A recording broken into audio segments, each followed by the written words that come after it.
The aim for today is just don't lose your voice. Yep. I might steal some of that. Be helpful. That's what I'm aiming to do. I need to steal two chairs for you guys. Oh, that you would could be steal some amazing if you could. That would be mint. Yeah.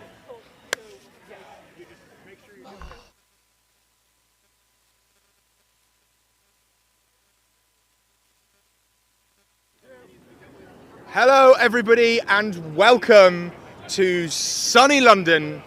It is July the 27th, and I'm here with my friend Chris Thomas. It is July at 27th. EG. EG 2024. What can you say? It's very exciting. This is the only European Games that matters this year. Nothing else matters. No Olympics, no football, no nothing. No. I've heard there are other things, but from lesser sports. Well, much lesser sports. Much lesser sports. Game 1 due to get going very soon. We have Belgium-Turkey coming up, due to be probably one of the most exciting matches of the day. I think we've got other exciting games, France, Germany coming up, but certainly these are two teams we expect to go quite far in the tournament this weekend. Absolutely, probably top 4, top 8, that kind of space, you know. I would put my money on one of these teams medaling. Absolutely. I think that I'd say Belgium, the slight favourites coming into this. Absolutely. Antwerp doing very, very well at the recent EQC in Catalonia. And we'll see what happens in front of us. But, you know, saying all this nice stuff about Belgium, Turkey aren't going to be slouches either. This is a very aggressive, very physical team that I think in particular makes a great use of that driving dish play style you're able to see sometimes. Yeah, I was sat watching both teams warm up. I think it was really interesting, the different dynamics. Belgium were a lot more focused. They really had the team drills going at the beginning. Mm-hmm. They spent a much longer time warming up, focusing together. Turkey getting into the drills nice and quickly, really focusing on. There was a lot of picking on the point chase, so it's going to be really interesting to see if that plays out and how that plays out. But I think you're absolutely right. We're in for a fast, physical game, which is just what we want to see. It's what we're here for. Starting lineups, getting ready now. We've got Belgium on our left and Turkey on our right. I've got no idea who I would back in any of these brooms up runs, but we'll see who manages to get their hands on the balls. We're looking fast, we're looking physical. We know it's going to be exciting, and that's all we're here for. Yeah. We've got a couple of seconds until the first plays of the European Games. I think that was a much louder shout from Belgium there. That leans into the advantage. Belgium seeing significantly more ready. Because both teams playing in red, but obviously Turkey here being the photo's black. Oh! False start there, but I don't know if we're going to see... Okay, no call made, doesn't affect play. Okay, a second false start now. We're going to see another brooms up. I think if we see a third one here, there's surely going to be a blue. First game of the day, everyone warming up. Ready.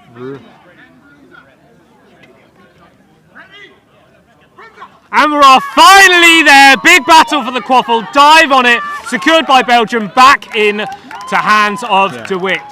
Three balls into the hands of the Belgian side. A couple of quick substitutions. De Witt coming on. A very aggressive player. Sorry, Louis coming on. A very aggressive dodgeball player for Belgium, but probably not the fastest on the brooms up, so which is why you see that substitution. They obviously know who their sprinters are, don't they? Yeah. They planned for it. Goal really spins, nice, no good. Collected by the Turkey keeper, but there's two dodgeballs in the way. He's going to slow right down. I think that's the right call there. That's the right call. Come in, get your beaters to clear out some players. Yeah. You're going into control of the dodgeball, so it is going to be a harder attack. Yeah, a very different style of play to what we were able to see the Belgians do in those early moments when they had the control they could bring with them. Turkey moving their dodgeball around. Bit of contact into De Witt, who drops. Tackler forced to release. Ball nearly goes off the sideline there for number 23. De Witt doesn't manage to finish tackle. Ball goes over, nearly intercepted by Belgium, who are going to get their hands on. Dodgeballs everywhere on the ground. And it looks like control is going to come out in the favour of Belgium. We have the volleyballs as well. Take it down the flank, goes to the centre, into hands of 22, slightly too high. Louis recovers, moving around. Kind of slightly faltering offensive play from both sides here. Such an intelligent play there from Louis. He knows it might be going out, just drops the dodgeball on top of the volleyball, keeping it in play, making sure his chasers can pick it up, clean it up. An absolute rocket of a shot into the pole of the hoop though. Then. Very, Turkey very close. rolling back some chasers, Very, making use close. of immunity. Let's see what they do. Again, another slow attack here into control. Good beat there, gets blocked. It looks like Turkey are going to come at this control. Let's see what they can do on attack when it's here. Pass goes a little bit too high, not as tall as they want. That is off the back in favour of Belgium, I think. Was that contact in the air? If it is, we're going to see a yellow there. Okay, a dispute here coming in from the Belgian captain. It looks like there's a contact.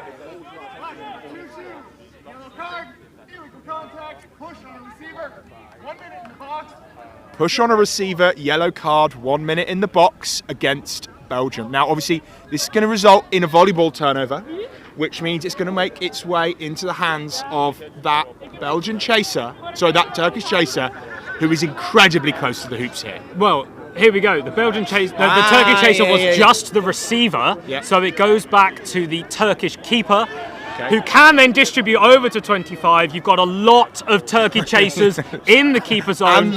I expect this to result in over the top, misses the middle hoop. He is absolutely mortified at that. That was a gimme right there. That was a gimme. Not the level of shooting you'd want to see so far. We've had 3 shots so far, all of which made towards the goal but not in it, which is suboptimal. Some really close misses. An absolute rocket of a beat there from Good DeWitt. tackle, Absolute ball comes fantastic out. tackle as well. Presses Resetting, on. the beat misses. Pretty much all the dodgeballs are out of play over on the left side of the pitch. Control back in the hands of Belgium. Coming up now. Okay, it's coming in now from number 88. It's like a hoop defense being deployed here. Do we still call this Baylor? We still call this Baylor, but the Europeans, that's like the American and British term. The Europeans tend to call it hoop defense. So just for the watchers at home. Okay, there we are. Underarm On shot the there board. from inches away. That's the kind of shot that really isn't going to miss. Good use of the control there. Ball returned into the hands of the Turkish keeper. The score now 1-0 in the favour of the Belgian side. Maybe we're talking about how physical we expected this game to be, but actually it does seem, with the defence that Turkey are putting up, with that really tight hoop defence, it is going to have to be slower. The Belgians are really going to have to move that ball around, try and shake the defence up.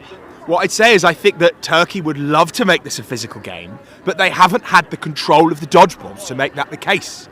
They've had, they've had a lot of volleyball play, but they've had control of the dodgeballs, I'd say less than 10% of the time. And when we did, we saw a big attack come on. But they're just going to have to do what they can. They've been quite aggressive, Belgium, in the dodgeball game, keeping Louis quite high up, a bit of a press on. Shot goes way over the top. Rifle over the top. It was a bit of a desperation play, it strikes me. They were doing well. Turkey were doing well, moving the volleyball around, really trying to stretch that defence, trying to pull out some of the beaters and turn over that control, but they just haven't managed to do it yet. The start of the press was on, but they haven't been able to finish it. Louis taking this side on the right, looking for that angle, screened nicely by the Turkish beater.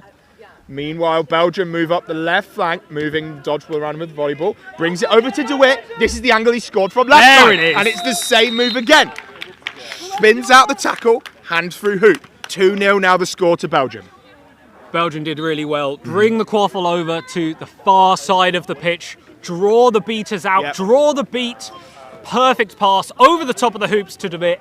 That's where he can get a bit physical and just get it in the hoop. Make sure those control now for Turkey. Let's see what they could do. Goes to move it around, rolls it out. Number 12 in a good spot here, but under quite a lot of pressure. Let's see if number 77 can relieve. It doesn't look like it. Hand goes out into Belgian hands. So, Control here. Nice bit of physical defence there. It's very nice to see. Let's see how the Belgians are able to attack now without that second dodgeball. So, very aggressively it turns out. Beats, hits the downtown timing from behind, rolled back, but the contact is on. 77 is going to see if they can make the tackle. Forward is the way to go here. Lovely Slots it out interception. the air, recovered. Interception there, brings it on. Gets a shot, falls to the ground. Let's see if the keeper can recover. No, a bit of a slide there. I think it's okay. Oh, I think that's going to be a slide into the ball there. If it's a slide onto the ball, it's fine. But it's a slide into contact. There's another person in the way of the legs. Illegal slide for the Belgians there. That means that we're going to see a volleyball returned to the Turkish side after that interception. This is where I think this game is going to be one of the most unique ones of the day. We're playing very early. The grass is still very wet. All the balls still very wet. Now, at the level we're competing, we shouldn't let that impact play. But with things like slides, fumbles, it's definitely more likely to happen. And as we see there, I think the Belgian chaser just got a little bit unlucky. So close to a reset being used here. Inches away from the line. No, okay.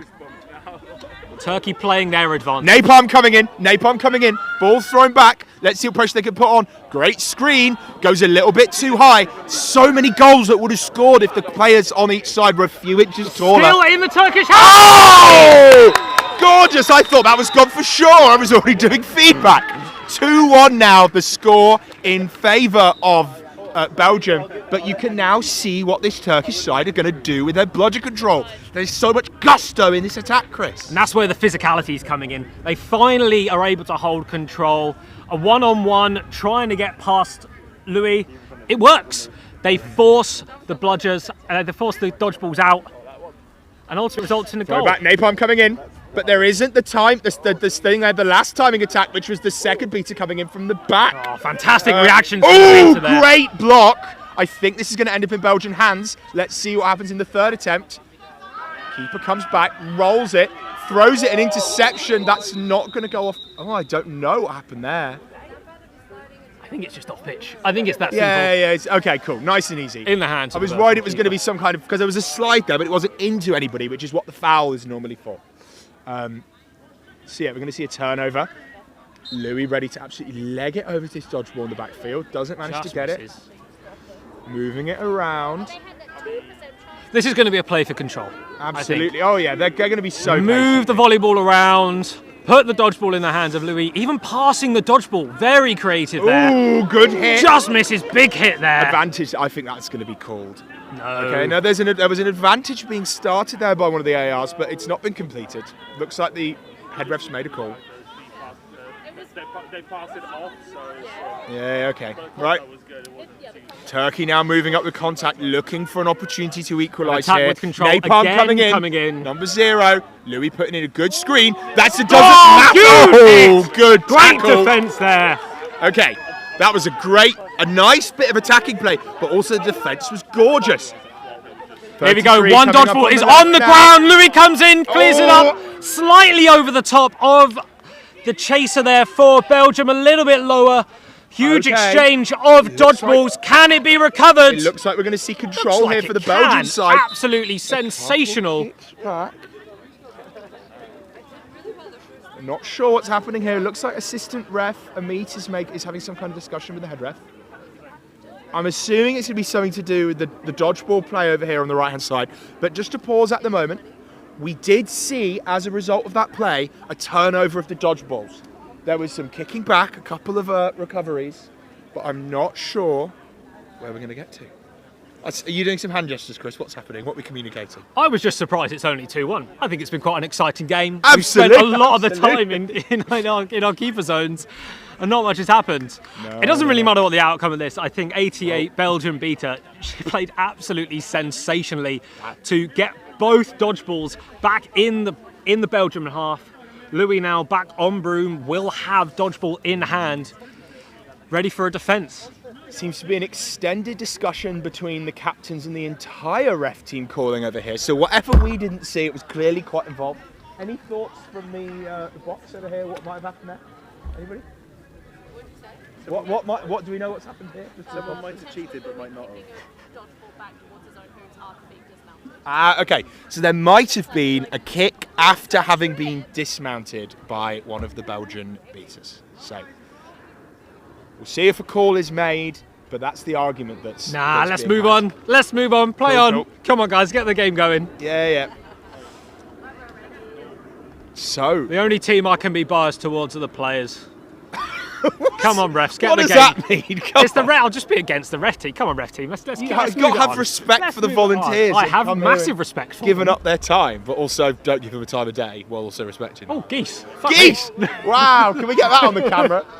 Oh, you wouldn't get that in anywhere in Europe, would you? It's no geese. in You'd get Europe, something. famously. You'd get something a lot more exotic. yeah, well, for us at least. Right, okay, let's see what Turkey can do now. So all of that results in absolutely Yeah, nothing yeah. changing. Dodgeballs in the hands of the Belgian beaters. Turkey again slowly moving it up, preparing for an attack, trying to get control back. Focus your eyes on those black headbands. Moving around, faking the shot.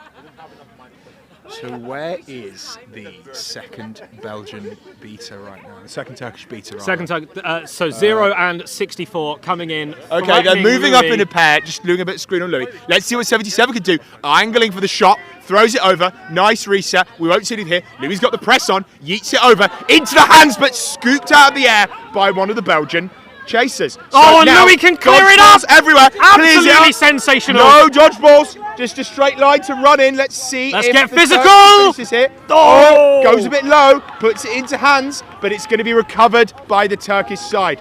That incredible bit of defense there. I was sure that was going to be a goal. I do think, even though there is a call of no dodgeballs, you have to take it a little bit slower. Press is on. He's going to have to get rid of it. Dodgeball to the ground. Oh, goes sensational out. turnover That's force. going to be a black ball. Louis there recognizing that there are no dodgeballs on the defense, forcing the press. A pass comes out under pressure, forcing the turnover. Volleyball back in the hands of Belgium, ready for another attack with control. Let's see if we can see a third goal of the same type from Sepe, where he gets close and just throws it in underarm and scores a goal. Moving in, setting a nice angle here. That middle hoop's currently Fantastic unguarded. tackle there on Good defense. bit. Oh, great. Okay, and now it's 2 dodgeballs in favour of Turkey, I think. Turnover on that off. Yeah. So 2 here. They're not using them yet. 10 minutes is currently the time. An incredibly low-scoring game at 2-1. Sorry? Yeah, 10 minutes. 10 minutes. Okay, Napalm coming in. They're going to try the same thing again. No screen right now for Louis, but he's just going to do the press now that second dodgeball's been thrown back. Ball's on the ground. It's going to get recovered by number 7. Not as a great option here in number 12. Oh, Going to have to missed finish it feet! though. Is that Oh, time? Oh! Okay, so I think that might have been a misbeat. It looked. Some of the refs thought the goal was good. Some of them didn't. That was a great drive there by that Turkish chaser, number 7, I think. Number 7 there, sat in the white headband, surrounded by Belgium jerseys, and just keeps going. I love. Goal is Yeah. good. That's the equaliser now. 2-2 between these sides. Coming from a Great stuff. slight misplay there from the Belgian beaters, a very slight misbeat. You'd almost put your house on that beat being made. Oh. There we go, slowing it down now, getting some subs in, Yeah. making a play for control. Let the games of chess begin. A sub now. A new few players, a new keeper and a new beater coming on for Belgium, looking to change up the tempo a little bit. Moving it around. Really trying to stretch Far that up the defense. flank here. Good bit of tackle here. Looks like the Belgians are going to come out of this with control, but it doesn't matter because the counter's on and the dodgeballs are. Oh no, okay, they've made it back. Dodgeballs are back. Fantastic little trade there from the beaters. Even though it may not have resulted in a goal, it Wraps up results in stationary control. from behind, and seeing that the players' arms are wrapped so they can't throw, the second Belgian beater comes into beat, and then there's a scoot turnover. I think this is second reset used. Second reset, and we're going to see a turnover here to the Belgians. Fantastic call there from Belgian 31. Recognises the Turkish beaters are massively out of position, far across the field there, pushing up on the volleyball, calling the press. Not quite sure what the brooms down was for. I think it's for a double reset, but I'm not certain. Because that's what happened when you've seen the Turkish chaser rather is just behind the line. But it looks like no ball's been handed he over yet. He didn't have the ball when the whistle was Okay, blown. never mind. That's fine. Play on. Play on. Play on. Oh! Oh, a rifle just over the top. So close, that shot. I think everyone's just a little bit too eager, too excited. A lot of these throws and passes are just going a couple inches above what they need to do. And that's what can happen in these first warm-up games of the day. One more step, one more beat, one more second. That's all they need to take. Just take a breath.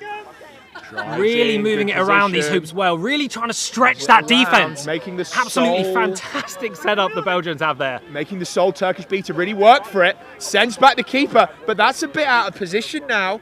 Moving it around. I want to see a reset here because that beater is now back in play. I want to see a little bit of patience until the fourth volleyball player for the Belgians can get back into the defence.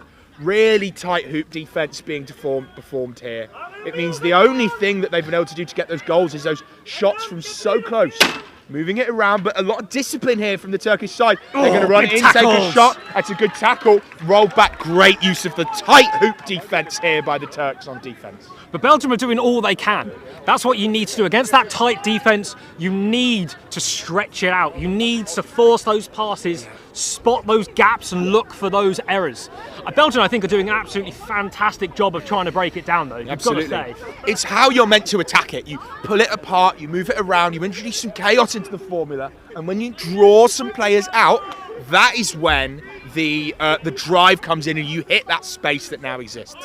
It's a very different defensive style to what the Belgians are now performing, which is actually a quite disciplined sort of half point with two, normally when they have control, incredibly high beaters that are putting so much pressure and causing a lot of resets. Good swat there, but looks like we're going to see a shot picked out the air by 55. Who's going to recover it? Dodgeballs are on the ground. One over here, one over there. One in the favour, not in the favour of Here we go. So let's see what number 12 can finish. Brings it Yes! out. Lovely finish. Loops it round the back. 3-2 now in the favour of Belgium. Great use of that brooms down, and the dodgeballs down, and they were able to complete that goal. Finally, that's what Belgium wanted. They made a huge play with the beaters, forcing all the dodgeballs on the ground, really letting that physicality and agility shine in their keepers, in their chasers. And the quick hands being able to go round the back and in to the hoop. Absolutely fantastic. That was an advanced move there. Slide cancelling. Yeah. That's like a thing you do on Smash Bros, isn't it? Yeah. Okay, no. There's one reset. First reset used. But there's a beater right there. You don't want to go much more forward unless you've got some protection.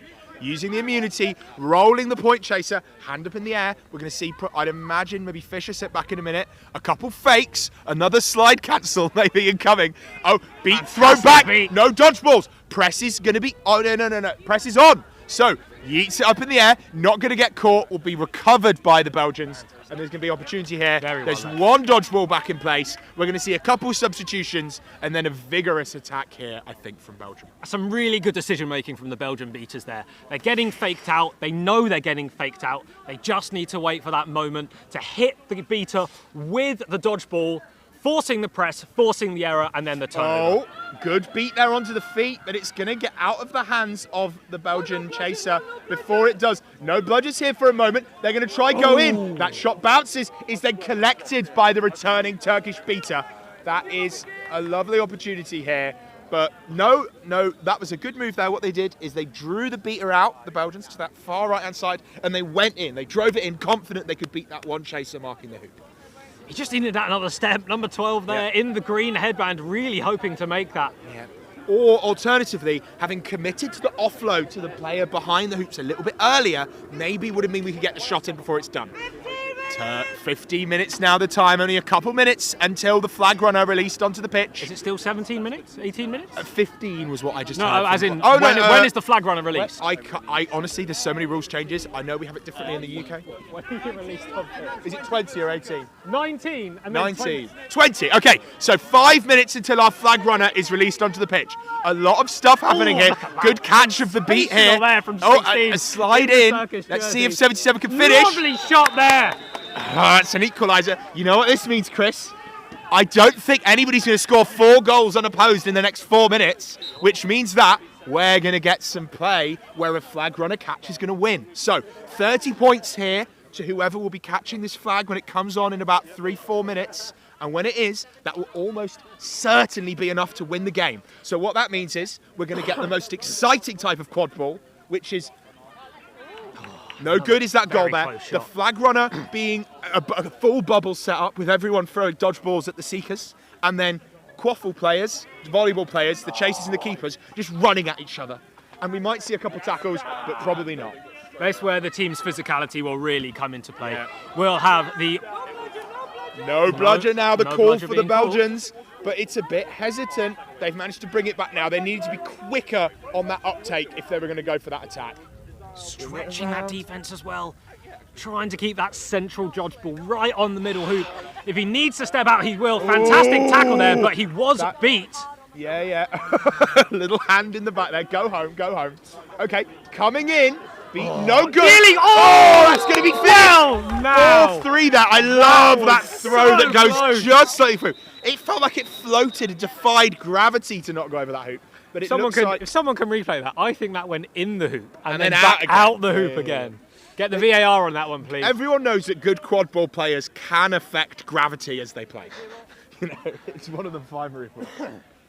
Okay, so we're going to see a brief stoppage for, I think, an injury and a hoop fix here. Little sub. But that brings the score now to 4-3 in favour of Belgium. I love how the side has been attacking. There's been 1 goal from the no dodgeballs, but most of it has been from these plays where they stack a flank, they force, just via pure aggression, to have the Turkish beater come out to meet them. They yeet it over the top, put it into the hands of a player on the other side, and score from there. Gorgeous stuff. I think that's it, and I think that's where Turkey need to learn from this. They need to not get drawn out. They need to take that discipline a little bit more, because they're falling into Belgium's traps. Belgium are doing a fantastic job, as you said, stretching it out, drawing out the players from those hoops, just to create that space. And this is where we've said these Belgian chasers and these Belgian keepers, a little bit of energy, a little bit of strength, and they can just drive it in. It's fantastic to see. Honestly, what I'd like to see from Turkey here is a bit of a switch up of defensive styles. I feel like in a way, this Belgian attack has almost been soul reading the one move, which is going to be really good at dealing with this hoop defense. And I want to see them maybe try something different, maybe to apply a different style. But the problem is, most defensive styles, apart from hoop defense and the tight compact, really like having 2 dodgeballs. Very true, and I think Belgium like attacking against that as well. Yeah. They can use their physicality, they can use the agility to move around that. But I do agree, if Turkey switched it up suddenly and just pressed instantly, I think it would fluster Belgium. I think it would fluster them. I think there would be a turnover, and I think it would be very interesting. And I think we will see it during the flag. Napalm coming in here, I think, on... Oh no, cool, that's what they are doing. Bringing it round, moving it. Very late throw, that's going to be... Okay, saves the reset there. Pressing with a napalm coming in, it's huge. I mean, it's what you could do if you're aggressive enough. Looks like we're going to see a goal here from Turkey. Equalise it. Great play. Takes the pressing chaser, the pressing beater rather, all the way around, running around the houses, use the flank, yeets it through the hoop from the back. Lovely stuff. It doesn't have to be a tackle, it doesn't have to be a turnover, it just needs to be pushing the armed beater out of position, giving your chasers that 3-4 seconds, which is all they needed there. Step through a couple of tackles, take your time, hit the 100%. Okay, we're seeing our seekers called now. That means we're at about 18 minutes. Looks like neither of these sides are going to... Good tackle. Reset used there as well. And that is an interception. Oh, no. Okay, just passed out after the tackle. Everyone's in the way. The Belgian chaser take it all the way down that flank without the second dodgeball. Belgium forced to a very, what I thought was going to be a very slow rifle attack. of a shot. That's going to be a counter on. So if that goal misses, we need a tackle to come through here. It's not going to, and that brings our score to, I think, 5-4 in favour of Turkey. A lead for them at the first time. But honestly, it doesn't matter unless they score another 2 or even 3 goals, because we're about to see the flag runners deployed onto the pitch. So, question for you here, Chris. We're going to see a bubble here, no questions asked. Which set of chasers do you back here in a situation where there's no dodgeballs in the play? Right. From what I've seen, Turkey. Absolutely, I think I agree with you. What I would say though. Fantastic catch! But was then he's cleared so up good. by the secondary. And that's a goal. it. There's the 5-5. counter. Okay. A beautiful bit of beating there. Catches one out of the air, beats it back, throws it back, lands another beat. Let's see if Louis the best beater in Europe, but it's not even close. The black headbands really trying to force the turnover of control before the Seekers come on pitch. 2, 1. This is our Seekers now chasing the flag runner. The Turkish beater sending it home. This is everything to play for. I think we're going to see full dodgeball chaos now in the flag runner game. And like we said, a good goal here for Turkey. 6-5 now in the favour of Turkey. And we're going to see some very aggressive seeking here. A little bit of a lone time for number 16. Is going to have to break the arms here. Is that Mikey Ansel? I can't remember his name. Yeah, that's Mikey throws it down, lands a beat. A very big player, a very big flag runner, has got arms for days and is going to be really difficult to get around. In the volleyball, we're going to see Turkey making a lot of great defensive play. It's going to be locked on the ground here. This is in favour of neither team, but it will be resolved in favour of the defending side. A good moment here. A bit of a lone time. Control here for the first time being, beat missed onto the seeker, but able to collect the Belgian dodgeball. A lot of alone time here for number 16, but no action yet on Mikey. This is an uncharacteristic display of beating strength here from the Turkish side, but a little bit of alone time here now. There it is. There's the turnover. Goal there, 7-5 now in favour of Turkey. One more goal they'll need for the equaliser. 7-5, right, Sheffer? Okay, yeah, cool. And time for the Belgian seeker. Control is back in the hands of the Belgian black headbands. Nothing wrong with that, I don't think. There might have been a little bit of restraint, but it's only with one arm. That catch looked good to me, and if it was, that will bring our final score to 8-7. And that will be a win for Belgium. Fantastic game all round, even if this isn't called good. Perfect. So I think Belgium have done a really good job. I absolutely hope it isn't, so we can watch some more. Okay, thank you. I think Belgium did a really fantastic Final job. score, 80-70. There it is. Nothing wrong with that. Belgium take home the win, 80-70. I think it's a fantastic opening match here on Stream 1, Day 1, Pitch 1 of the day, putting Belgium ahead. I think credit to Turkey though, the tight hoop defence was absolutely sensational. Even when they were able to just go one-on-one with the chasers, we saw they had the physicality. But let's be honest, you can't overpower those Belgian beaters. No, you can't. I mean, what I'd say here is even though that was a 10-point loss there for the Turks, I think they're going to be really happy with that game. The best possible type of loss you could come out with. They had 2-point lead going in there. There was a lot of moments. I'd say almost any game that is swim is the point where the catch can win it. You just have to be pretty happy with it. And you've got to remember, the Belgians were the top seed in their group and the Turkish side were only the second seed. So you'd be pretty happy getting that kind of score for the goal difference going into your seedings for the second day of playoffs. But great play from both sides. Something I think it will be really interesting to see how it develops during this tournament is this double male beater lineup. As soon as that bubble came on, we've seen some really strong non-male chasers. And we've seen that this whole game. We've seen the distributing, we've seen the contact. It's been on par. It's been absolutely fantastic to see. And that means you can just throw these double male beaters at each other and they can just smash heads with some absolutely outstanding plays. And it just results in watching some absolutely fantastic quad ball. Okay, so we will be back in about 20 minutes, hopefully less, with Austria versus Switzerland on this pitch. A bit of a local domestic rivalry of two, I'd say, quite similarly levelled, teams next to each other within those beautiful Alps. So yeah, any thoughts about that next game or any other games you're looking forward to today, Chris? I can't wait for France-Germany. I know I've already said it. I do think it's going to be interesting watching some of these lower seed teams play.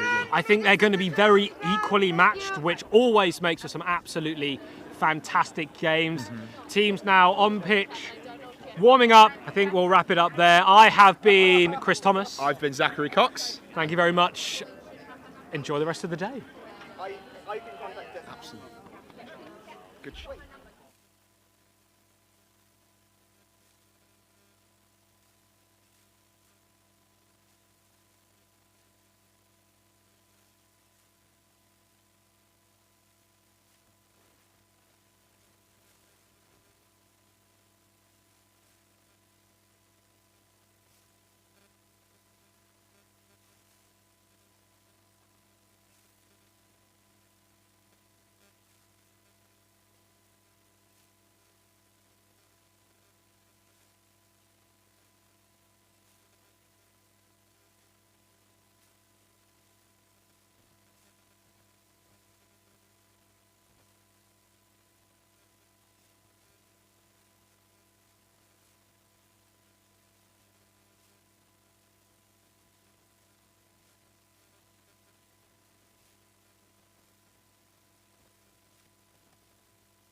Hello everybody and welcome to the second game of EG here in West London, UK.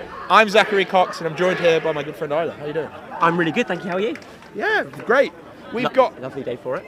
great. Yeah, the weather's lovely, starting to warm up. It's an unusual sun here for England. Yeah, I know. Leading up to this, I really thought it was going to rain all weekend, but we've lucked out here. Lucked out. So, on the left in front of us, we have Austria, and on the right, we have Switzerland. Yeah. Two of the smaller MGBs in the tournament. Neighbours. Yes, Yeah. but neighbours as well, obviously, Yeah. both within the The Alps of their different types. And we'll hopefully have a nice close game in front of us from both of these teams. Yeah, I'm Do you excited. have much intelligence about the various sides here? I know a bit more about Austria than I do about Switzerland. I've not heard much about Switzerland. I played a few Swiss teams at the EQC. Mm-hmm. I don't think it really told me much though about what we to expect. Austria, I'm expecting a lot of shooting. I'm looking forward to that. Pump fakes and shooting. Yeah. I've approached some Swiss contacts for some intelligence. Ooh. Let me see what I can got. I've been told to watch that the players to watch are beaters number 18 and number 6. Ooh, okay. Neither of whom seem to be starting on pitch. Are they starting on the other side? They were good. It's just your favorite. Did they? I was fired. Yeah, no, that's the side you meant to start on. I got confused. They started on this side last time, and I was like, wait a second, why have they done that? The other side. Okay, so we've got the starting lineup sent up by the Swiss. Let's see what the Austrians managed to do.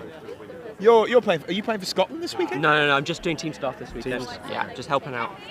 Just yelling in the sub box, do what I do best, shouting. I'm also just shouting, which is, but into a microphone rather than at people. At people on the internet, let's say.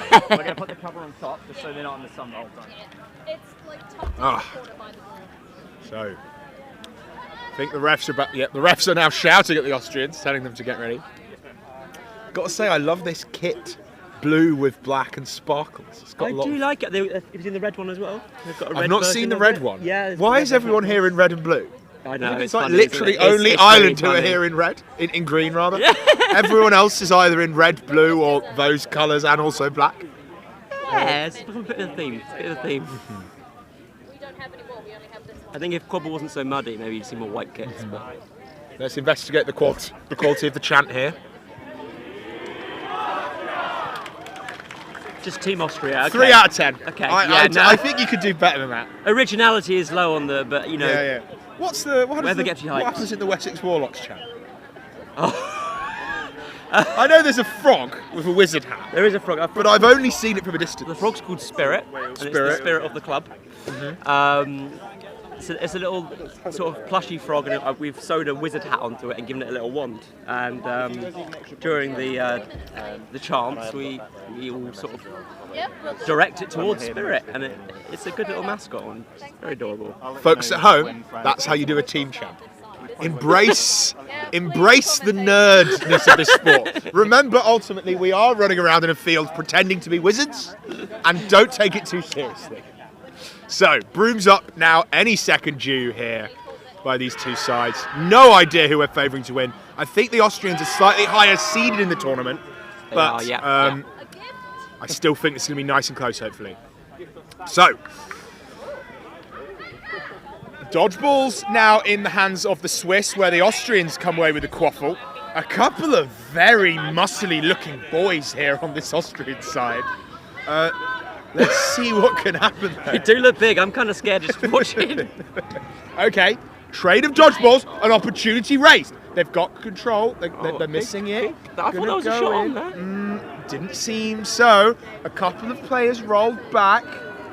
A catch here. Trade comes in favour of the Swiss, but they've still got the volleyball. The shot is on, little bit too high, kicked back. I think we're going to see so that shot was over the top and now makes it back into Austrian hands.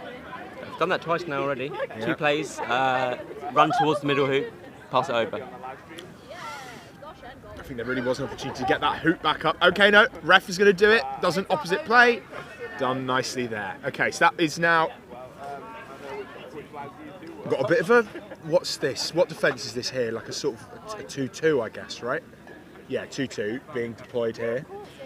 Moving Very the wide 2-2. volleyball around. Yeah, absolutely. The other one at the front is all the way here on the right-hand side of the Swiss defence. A line here down the middle. Only one dodgeball in the way. That was a great shot there by number 23 from I Austria. think that's the shooting I was expecting from Austria. Brilliant. Okay, counters on. No budgers. Let's see if someone can put the hit in. Nice little offload on the dish and drive. Finishes it, scoots out the air, but the offense is not over for the Swiss. Number 22 is going to collect. A nice little screen here deployed. Ball in the way. A dodgeball then thrown over. The attack still going on, but it's not no budgers anymore. It looks like the Austrians have won in defence, and they're going to use that to recover the play. How are you feeling about the opening minutes of this game, Ryan? I want to see what the Swiss team pull out. I'm excited. I hope they have more in their bag from what we've seen from that. I don't want to just watch quick breaks the whole time. I would like to see some set offenses from the Swiss team. Let's see how the Austrians attack with control now. They've managed to get a hang of both dodgeballs after that play. A failed interception, and another shot is on. They need to start guarding that middle hoop, don't they? That middle hoop's going to be a favourite for this game, I think. Oh, that's same. Second verse, same as the first, I guess. Let's see if they can come in for a third verse and maybe a bridge in a bit. You can already see their game plan is either shoot in the middle hoop or pass it over and look like they're going to shoot in the middle hoop. Yeah, It's okay. working. Good interception there in defence. A play made to keep. Okay, a little bit of confusion there. That was very strange. A tackle made again. No budger is the call by the Austrians. They're just going to go for it. Oh, didn't go for the middle hoop that time. That was the that's mistake. the issue, yeah. Yeah. It was the wrong hoop. No, Maybe too easy a shot. Maybe the pressure was on. yeah, I don't know why a shot was made there. I would have just run it in personally. But I mean, obviously, I'm not a national level Quidditch player for any NGB, certainly, but I think I would have tried to run as it in. current European champion. Oh, okay. Yeah, I would have run it through. Cool. Current European champion. Until the end of the weekend. For the next like 36 hours. Okay, so another no budgets play. Lovely. Okay, let's see the other hoop. Another shot there from number 23, a bit closer this time, but good. Aggressive trade of the dodgeballs goes heavily in favour of the Austrian side, who might be able to create a no-bludger situation again here, or at least a press. They're going to press it on. Let's see how the Swiss side responds to it. Not very well by the looks of it. 7 collects, send down the fact. I love the space that 24 and 23 are in, but they don't need it. The Swiss need to pull this dodgeball game together. They just let the third interaction of the bludger just sit by the hoops. They didn't really challenge it. That's a bit of a shame. Okay, so they've managed to recover a dodgeball now. Slow things down a bit. They're still moving up quite fast with a team in the dodgeballs where they are. Maybe move with a bit more patience than that. Press is on. Dodgeball goes in. Let's see if 23 can get to it. Maybe. Okay. Not. I would have called that maybe called that as a slide there. But they're going to go for it. Slows it down. A chance for the Swiss to set up the defence now. They've got that is a beater. Okay, sorry. It's like they've got a quite high dodgeball defence, but a very tight volleyball defence. Yeah. But shot blocked. Let's see what we can do. Moving around this left leg again. The Austrians have just been able to put so much pressure on the volleyball players of the Swiss. Shot goes in. Number 7 finishes. That is now a wild lead here in favour of the Austrians, thanks to their superior dodgeball play. The Austrians just really confident with their beaters. They're really trusting their beaters to just beat the Swiss. They trust them and then they're going on that. Okay, another. Oh my God, are we going to see? That's nearly a reset used. Oh, that's a very high long pass. Beat out, recovered. That's what under so much pressure. That Swiss attacking line, they felt the only thing they could do was just yeet it into the far left corner. And that was not a safe pass, and it was not finished. And they didn't even have to use, the Austrians, both of their dodgeballs during that press. They had one dodgeball player moving up and making the press, and the other one covering the option. Amazing, good stuff. Okay. Shot goes wide, finishes it, doesn't land the middle hoop. This will make its way into Swiss hands. But again, I think no control. That was a Swiss picking up on the predictability there, I think. What tactical changes do you want to see from the Swiss side to bring them back into this game? Oh, it's got to be the beaters, isn't it? It's got to be something to do with the beaters, because they're just dominating the game. They're just tapping out the Swiss Because that's the offense. thing, when they bring the beaters with their volleyball offense, they're getting beat and it's a no bludgers. Yeah. And when they don't, the turnover's happening, and then it's 2-on-1, and then they get beaten up. So I think I want to see a bit more aggressive off-ball beating from the I Swiss, agree, maybe. yeah. That would help. Because you can't be more aggressive with the dodgeball, because we've seen that go horrifically wrong several times now. So yeah, I think they've just got to be screening with a bit more. I think they should be a bit more of a risk as well. It's like if you don't have control and you can't do anything without it, Maybe then you've got to make a play to try and get it back. Ooh. Otherwise, you're just going to keep leaking goals. Good little dink. I think the other thing I'd like. Okay, no, we've not done with this offense. That is a good goal. Okay. Lovely. That It wasn't the middle brings hoop. us- I think we're at.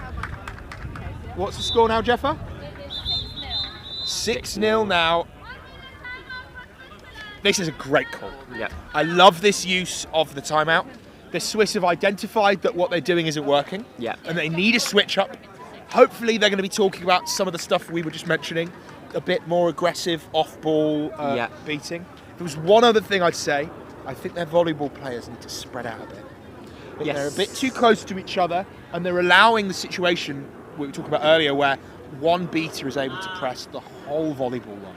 Especially as I think the Austrian chasers are really trying to draw their players. So if you're not spreading out your chasers, you're just going to get sucked in and play into their game plan. You can't play into someone else's game plan. And I think maybe a little bit more, not only width in the volleyball offense, but also a little bit of depth as well.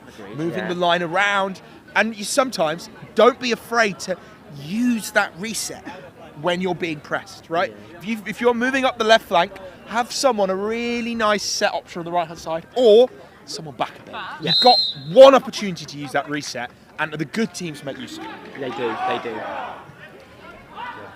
And the way it works is if you're all the way up to the keeper line and you throw, a foot behind that keeper line, you throw a foot behind to your own keeper line, that's still only one reset. And that could buy you a hell of a lot of space. It really can, especially if they're diagonally. Absolutely, yeah. So let's see. I hope we see a bit of a shift off here. It's not spreading, starting to spread the volleyball players out. Presses on, aggressive screen. I like it. They're making tactical changes. Using the line, throws it around, uses the depth, but a good interception there by Austria, but it's resolved in the favour of Switzerland because they choose to move on. Player having to move into two dodgeballs here, scooped out of the air. I think 69 might get away with this. No, okay. Should be a quick. But no, they've brought the recovery back, and they're going to get an opportunity to put some defence in. No quick break. There you go. There's something. I love this screen. The positioning is so much more, so much more aggressive. Trying to put the pressure on, swat it out the arms. Come on. It's good. Keep moving around. Okay, run's coming in. Someone needs to put that hit. Shot goes over, but it's actually a pass to the back. We're going to see a nice little dink here. Goes into more safe Austrian hands, and they're going to wait a second. Wait for the keeper to come back. Some lovely positioning. It's great point chasing here by Swiss number 6, sent home by Austrian number 2, who rolls the point chaser, who's so far back. Got to use that keeper immunity here for the green headband. You really want to be the person putting that pressure in. Beat goes wide, and goal goes through the hoop. I got to say, I liked the changes we were seeing there from the Swiss. I do as well. But that Austrian attack looked great, didn't it, Isla? It did. I think for the Swiss team, if I was doing one change, I'd pull the beater that's on the hoop a little bit further out. Mm-hmm. Yeah. I say this because every time Austria are going on, they're looking for the shot, and if it's not on, they're throwing it behind. Yeah. So, okay, counters on. Let's see what 42 could do. Throws it over, a little bit high for number 98. Chaser is on point, moves it around. Let's see what they can do.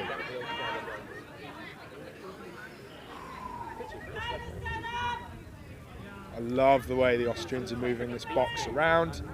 They've got such a threatening player behind hoops. Oh, good beat. Counters on.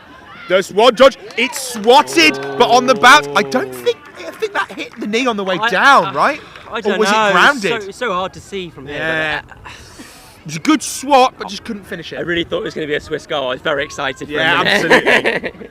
Okay, so that's a beat to the face there. Let's see what we can do. 44, rolling the point chaser. We're going to come in, we're going to see a shot, and that one's going to go through. 8-0 now for Austria. It's looking a little bit better tactically from the Swiss, but it's not making up the whole gap. Did you see any of the I'll be interested to see how the Swiss do over the weekend and how they're improved. Oh, so drop pass from 91. Need to get a contact in here, sent home. Moving up this flank nice and aggressively, number 42. Brings it to the centre. 42 is now going to set up that spot we've seen him in so often behind the hoops, where that missed shot is then turned into a second attempt. Moving it behind.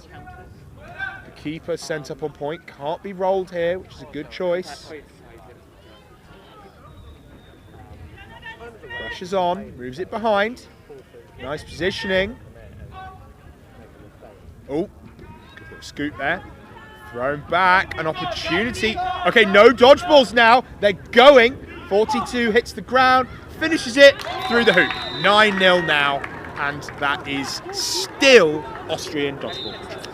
Yeah, you almost saw control switch in the Swiss hands, but not quite. Good tackle here, but it's only going to slow it down as number 2 gets beat in the end. See a sub off.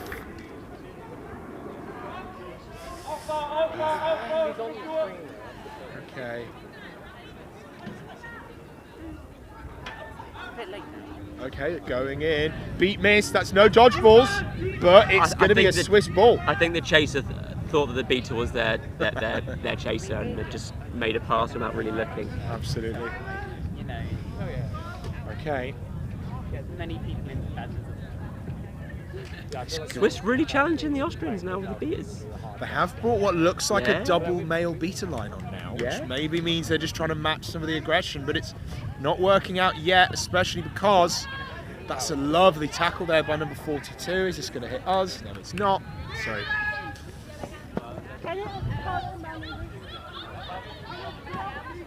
Okay. A lot of substitutions. The whole line seeming to move off for Austria. Got the ball thrown back. Number 27 in good position on this flank. Oh, okay. Good bit of contact, but resolved in the favour of Austria. Around. Ah, good beat there. I think the counter might be on at the moment. That's a good tackle. Rolls it out, collected by 99, who is beat. But now, okay, bit of patience there. Not an immediate counter. Yeah. Control and the volleyball now in the hands of the Austrians after that moment of, ooh, what's going on here?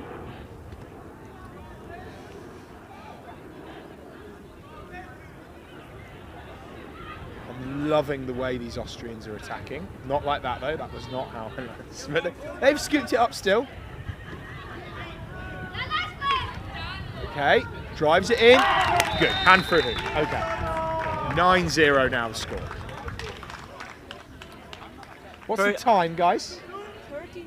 13:27. Okay, that's quite low in the time. We've got 6 or so minutes until the flag runner is released. Oh God, the start of another press coming on here. I feel like the Austrians have just been in a near constant state of press, and the dodgeball all the way over here in the wrong place, beat on the way back. Oh! They love the middle hoop. They're going to get the second attempt. Throws it out, but there's no one there to receive. That's a Swiss ball on the defence.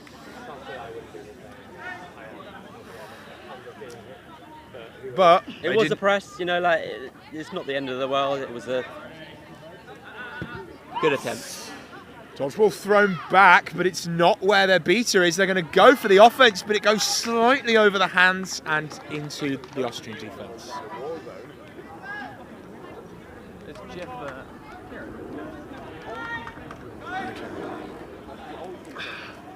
Okay, dodgeball thrown back. Let's see what screen number 5 can set up. choosing to put some pressure on number 9 for Austria. We'll take a few Sent home with one of those nice underarm beats on the knee you see when someone Lovely. tries to lock you up sometimes. Resets, makes the same defense again. Nice little switch there, stationary. Throws it around, goes it back, tries to set a pick on the keeper. But that was a great tackle despite the pick setup. It looks like Austria are going to get another shot though. Throws it behind hoops into the hands of 12, who's going to put it back to 27 in a moment. No, shot is no good, and it looks like 58 is going to collect before it goes out the sideline. Dodgeball's returned, no bludgers. Let's see what they can do. I'd love to see an offload here, but it's the wrong set of hands it goes into. Scrappy Bopped back defense into the now. defender. Great defense here by the Swiss. A couple of really solid tackles in a row. A little bit of lull in energy from the Austrians. I think they got a little bit too confident and they're not finishing. I mean, they're 10-0 up. I think they're doing okay. Yeah, I mean, definitely a. I mean, it's slowed down. I mean, Yeah, I think absolutely. the throttle is, But gone down the a gear. style. I mean, The style is I'd definitely really like the to same, see yeah. how this Austrian side does into a slightly more evenly matched team, because we've Yes, seen a lot of yeah. prowess in the way they're setting up their attacking shapes, engaging in their beta duels, getting the lines. The shooting's been a bit naff, but they've had a really good structure, and I'd love to see how that works against some of these. Swiss got control now. Yeah, control now for the Swift. Good point there. So let's see what they can do with this on defense, particularly when the counter comes in. They're going to try and use it here, lands the beat, and now for the first time, we're going to, maybe not the first time, we're going to see what the Swiss can do with a wave of like 4 or 5 subs at once. The entire team takes a break, and what they can do with control and the volleyball. No one can blame tiredness for this offense. They're just No, subbed on. I mean they might Fresh maybe line. fresh hands you could go for. Oh, they're leaving one at the hoops. They're doing they're doing a napalm. Let's see it then. A very deep I mean, napalm. I don't think this is a good idea. I don't either. We'll see.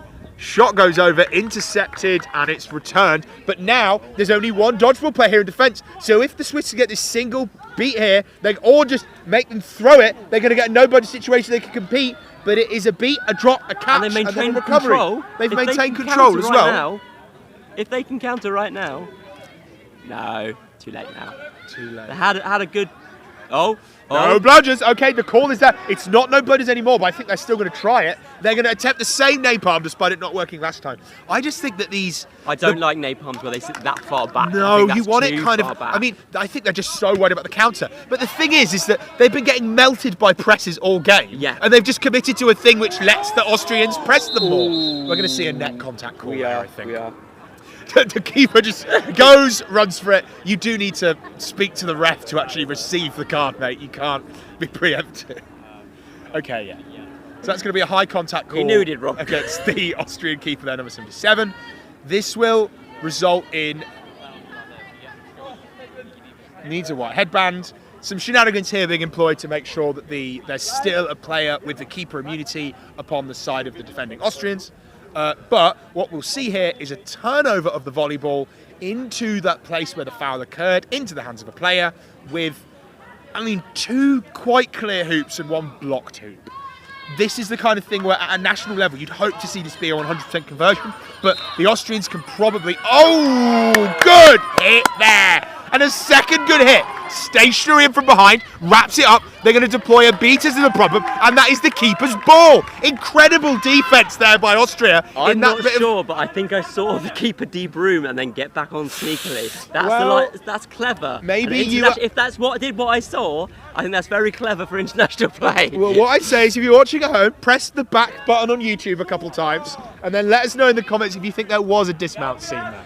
But at the moment, the Austrians are attacking with control now. They managed to get hold of the dodgeballs in that play, and we'll see what they can do here, back in that dominant position. You're really hoping that the Swiss could break the streak there and get a goal in thanks to that foul, but it doesn't look like it. Seekers, get ready! Seekers are being called, which means we've reached 18 minutes. 2 minutes until flag runner on pitch. Oh, a counter's on. Just has to beat one dodgeball runner. Isn't it? Great work. I had to stop myself cheering down the microphone. Then I you got so definitely did do a excited. little yip, I didn't know, you? I did. No complaints. I like some high voices from a commentator. Well, We but like a yeah, closer good. game. We like a closer We game. like good. Okay, so 10-1 now, I think the score. I think there's So a morale. 100 to 10. Yeah, well, I mean, there's a morale victory in getting that 10. You know, that one goal means so much. And if you can get so what I'd say here is that both of these teams are going to be wanting to keep the.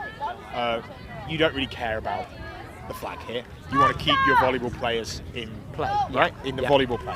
You want to keep your dodgeballs in the volleyball play. Yeah, right? I assume the way Austria's going to play, they're going to be tapping out the secret on the way past, then commit to the offense. When you've got control and you're on offense, while you're going up, you can sort of do boop, send them home, and that secures you some time. But most of the time, when you see this far up, the Swiss don't really mind. They can keep playing. Sorry, no, the Austrians don't mind. They're winning. They're up 90 points. They can just keep playing the same game, and it'll end when it ends. Yeah. Whereas if you're Switzerland and you try bubble on that flag runner, then you're just going to get goal after goal after goal after goal after goal, because we've proven that when these Austrians have no budget situations, they're going to run it in every time. Whether they'll land the shot is another question. Yeah. But they'll certainly get within a yard of your hoop and then do whatever they can. I mean, they like to take that shot because they usually have someone behind to pick it up. Absolutely. Which is the good thing to do if you're shooting. Yes, always. exactly. You want it so that your slightly jammy shot can be a pass on a bad day. I'm excited to see how Switzerland do throughout the weekend. They've got a very hard day one. Absolutely. I'm excited to see them day two, see how they do. Yeah. It's been very fun to watch them in this game. Real doggedness, I enjoy it. I mean, what we'd say is it always happens at these kind of international events. The group stages tend to have a few more one-sided games than all the bangers tend to happen on the Sunday. So definitely tune in tomorrow if you're watching at home and see what games we can have in the bracket play. Particularly as we get to tomorrow evening and we start seeing the semis, the third, fourth place, the finals in the upper bracket. You're going to see some of the best Quidditch in the world played at that time. You are. Yeah. So, good bit of offense here. Control being held now. Look nice to be retained, but no, okay. She backed good herself. Shot. She should have done. That was amazing. I'd love to see it. 30 seconds now. The flag runner is on the pitch. The seekers are about to be released. Have you seen this flag runner before? I have not, no. No, me neither. They look pretty athletic. Absolutely. Tall and muscled and probably fast as well. A triple threat you maybe do not want to see. I know it's a weird thing to don't laugh. To try and guess from just looking at them, but it looks like they've got quick ankles. So I think it's going to be. Oh, I'm excited. It's the socks. That's how you can tell. Okay, no budgers incoming from the. It looks like. Yeah, we're going to see the move here on the attack on the way past. They're going to the Austrians going to beat out the seeker. And that's going to give a little bit of time for number 12. We'll see if we see the same. Beat goes wide there. 98 looks like, okay, a little bit of bubbling setting up here, but that shot is a little bit too high. Goes out, that will be a blue ball. Both seekers given a little bit of time on the flag runner here. I say that just as the Austrian seeker is beat out. A great beat from long range there from the Swiss onto Austrian number 11, but they've set up a guard on that volleyball. Oh, throw catch. Love to see it. It's thrown at it, drops the ball, catches the other one. That means they've got some time here. The Swiss seekers sent home. Meanwhile, in the volleyball game, that is another goal. That brings us to, I think, 12-1 now. And 13. Thank you, Jeffa. Counter here by number 98. It looks like we are seeing a bit of bubbling here, despite what either and I predicted earlier, but you know what? They're going to give it a shot. Couple players taking the knee here. A few people guarding the shots. Sort of an improvised hoop defense being set up here, but that's going to be collected by Austria. A control in their favour now as well, and they're going to put a counter on. Seven's in great spot on the right flank. Is going to land a catch. Meanwhile, Austria number 12 is going to have an opportunity to have some alone time here with the flag runner, who really needs to be closer to the midline if at all possible, because that's not really where you want to be if you're a flag runner. Move to the middle, mate. Make it fair. Come on. Meanwhile, 17 is setting a really good screen. That Swiss seeker is not going to have a chance to get close. So I'm going to stop talking because my voice is starting to break. What's happening like that? I'm enjoying 98 at the moment on the Swiss team. Absolutely. Oh, good interception there by Austria. Trying to create space by running around the back quite often. Yeah. The other Swiss chasers aren't quite picking up on the right positioning, but trying his best. Okay, yep, so we are seeing the bobble, and this is going to favour, we think, the Austrian chaser line. Little bit of a drop step there, easy hoop, 14-1 now. I guess if I'm Switzerland, I want to bubble and just try and get the snitch catch.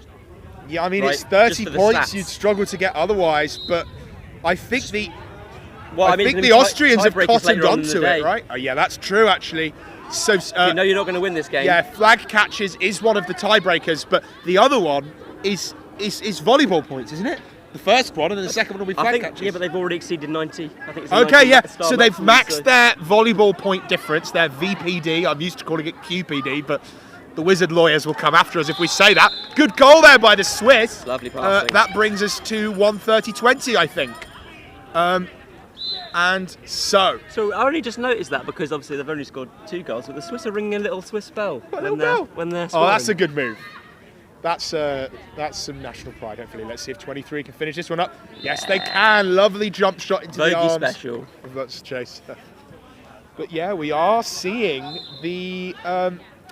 Yes, they've given up. They've given up the ghost on the volleyball point differential, and instead they're now aiming both sides to get one of these catches, which is unfortunate. But what can you do? That is a good bit of drive there. Good stuff there by 23. The aggression. of Knocking throwing the it through hoop the over hoop. in the run.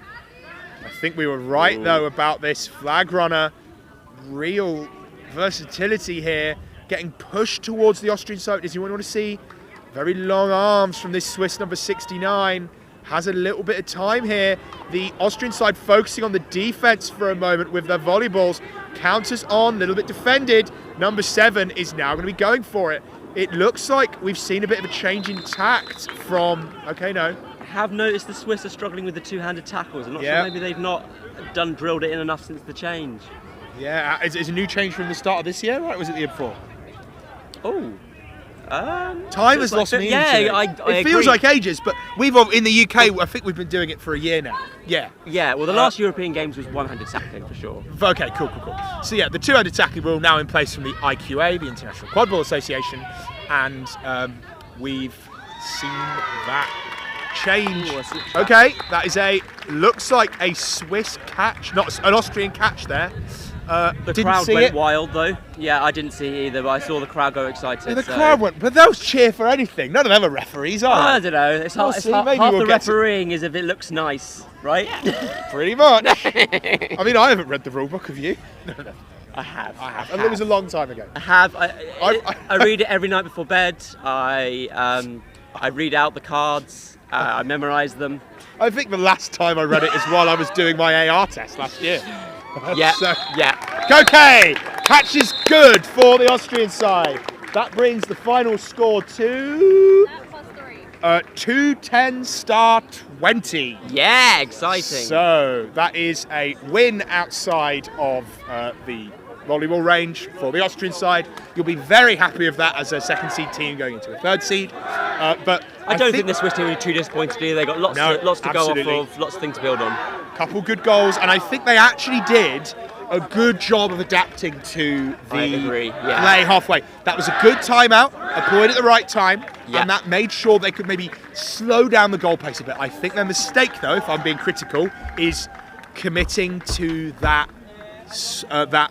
deep napalm? no, not the napalms. I didn't like that, but that's fine. That's a taste thing. I think it was the bubbling, during the flag on right, pitch. yeah. I think that wasn't the right call. I think maybe it was going to help them get the catch, but it didn't.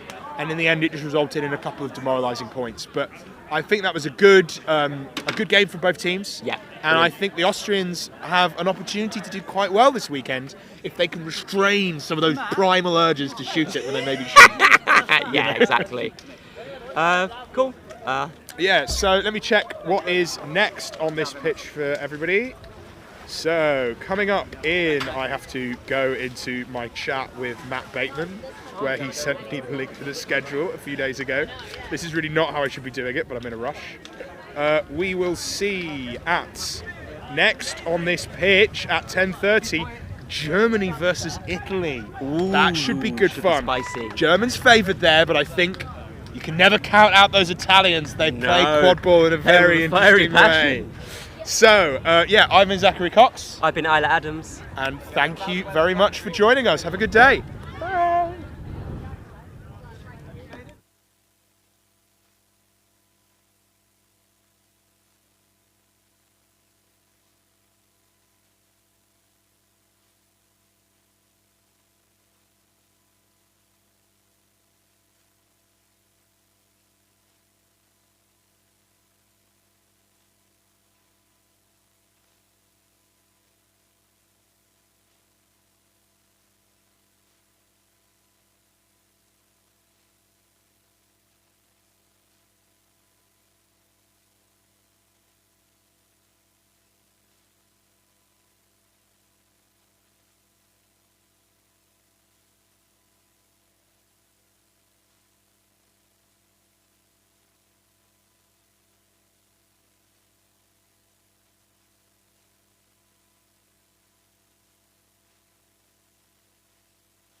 Hello everybody and welcome to Game 3 at the European Games. We're here playing Quadball in West London, UK. I'm Zachary Cox. I'm joined here by my good friend Chris Thomas. How are we doing, Chris? I am fantastic. Loving the sun, loving the Quadball.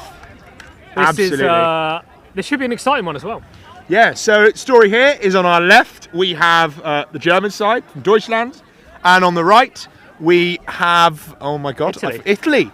From Italia. So the first seeded team here is Germany in this group, but you can't count out Italy in a time like this. They're a team of a lot of competent and exciting players. So we'll see what they're able to do here. I expect this game to be in swim, certainly, when we come into flag runner on pitch.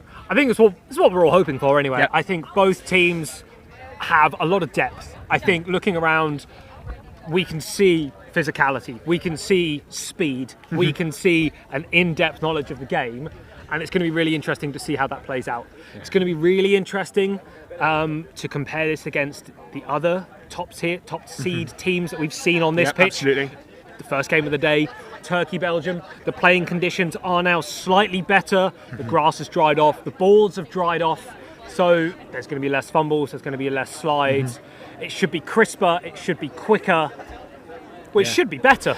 And in that game, we said we felt Belgium had the advantage and Turkey wanted to be the underdogs. And when it came to that final score, it was 2 points up before the catch for Turkey. So hopefully we can see Italy pulling off similar behaviours and us having a nice, exciting game on our hands. It's what we want to see. We want to get 20 minutes in, the bubble wraps up around the flag runner, the beaters smashing heads with each other, and then the physicality comes out in the chaser game.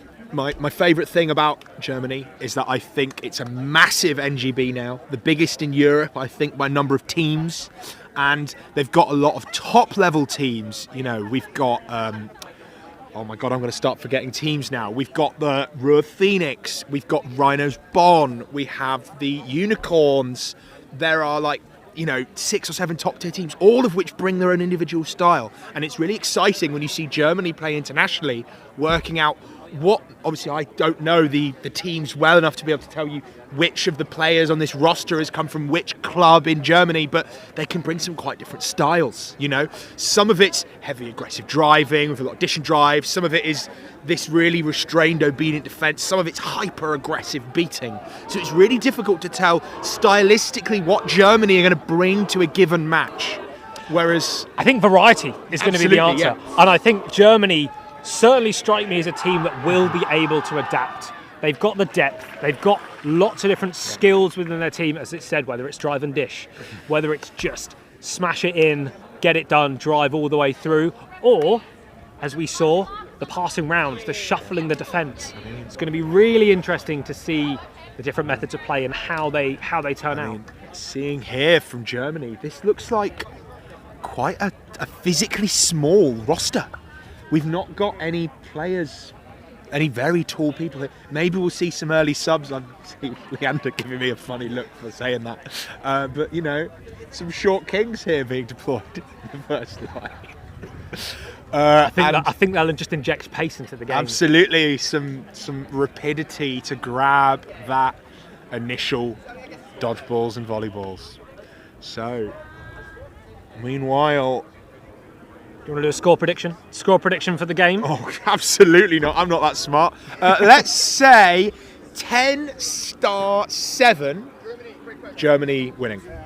Really? Yeah, very I think so. Very close. Okay. Mr. Quick. Head ref fine, clearing things up. Players getting ready. So we've got Dressler and Turini running for the volleyball, and then I cannot see who is going for this dodgeball. Number 61 and I think 36. Two female players being deployed. 36 and 31. I thought 36 it was 36 and 31. 36. That would have been good. Here we go. So no, not yet. Number 97, Italy, running over to the right side, is ready now. Okay. Brooms up any second now. Okay, so Quaffle going into the hands of Italy. Going to make a starting attacking play. 97, a great spot, but doesn't land it. Meanwhile, in the dodgeball game, we're seeing control here into the hands of the Italians. Some very spicy early moments, particularly with the advantage being called against the Germans here for some initial foul. Any clue what that was, Chris?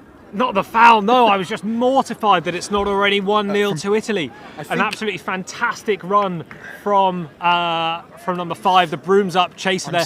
97 coming in, not marked at all. Hoops wide open. And wasn't ready until right at the end. I'm seeing some hand gestures from the scorekeeping box, the pavilion, that it might have been some back contact. But we'll see what call is made.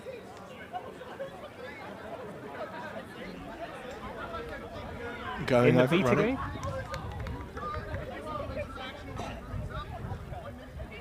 Okay, a blue card being given against the German beater, no, the Italian beater, for an illegal interaction in Brooms up. That is going to result in a 1-minute timeout served. I assume that's for a false start or possibly some pushing, but normally that'd be yellow. If it's procedural, I think it's a false start. No, that is true. So it doesn't stack, but it is going to result in a turnover, which means Germany can have all the balls. That beat goes wide. Let's see if it can be connected. Beat goes into number 22. Going to have a chance here. Let's see if it can be finished. There's a good bit of contact on here. Number 15 for Italy coming up, a quite high point. Moves it around, slows it down. Control here for Italy. You're surely expecting a German goal here with this blue card. They've only got a couple seconds left of this.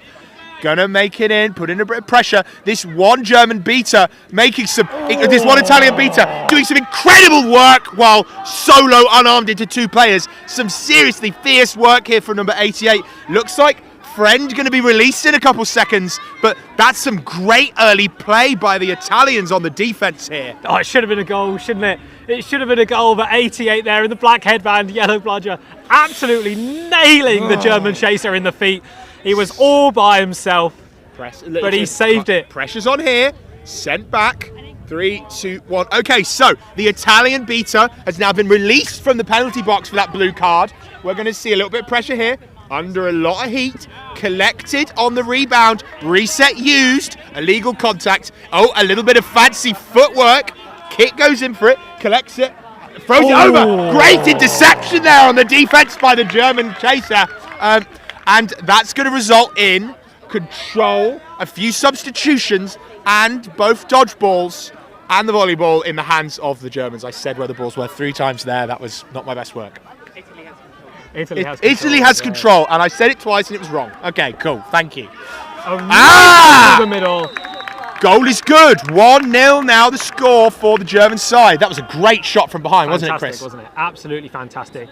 It's exactly what you want to see. There is some really 2 players behind here, but they're going play without any dodgeball assistance.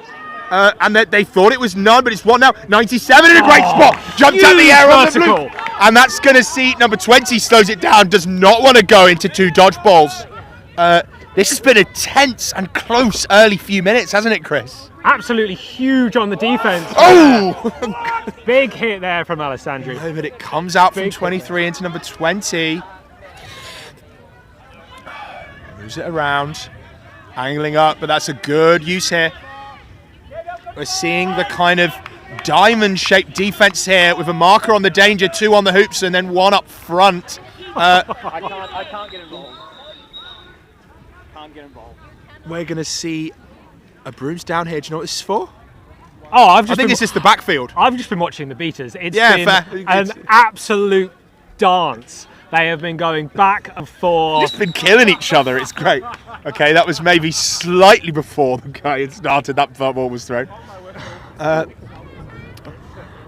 it is a red ball, but it's a German ball behind here. I expect we're just going to see the yeeted all. Okay, no. Sends the flank 24. Draws the dodgeball out. Uses the control. Lovely hands here for number 23. Goes in. Shot's a little bit high, but it wasn't a shot. It was a pass into the hands of Leander, who's then gonna throw back. Napalm coming in from 17. Let's see if they can line up the timing. It looks like it might be a little bit late. No, it's not. Goal is good. 2-0 now. Great bit of napalm there by number 17 from the German side. It's slow. Beats a sub. but it's Number 6 coming in calculated. so fast here to protect. Beats, thrown back, comes off inbounding. It's not going to result in any change of hands. I love the angle here that the other Italian beater is looking for. Rolls back the point. 97's in a nice spot here. I think we're going to see a throw over. Okay, Beat goes to the floor. Presses on now. He's going to throw to get rid of it. Goes into German hands. Passed back and collected. Straight up. Ball thrown Straight back. up. Absolutely fantastic positioning from the chasers and keepers in Germany as well. As soon as that ball is turned over, they're straight into the other half. They're not waiting for the volleyball to come up. They're finding positions. They're pulling defenders out of place. Really know how to play this game. Nice reset, bounced, collected without the first reset being used. Thrown over the top into the. Oh, great hands there. 3-0 now for Germany. I've loved the way that this German number 23 has been chasing these last couple minutes. Great stuff. Okay, no call. We're just collecting the ball after that cannon of a shot from Too very good. close. It was too good.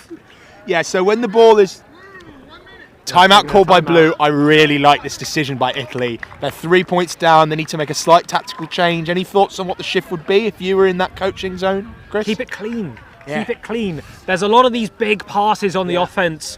Okay, it's great making the heads up. It's great spotting your players, but it seems like Germany have got your number. Yeah, They're on there. They've got the vertical. They've got your mark, and they're just intercepting one too many times. There's a lot of vision, I think, in this Italian offense. A real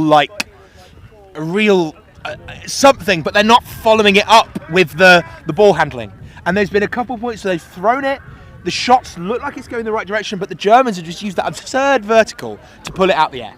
And there has been some fantastically clutch Absolutely. moments from the German chasers, plucking it out of midair. Really, some really good heads-up plays as well. When you look and think, oh, there's an Italian chaser completely in the open. No one knows where they came from, but Germany intercept the ball. They do.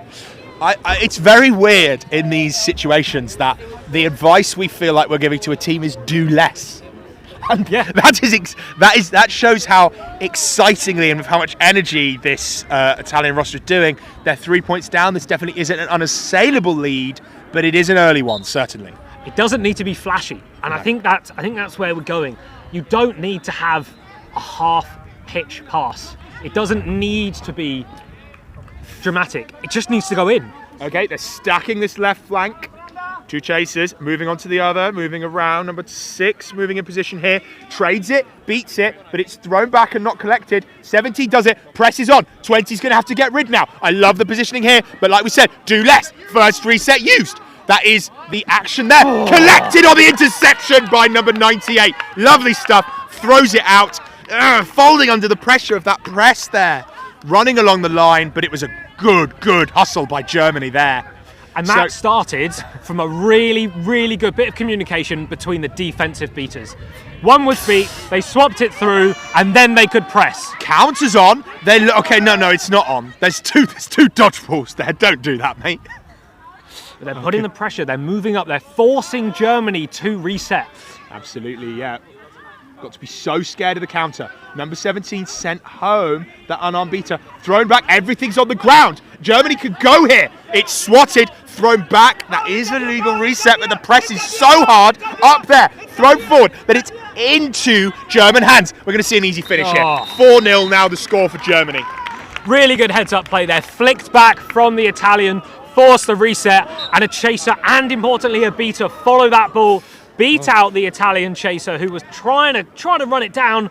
But they're just not fast enough. Italy needed to get back there. It's a nightmare when you go for that reset. By the time your hands have the hands of the ball, you look up and there's a dodgeball 2 inches from you. You know, there's almost nothing you can do. The only thing you can there is just yeet it as far as you can up the pitch. Just get it gone. But it didn't go far enough. It went directly into German hands, and the counter was on like it is now. That throw comes too early. This is now great positioning. Fantastic positioning. Oh, beautiful. 5-0 now. Great goal there by number 98. And number 16 throwing it over. Gliding pass, taken on the run, thrown through the hoop. Pitch perfect. Just the team play, the understanding, the positioning. It's absolutely fantastic coming out from Germany. Yeah. They understand when they get the ball, they need to find that space. 98 just found the space. Yeah. They knew exactly where they were, put it in. Strong counter. Really strong counter there. And the set play's been good as well. Let's see what Italy can do. I kind of want them to hold it a bit slower. Beat goes in, thrown, pass back. Some complaints there by the Italian players that the throw was not on the ground, but it went backwards towards the hoop, easier to collect on the go. But it happens sometimes in the game we play. Counter is now on. Let's see how fast it is. Oh God, they're not even going to let the poor man run home. Sent to He needs to go back to his hoops anyway. Yeah. Italy need to switch something up. I think their beaters now have control, so it's going to be really interesting to see how they're going to manage the defense now with control. How Germany plan. Well, they're not going to have to manage it if back. Italy go all this way out and leave them with just one ball in the way. Oh, it should have been safe hands there. Very aggressive beating. I mean, look at how far up this Italian beater is.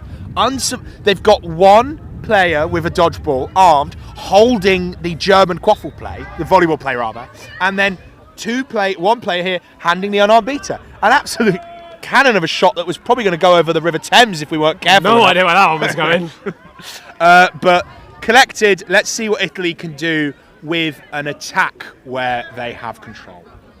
Not seen too many of those yet. Slowing it up, setting the positioning, looking for some Italian players to take the deep corners now. Keep a ball in hand. Number 6 really stood aggressively with that armed bludger. I like this positioning if it wasn't resulting in so many counters. Is there going to be a burst of speed? Is there going to be a very quick something beat? in a minute? I think we're going to see a cannon shot thrown on here over the shoulder. Happen. Yeah, there it is. Shot, but it drops. It goes wide. They're going to collect. And that is not in for Italy. No, it should have happened. Oh, this is the kickback. Oh. Okay, I'm not sure what the call's going to be here. I think it's just a turnover. A little slide kick that missed. I think this is going to be a German ball, unless there's a call for kicking at hands. I don't think so. That is one of the things you can be fouled for, but it looks like all the players are mounted. It's going to be second. Cool. And now the counter is on. Germany attacking with pace. But they look over. There's going to be good positioning here. 45's got a chance. Can we get the hit in? Fantastic play! Addition drive. Gorgeous. Yeah, so one of the most devastating plays on the to deal with on the defense as a defensive chaser or keeper is when you run, the tackle hits, you land your hit, you've done your job, but the player offloads into the hands of another running player, also moving at speed. Fantastic from number 6 great there. stuff there by number 6. Catches it on the go. That's no bludgers. Let's see what they can do. There it made is. by number 11. That is now, I think, 6-1. Finally, Italy on the board. An absolutely fantastic bit of individual skill from Italian beater number 6, catching the beat, meaning the other one, no dodgeballs on the offense for Italy. The thing that made it work, though, was a bit of off-ball play from the Italian chaser number 11, who set an absolutely vicious pick with a little bit of push as well on it, which meant that there was that hoop could just run clean for. A player here under possession, number 6, a little bit unhappy. He's going to come out with the dodgeballs here just because there's one at the feet and one not. But they're going to make it nice and slow. No chance that Germany can come out of this with control. But the problem is their player is all the way up here. If I was Germany, I'd be looking at a bit of a counter now, but they're going to play a bit safer than we are. What's happening in the chat, Chris? See you looking down. Anything? Nothing. Not much. Okay. Worth a shot. That was 10 minutes of game time just called halfway until those seekers are released. Looking like a pretty dominant German game, though. Oh, huge beat there to the face of number 17. Can it be pushed in? Yes, it can. I mean, it looks like the answer is, for Italy, getting some control, setting some picks, and then throwing some balls and see if they go for the hoop. That drive has been good, but question here, I think, about the refs about if he was beat before the goal. Oh, my goodness, that is close. Looks like some of the refs thought they saw a beat, some didn't.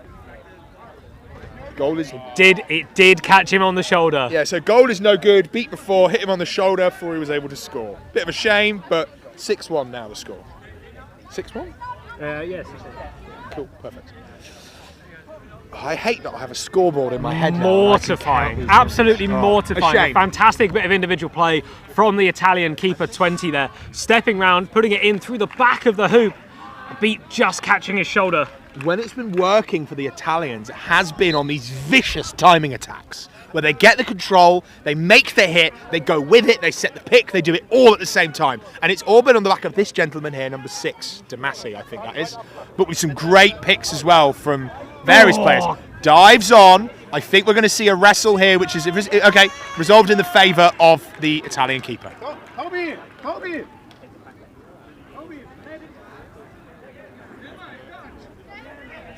Okay. Bit of a slow moment here. The Italians have managed to keep quite a lot of control over the last few minutes, and it's resulted in more opportunities than we've seen them have in the early stages of this game. Starting to pull it back. Maybe what happened in that timeout starting to work. You know? I think Damasi is really injecting some aggression into the game, and I think it's needed. I think the Germans are doing an absolutely sensational job at just stagnating any attack that the Italians are making. Oh, huge, absolute missile of a beat.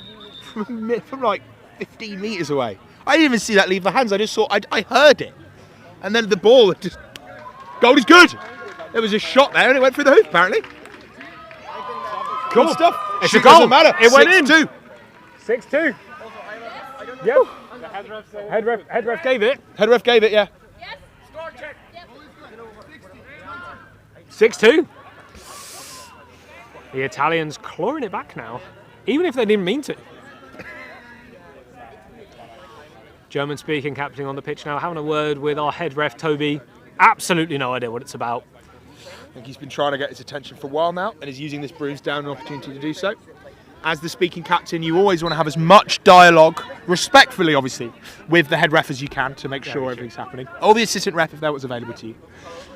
A couple of substitutions here, 3 or 4 in a row for the Germans. I'm not sure who they're bringing on, but it's a new line at least. Maybe what styles, what teams we're pulling from here. The best international teams are able to pull lines out of the clubs so they can bring some existing synergy with them and be able to train more than they would. Great beat there. And a save there. Back. Really nice. That looked a little bit out of hands, but control coming out of there for Germany. Very high beat here, going to put in a tackle.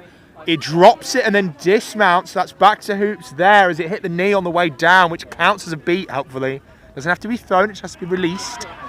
So good shot block there, but it's control now for the German side. Let's see how Damasi and co are able to attack into this, because that style they had was very reliant on going up, taking the trade, and then polishing it up with that. But new beater now, playing off ball. Very fresh legs coming positioning. on, trying to get back control. Volleyball moving up this left flank. Keeper on point here, using the advantage of the immunity. Shifting so it goes onto the chaser of 98. Very patient here. This is what I like to see. Let's see what the Italian beaters can do to make it happen here. But if they make a play and it goes too hard, then we are going to see it. Good tackle there, but it's dropped out into the hands of the other Italian player. Ball's on the ground. Everything's in the air. 13 collects. There's a dodgeball in the way, though. And only one player who's not in a great spot. 23 lands it. Shots too high. And there is the German counter. One dodgeball ahead, but it looks like the Germans are going to trade. Cannon shot. 45's got it. Great tackle. Yes. Rolls it out. Scoots it. And he's going back again. Oh, my God. One beater in the way. Player over the top. Send it over. Send it over. Too tall. Catches it. Scoops. Going. Spins out. Beat. Misses. There you go. Oh, yes. No. Hands, please. Score. I'm running out of breath. Chris, go. The attack is just so physical. There's no dodgeballs around. Another absolutely sensational hit. But the Italians are coming in to collect it. The keeper has the immunity. And the keeper immunity means that you can't resolve that with the dodgeball. What an incredible bout of quad ball we just had in front of our eyes, Chris. How was there not a goal there? How did it not go through the hoop? Back and forward, left and right, dollyball, volleyballs, dodgeballs, everything. I gotta say, some absolutely massive hits coming in from both sides. Beat trade, hits the head. It's Italy coming out of this with control, but that's great positioning there. Oh, that's sensational! The German shooting has just been gorgeous this game. That exactly back right corner, she is lapping it up. She is finding the space. The passes are hitting, and it's just working. It's just working. Oh, I mean, despite the advantage so far for the Germans, this has been a delicious game by both sides. Di Medio coming now unarmed, looking for a real line here. Bops it out, manages to get it, but the control traded, beat, thrown, swatted actually, finishes, goal to Italy. Beat before. Beat before, possibly the argument. That's what I'm hearing from behind me. I'll be honest, I don't think there's any argument about it. They were quite clearly beat before. No, goal no good. Well, it looked cool. It did look very good. Enough for me. It did look very good. I would maybe suggest passing if you've got two bludgers in front of you, but, you know, there we are. Oh, you're such a naysayer. Okay, so a lot of balls on the ground here. Goal was called no good. So we're going to see a collection here of the other dodgeball. Control now for Germany, but the counter's on. Their beat is set very deep. Again, 98 in this great position behind. Throws it back. Napalm coming in. 22 throws back their dodgeball. He's going to go in nice and slow and just put pressure on. Oh, shots no good really? or good. Referees disagreeing. Two here closest to us saying it was no good. The two behind saying it was good. But I think the two behind had a better angle. I think it hit the hoop. Hoop twisted and rolled out. Get the replay in. Get the replay in. I'm not trying to. The budget's not that big. Maybe it is. I don't know. Got to say, it's been an exciting game. I'm feeling really excited to watch some of these top teams play later. This is another great game here at EG. I think the Let's see, biggest we're about to hear it to your call, I think. goal is good. Goal is given. 7-2, I think. Other side. Jeffa. I think it's been your Exactly, yeah. 80-20, in fact. 80. The score now 80. in the favour of the German side. So, there's a lot of balls on the ground at the moment, but I think, that running back resolves that napalm, and we're going to see it collected here. I think watch the black headbands. Italy need to make a play for control. Another They've scoop scored from when they've behind. had control. They need to make a play for it here. So 64 made that same attempt as last time, came from behind and tried to knock Pressure's it out. about to be put on. There's no dodgeballs with them. I think Ash is just going to have to send this one home. Too late, gets beat. Yeah. Cleaned up. So 64 last time managed to get a really good play by going behind and knocking the ball out and then causing an attack. Whereas this time, the Germans were wise for it. You can usually get away with that trick once, and after that, they're going to be with you knowing what's happening. Fresh pair of beta legs now for Germany coming on. Dodgeballs in hand, ready for the attack. It's worked for Germany time and time again this game. Let's see it again. They're not afraid for the reset as well, and I think Italy need to learn from that. Ooh! Huge block. Good block there. Moves back to step the hoops. It looks like that ball is going to be a German ball. Bit of confusion. Okay, yeah. Italian ball. Is a turnover to Italy. They have got control at the moment, right? No? Where's control? No, control. No, okay. Control with the German Germans. control. German control. Sorry. Setting up. 43 takes the pressure from the Italian 64, beats it, runs back, is out of position for a moment, but isn't going to use the opportunity to trade. Sends a player home, rolls it back, big trade. This is going to mean that the Pressure Italians have got coming a up chance to go. A slight it's huge! Goals go through the hoop. That brings us to 8-3 now. The contact, the spin, the shot, the beaters are pulled slightly outfield, giving the keeper enough time to take in, get the contact, but kept the composure as well. And I think that's what we're seeing a lot of. You just need a little bit more composure. You just need that extra second. He took it with the contact.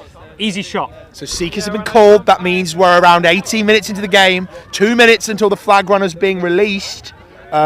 This will certainly be exciting. It's going to be out of swim. I'm expecting both of these teams to probably just ignore the flag runner and just keep it in on the play. But yeah, broom's down. Any idea what this is for, Chris? No, I'm usually just watching the beaters. It's been a fantastic back and forth. The German beaters do seem to have the Italians more often than not control in the hands of Germany. What I'd say is I don't think they're always winning the trades, but I think more often than not, they're taking the trades in the right place, where when they win or lose, it doesn't matter. I think their positioning's been a bit more tactful than their Italian counterparts, who I think, by the nature of being behind, have I think been playing a little bit too aggressively. But we'll see how we can pull this out. Some stretches being performed by our assorted seekers of flag runner. So are we playing set score? Yeah, set score. We are playing set score. So the way it works is that if the Italians catch here, they will add 30 to their score, which I believe will bring it to 8-6. Oh, nearly! Oh, she should have caught it.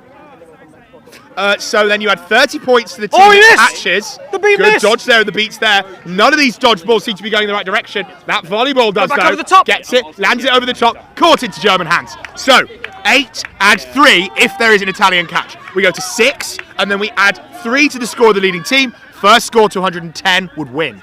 But that shot's no good. Leander on this left flank, moving it around. In a nice spot here. 2 players guarding hoops, 1 gone forward.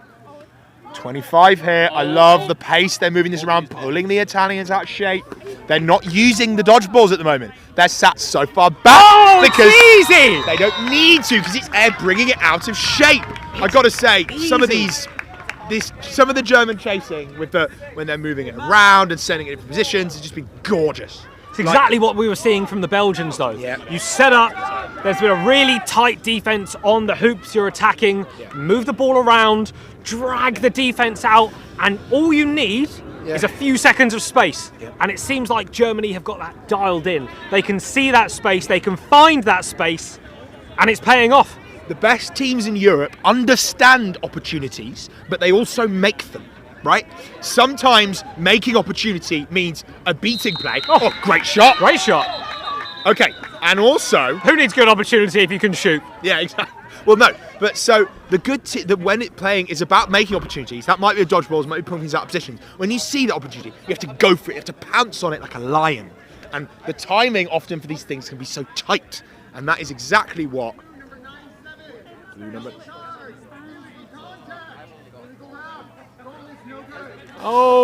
Goal disallowed due to illegal contact performed by Italian number 97, one of the chasers. Unfortunate to see. That brings us back to the point where we're still out of swim, but a catch here would be very helpful for the Italian side. Very helpful. 10-3. 10-3. 10-3 the score. Maybe if you're Italy, do you defend until you put maybe 1 or 2 more in? Or do you just go for it and then go hell for leather on the chaser play? I've got absolutely no idea, Chris. I think these teams understand the situation better than we do. They understand their strengths, their weaknesses, the lines they can bring, what their opponents have done. All of these teams have done intelligence. They've been watching all of the top Italian teams. They'll be watching them, and all the top the German teams. There was an opportunity to do a load of scouting across the footage of EQC and then last year's games, and they'll know what to do here, because I don't. It doesn't need to be this big process. Really, we're just renting it. I think they go for it. Yeah. That's it. That's all it is. That's really all it is. Number 1, Germany, poised to beat number 17, who is poised to hit the buzzer back. I think this is going to get out in time, is it? Okay, No, gets it. no way. That's all the balls, everything Here now we in go. the hands of Germany. Throws it to the floor rather than to hands, but it's still a good shot. But they've not got long. Okay, they've got so long until this volleyball comes back. There it is. And also, I don't think we've got long until the dodgeballs, the flag runners are going to be released. 10 seconds, my gut was right. And it looks like there's going to be an opportunity here for... What's happening right now? Okay, yeah, so German bubble being set up by the Germans. They just want to catch. And both teams are going to respond here, and we're going to see what happens to these teams when we take away the dodgeballs. I don't know who this favours, but I don't think it's as clean as we'd like it to be. Lovely bit of Good physicality goal. from Italy. Runs it through, smashes it. So Let's it looks see some hits. Germany are going to set the bubble up. Germany have set the bubble up. They're taking the beaters out of the chaser game, which means the contact is... Oh my God, he got it! A huge dive there. Did you see that? I did. Did it look good? It looks picturesque. And I don't think, because everyone was walking up at the pace they were, that there's any opportunity there could have been a foul in some other part of the game that affects it. Odds are, I think we're going to see a catch called good here for Germany. He's an absolute wizard. The dive Jeffer. looked miles away from the flag. Jeffer, can you spin the scoreboard for me? Oh, okay. That's Can you add the other number to the scoreboard? Okay. 100. The score pre-catch is 100 to Germany, 40 to Italy. We've seen an unusual thing, which is an Italian player up in, I assume the captain, up in the referee conversation about this. Normally, if I was a referee, I'd tell them to go for a walk and finish my conversation. But we'll see what happens. But it looked good, but there's all kinds of rules. The SRs, the flag refs rather, have so much more knowledge about what happened here than we do, and the flag runner themselves. So there might have been something we didn't see, you know, a tug on the shorts, a grip, a bit of restraint, a lack of ability for the flag runner to move backwards. You know, German seeker dived like a swan and woke up with the flag. Okay, well, That's all that happened. I want to keep it suspenseful for the people at home, but by the sounds of it, I believe you. I trust you, Chris. It's We'll see if this catch is good. elsewhere on the pitch. It's elsewhere on the pitch. I'd like to think that's what is being debated. I don't think there could have been anything else on the pitch. German-speaking captain is confident, giving his team a thumbs up. Check what's next.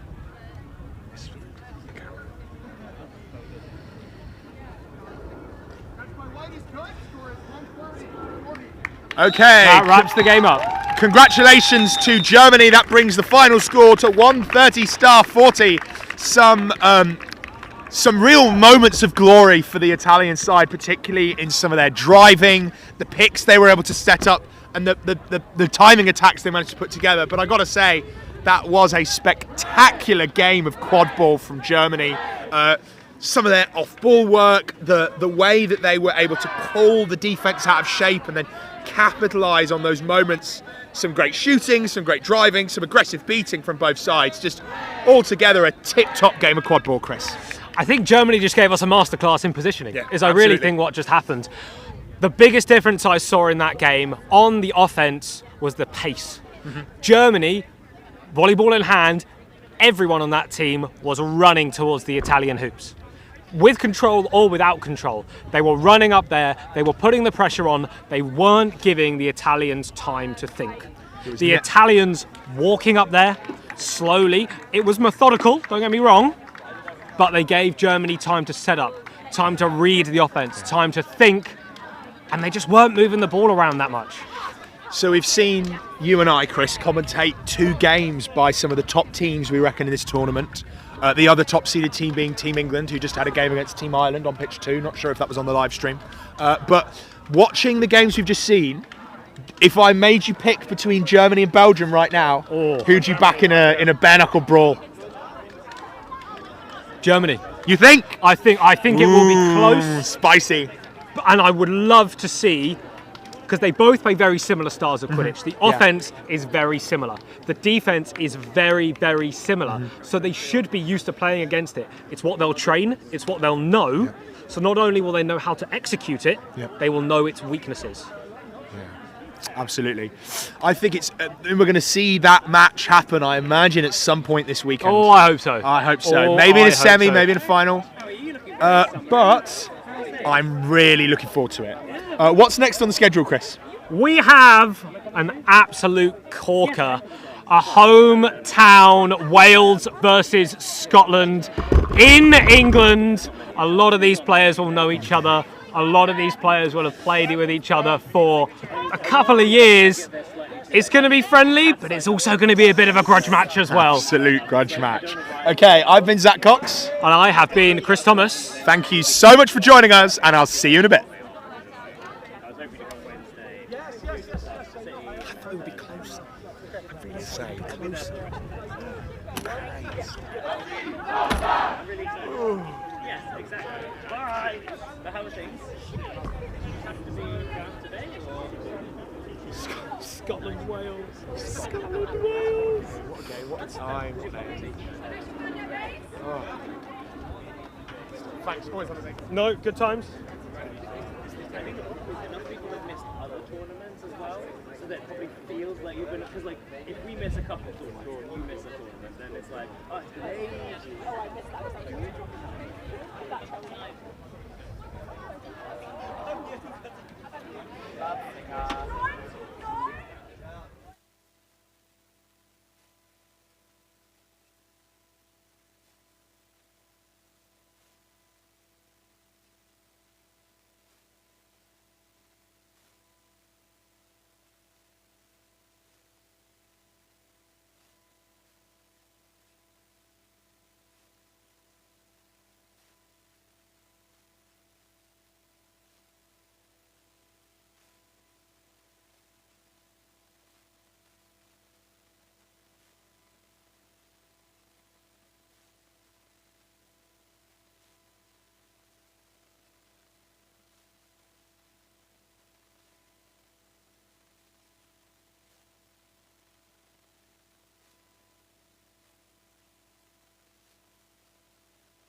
Hello, welcome back to the live stream, and we have Scotland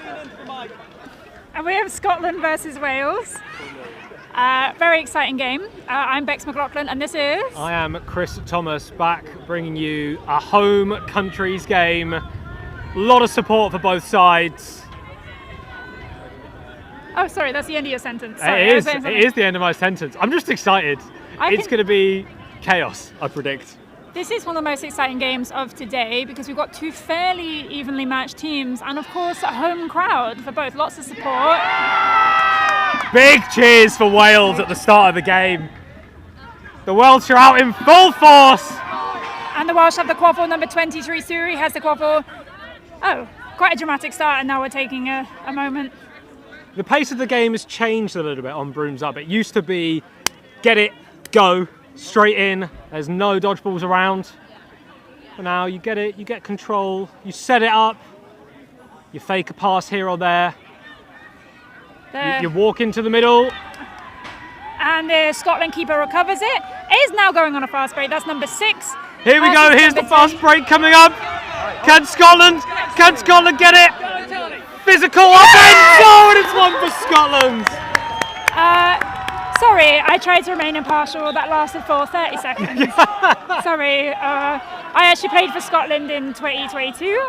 Big Scottish fan, big fan of Scotland. So I'm very happy already that we are 1-up. Sorry, Chris. You can support Wales. I'll have to play. You know, we've got to be fair and balanced. Wales here pushing up, really trying to gain back control now. Trying to push in Suri over the top. Fantastic catch. Didn't quite make it though. That was very near miss. Now number 6, the keeper for Scotland, has the ball again. Checking to see where the rest of the players are. Big long pass. Now I think 2 hands would have done that one. To be perfectly 2 hands honest. would have been good. If only I'd been saying that huge for years. split jump there from 19 in the Scottish jersey. Sent the bludger absolutely mild. Now I'm going to say now, we don't have the names with the numbers, and my eyesight's not good enough to read their jersey. No foul, no call. Okay, and the ball is once again with Wales. Wales number 23, Suri. Do you have the names? Scott Suri, I believe. Ah, Scott Suri. I think they're playing very similar styles. I guess that's to be expected. They all come from the same. Oh, Fran saving the reset there. Very close. Here we go. Really good beat to play in the middle. Scott Suri now in the middle, and he can get it in the small hoop. Equalising up for Wales. This is such an exciting game. And for the first time, Wales beat us with bludgers in hand. Okay, number 13 from Wales, Adcock, seems to be quite enthusiastically shouting at players from the side and telling them to sub and whatnot. Let's calm down a little bit, maybe. Jake Adcock speaking, captain, trying to make sure his team are hyped up. Good recovery by Wales in the keeper zone, stripping the ball. I believe that was from Jandals, Team Scotland's coach, team director, one of the two. Director coach. Director coach. Okay. No, director coach. Director coach. Why not? People can wear multiple hats. Sure. I think. Why not? Yeah. Why not? The quaffle is behind. Quaffle. It's not called the quaffle anymore, is it? Sorry. It's behind the hoops now in the possession of Wales keeper number 23, looking for the option. Napalm coming in from the Wales beaters. Fantastic goal there. Right in over the top. Really nice vertical there from Dylan Rees. Oh, beautiful Welsh name as well. Beautiful Welsh Love it. name. Rees, let's go. Scotland has switched out a couple of players. I believe that's Josh Fogg now, number 22 for Scotland on the Vita game. Coming in now, looking. He hasn't seen it. Oh, he nearly manages to snatch from 99 in the Welsh jersey. Jandals beaten to the punch for the volleyball. It is called a volleyball, isn't it? You would just go volleyball, yeah. Yeah. We all know what you mean, though. Oh, I thought that missed. I didn't think that person was beat, fantastic but hands there from Miles in the Scottish keeper. Miles will work 500 miles and score. Should have been 500. Yes! There we are. And Miles scores. Absolutely brilliant. We are 2 apiece now. Oh, I'm so excited. 2 apiece. And the crowd is loving it. There's some clapping, some chanting. I've just sent myself to do a workout somehow. That's because you're super excited I'm too. so excited. I'm so excited. I'm going on a run, hyped up for the Welsh to bring it home. Hyped for the Scottish. Let's go. Let's go for Scotland. Another napalm attempt down. It goes in straight away. Ooh. Ironically, Hamilton, also a Scottish name, number 10 for Wales, scored that. I must say there was some lovely Goal stand! good catching, nice placement, very nice. Josh Fogg has been sent to the sin? No. No, he's Pass on to the keeper. Matt Mount! said he wasn't going to get involved, and he Come needs on, to have Matt, a whistle! declaration with the ref. and is fully involved on pitch. Let's not forget, we've still, since the pandemic and all that, we've got new referees, and it's always good to have a learning opportunity. Nobody's perfect. It's a difficult game to referee, and everyone's trying their best. There's a lot of emotions riding on this one, I feel. It's a real grudge match. Oh, fantastic tackle there in the beta game, trying to turn over control. Now there's two dodgeballs on the floor. Josh kicks one back. They picked up the yellow one. I don't think 99 realises, in fact, there are two bludgers instead of none. Over the top into Arjun Sharma. Oh, brilliant very block great by effort. Scotland. Oh, great Brilliant. dodge there. Oh, really good pass, heads-up play as easy well, open. driving it in. Oh, no! That was in! That was in! I think it hit the hoop and went round. Down. It hit in and down. Right. Oh no, they had so much time. Mortifying. I don't think we should commentate games I'm this emotionally invested in. I'm sorry. It looked into me. Broom's down, he's still running back, he doesn't care, he's in the zone. According for the medic. So anyway, it is great. As we know, the home nations used to compete as Team UK. Very much. And now competing separately as Wales, Scotland, England, and Ireland's always been pretty much separate from the UK for reasons. Do you think that's improved the development of the game in the UK, Chris? 100%. I think it's given a lot more people opportunities to show their talents on a national level. Mm-hmm. I think trying to pick players from the entirety of the UK is challenging enough.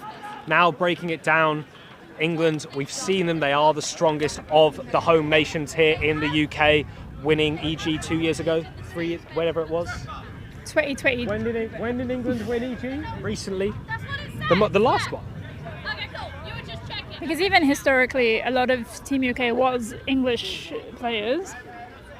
So yeah, I think that tracks, that makes sense.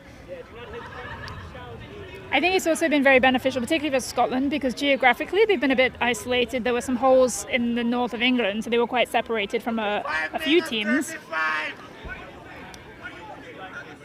So I think that's been really good. What are people saying in the chat? Are they saying, Bex, you're getting too emotional? Calm down. Saying we care too much for this game. I care too much. Two unseeded teams going at each other. Those are the best quite games, though. neighbouring. Those are the best. Nobody, let's be real now, nobody wants to see a huge blowout, 300 goals difference. You want to see the close games, the games where anyone can win, the scrappy games. For sure, and especially from the developing nations as well. You've got a lot of players in here playing for their club teams, their university teams, often. The difference is when you see a good play from a team that you don't rank very highly, it's brilliant. That's what you focus on, the good. If you see a Germany, England, and someone drops a pass, that's what you remember. You remember the bad. It's like a difference of perspective. For sure, and I think a flashy play for these guys makes everything so much more exciting. Exactly. It really brings the hype and the emotion to the game, even if it is just a really satisfying two-handed catch in the air and a dunk through the hoops. Yeah, exactly, completely. Do you know why I'm so invested in the two hands? That was my two hands was the name on my jersey when I played for Catalonia in 2016. It was Dos Manos. Dos Manos. Dos Manos. And so it's like, yep, I've been saying that for 8 years now. A while. So we should be doing more of it. Yeah, whereas like the mind shift's completely different. And I am under the impression that Scotland is trying to equally rotate through their players. They've got 3 lines. They've been training in London. London, Scotland. The Scottish team training in London, of course. It Why was wouldn't quite you? a heavy density of quadball players in London, and so there's a London-Scotland line. If that makes sense. Okay, that And makes a then lot of there's sense. the Scotland lines in Scotland. There's a Scotland line and a London-Scotland line. Of course. Yes. If that cleared that up for you. Yeah, just to make everything really crystal clear for everyone. Yeah. So, back on now. Injury all sorted. Very big thanks to the first aiders that we have on pitch side today. Really tight defence from Scotland now. 2 bludgers in hand. Wales trying to work to get control back. Looks like it works there. Number 20 in the Welsh jersey, beating out Josh Fogg now. Wales does have very good ball handling skills. Number 3, that was another lovely pass. Can't see their name, but they did really well there. And I'm going to say, what's this player's name? Arjun, number 5? Christy McCable in number 3 there. Arjun Shuttle. Arjun, if you caught with 2 hands, that would have been really good. Well done, McCabe, number 3. A 2 hands counter up top. Just saying. Just saying, the Lord gave us 2 hands for a reason.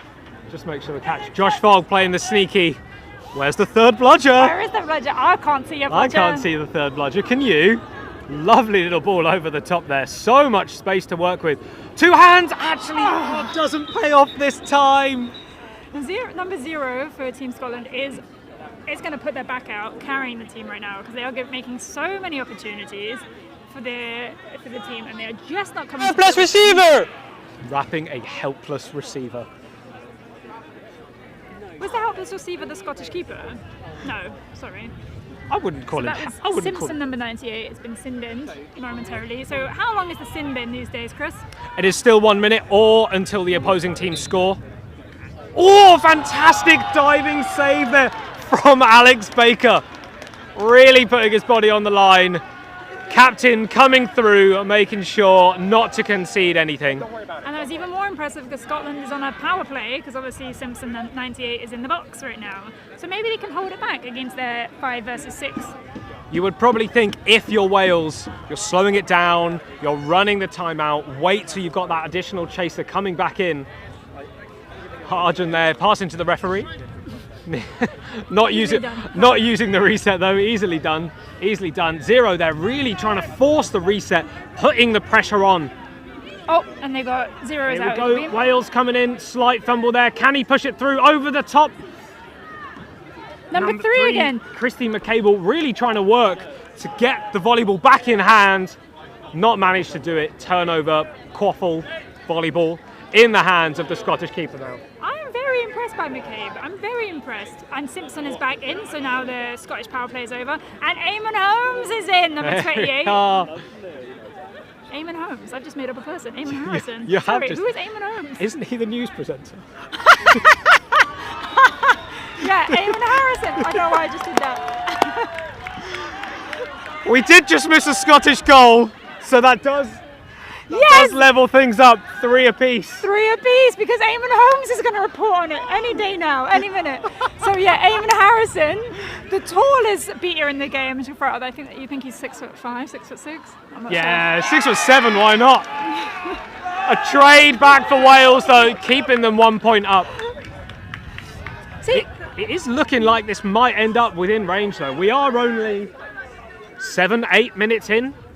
But there's no one's it feels really like running more away when you're with making as many gaffes as I am. But that's fine. Well, I'm having fun. Are you having fun? We're having a great Oh, time. fun. We're having a great time. Let's go, Eamon. So Eamon and I go way back. We were teammates back when the Tornadoes Taxes was a thing. So founders of. Back in the Did it day. found as Taxes? No, but he was an integral member. Me and Sally back in the day found Oh, that of team. course. Rip the team. That's what I'm saying. That is a throwback to anyone who knows the Tornadoes as a team. And Scotland has bludger control. Lucy Nichols there really hassling her opposing beater. Fantastic two-handed catch. Really nice bit of physicality there on the defence. But it's recovered by Scott, and there it is. Taking Wales now 2 up. The important thing about the home nations teams, I think, is to not look at Scotland and Wales as like a training ground for Team England. I think sometimes people sort of think, oh, if I play for Scotland, people will notice me, then I can play for, England down the line. And I think it's important to respect them as teams in their own right. And I do think a lot of these players are genuinely proud to be representing their home nation. 10 minutes just called. Scotland fighting for that ball. As we said, if that was taken with 2 hands, probably a goal. I wonder how many 2 hands are in there right now. Oh, so is there a limit on how long they can grapple on the floor like that? Before There is now, yes. If there is if the volleyball does not advance, either way, within I believe it's 10 seconds, the referee will quite simply call That's a good rule. whose possession. Says, yeah, we're not getting anywhere with this. Oh, very close there from 57 in this.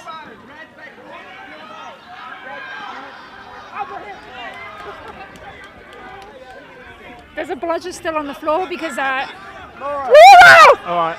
I don't understand the rules well enough to know what went on there. Oh, fantastic bit of heads-up play there from 2 in the Wales jersey. Eamon Harrison there clearing up. So basically, because Red Beta threw it out of bounds, I believe. I think they got turned over. Inbounding, Red then still. Is it just whoever's closest when it goes out? Closest when it goes out is called as the inbound. Okay, whoever is closest to the dodgeball when it rolls over the line, it is their ball. Because then we had 1 left on the field, 2 bludger, 1 person fighting over a bludger, 2 people fighting over a bludger, someone had a bludger, and I was like, And one just- bludgers are plenty, let's go. Everyone gets one. Everybody Nearly. gets one. So the ball is in possession of Jandals, number 17 for Scotland. Looking to use the reset, looking to work the defence, try to pick the holds in the Welsh. That also could have been 2 hands. 2 hands, come on. It is very interesting because it's like they're playing. Nice bit of physicality there. It's like they're playing a mirror. Both teams are essentially doing the same thing. It's very similar. Yeah. It's just who can do it better. One team is at the moment doing it slightly better. But only slightly. It's still all to play for. Lots of subs coming out now from the Welsh. Oh, good. The captain, Welsh captain, number 13, Adcock, has been added in. 12 minutes. Passes to McCabe. Oh, she get it in! Absolutely fantastic. I'm very impressed by her. I don't know. I've never seen this player before in my life. She's phenomenal. I'm very impressed. She's finding the space. She's drawing the defence. Scotland retaliates. Really nice bit of beta play there from Scotland, though. Clearing up, giving their keeper there nice big chance to drive. Simple pop into the hoops. But yeah, I was very proud to play for Scotland. It meant a lot to me and my Scottish heritage. Very good. Yeah. As it should. And it did. Which tournament was that? EG in Ireland. EG 22. EG 22. Yeah. It's now 24, Chris. In Now, case you're... that was 2 whole years ago. Just checking my watch to see what year it is. It's easy to forget. And when you're as old as we are. These details slip out. I played my first tournament 12 years ago. Wow. I played my first tournament 10 years ago. Yeah, it's still a new player to me. I think something we're noticing with these. Oh, brilliant! What?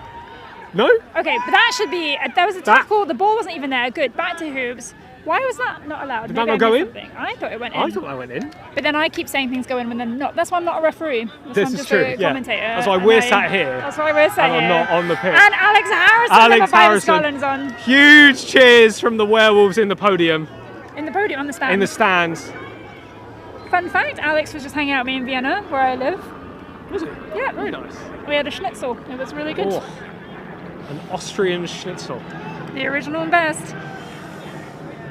I think Alex Harrison, one of the best male chasers to have never played on Team UK, Team England. I'll say that. I think that's very fair, actually. Yeah. He's been around for a while, initially playing for St Andrews. St Andrews. Oh, good. And now Alex has the call for Here it is. The pace is coming. 2 bludgers in. Looking around. Pass it off. Pass the jump. Oh, it's so easy. Yes. This is a game changer. Jandals Harrison. Oh, wow. That was... I felt that one. I felt that one, and she is carrying on. She is not backing down. That's Hill for Wales, number 16. Took a huge beat. And it's like, no, I'm going to carry on with that. I think they were immune, so it doesn't... Well, it doesn't stop it being no, that. it was her teammate her teammate was throwing the bludger back. 15 And minutes. yeah. Brilliant beat there by Laura Jameson. Oh, fantastic. The Clearing Quadball up there. is on the floor. Harrison is in a fight with Adcock for it. Jameson beats out Adcock. Harrison's got the volleyball. Here we go, getting his legs on now. Oh, the same move doesn't quite work this time. The positioning was really good. Again, just the skills, unfortunately, on that one. It was very good. Alex there really sucking the defence into himself, leaving the space by the middle hoop. Sucking them into himself like a water. Sucking them in, absorbing the defence. This is probably a timeout from the Welsh. Timeout by the way. Is the live stream say anything we have to respond to? I'm not technologically advanced enough to find out to where the live stream is. If people are being mean about me, I don't need to hear it. Just leave it out. Well, no, surely no one's being If mean they're saying about nice this. things about me, then you can tell me. I want to know. It doesn't seem like this game is drawing much international interest. Right, I'll be honest. Who's playing on the other field? I've absolutely no idea. Now, what do you think? Hello. What do you think Scotland and Wales are discussing in their timeouts right now? I think the Scottish are discussing what's been working. They've scored a few, they're getting there, and they've really been able to pick apart the Welsh defence, drawing it out and finding the lone chasers. I think the Scottish chasers have done a really good job at finding the space in the Welsh keeper zone. We were talking about zero for Scotland, really sitting deep, getting those passes, pulling the defence out. I think what we need a little bit more is the aggression from the beaters. I don't think we're quite seeing that, truthfully, from either team. Yeah, it's a bit. I mean, to be fair, there have been some tackles from the beater game. There have been some tackles. This is true. Look at your quaffle head. Got your quaffle head on, looking at that. I think Wales will be just trying to maybe not take it down, but get a little steady, play their own rhythm. I think they might get a bit rushed because Scotland's been on the fast breaks. You've got to play your own game. You can't play anyone else's game. For sure. Yeah. But yeah, this is a very exciting game. Very close as well. What's the score? 6-5 to Wales. 6-5 to We are Wales. still in range. We are at 15 minutes. We're only 4 minutes from the flag runner coming on pitch now. 5 minutes until the And how seekers much are is released. the flag worth these days? It is still worth 30. 30 or 3? If we're Three. saying 5. 3. If we're doing Okay. 3, it's worth 3. Oh, a lovely Huge hit tackle. I heard it. I heard the. there. Literally, From across the field. eyes drawn to the hit. Control now back in the hands of the Welsh. Ooh, not a particularly strong pass there. Need to take those. Really good trade though. Oh, good. Harrison is going behind the hoops now. 2 hands. There we go. It's all on him now. Oh, a lovely tackle there from Welsh 15. It was good, but the other player's not supposed to end up sitting on your head. Well, yes, this is true. Oh, and it does look like the advantage is going to be played though. Because I've been playing rugby. Since I stopped playing quadball, I've been playing rugby. Nice. Down to brag, but I'm 2 times Austrian rugby sevens champion. By the Easy. way. Just Easy. you. No, with my team. With my team, just so you know. And the first time I did a Quidditch style tackle, my rugby coach was absolutely horrified. Genuinely was like, "What is that?" Don't and do I was that, like, yeah. "Oh, is this not what you do?" And he was like, "No, you'll break someone's neck. Don't do that." And I was like, "Oh, okay." So sometimes the tackles in Quidditch can be a bit Dubious. flamboyant, Yeah, that's true. dubious. Rolling. Octopus meets squid. Anyway, Coffer on the floor. Sorry, volleyball on the floor. Back in the hands of captain. That was definitely. Did that not go in? Apparently not. Did that really not go in? No. Okay. Alex Harrison there missing an open goal. No, because it's been a card look. Because Wales. 15 No, he was given the advantage back here, and then ran, and then put it in the hoop, and then nothing happened. And then nothing happened, which is also a story of a quadball game. High excitement and nothing happened. Was it saved? I think so. Ah, fair play to He him. didn't miss it. No, he didn't miss an open goal. He got tackled. Remember? That's why I was talking about tackles because he got pulled onto. Because there was that's what he was tackled by this man in the sin bin. Why did he tackle someone in the sin bin? It doesn't make any sense. Come on, Chris, keep up here, keep up. Anyway, Alex Harrison once again has the quaffle. Now, number 21 for Scotland is completely open. Will he use the opportunity, or is that too big a pass completely over all of the players? It's a lot of it's going to be a very loopy pass. And Oh, here we for- go. Number 6, fantastic it's block. still 21 dive on it. Yes, here we go. But it cleans Yes, up by the 21 picked up beaters. again to it. Oh, He okay. was beat. He was very beat. All right, I'll allow it. I'll allow it. Beaters were coming in and clearing up. Right. Almost a full lineup change there for Wales. Now we've got Fran Morris and Laura Jameson on. We've got a bit of like a mammoths thing going on. Love a bit of Oxford Mammoths. Shout out to Oxford Mammoths, one of my favourite UK teams. I played for them as well. Really good trade there from Laura and Alex Baker. Can the Chasers capitalise on it for the Welsh? Oh, Alex Harrison scoops it up! Harrison's going by Comes himself. out of He's all by absolutely himself. nowhere! Yes! That one goes in! Jakers! Where did he come from? Nobody knows. You're not supposed to walk. Actually, he also comes from Oxford originally. I whistled. Supposed to You drop wanna- the room. you want that? Thank you. Not only Remount! did we be in a schnitzel, we also went to Just to get the ball back. Museum. Stop it to get the ball far out. Remount, play with him on my whistle. Is Harrison subbing out? Harrison's like, oh, put the team on back, I'm gonna sub out. For number 0, oh, we need 0 and Harrison need 0 on together. and Harrison we on. need them together. I don't. Oh, good trade there between the beaters.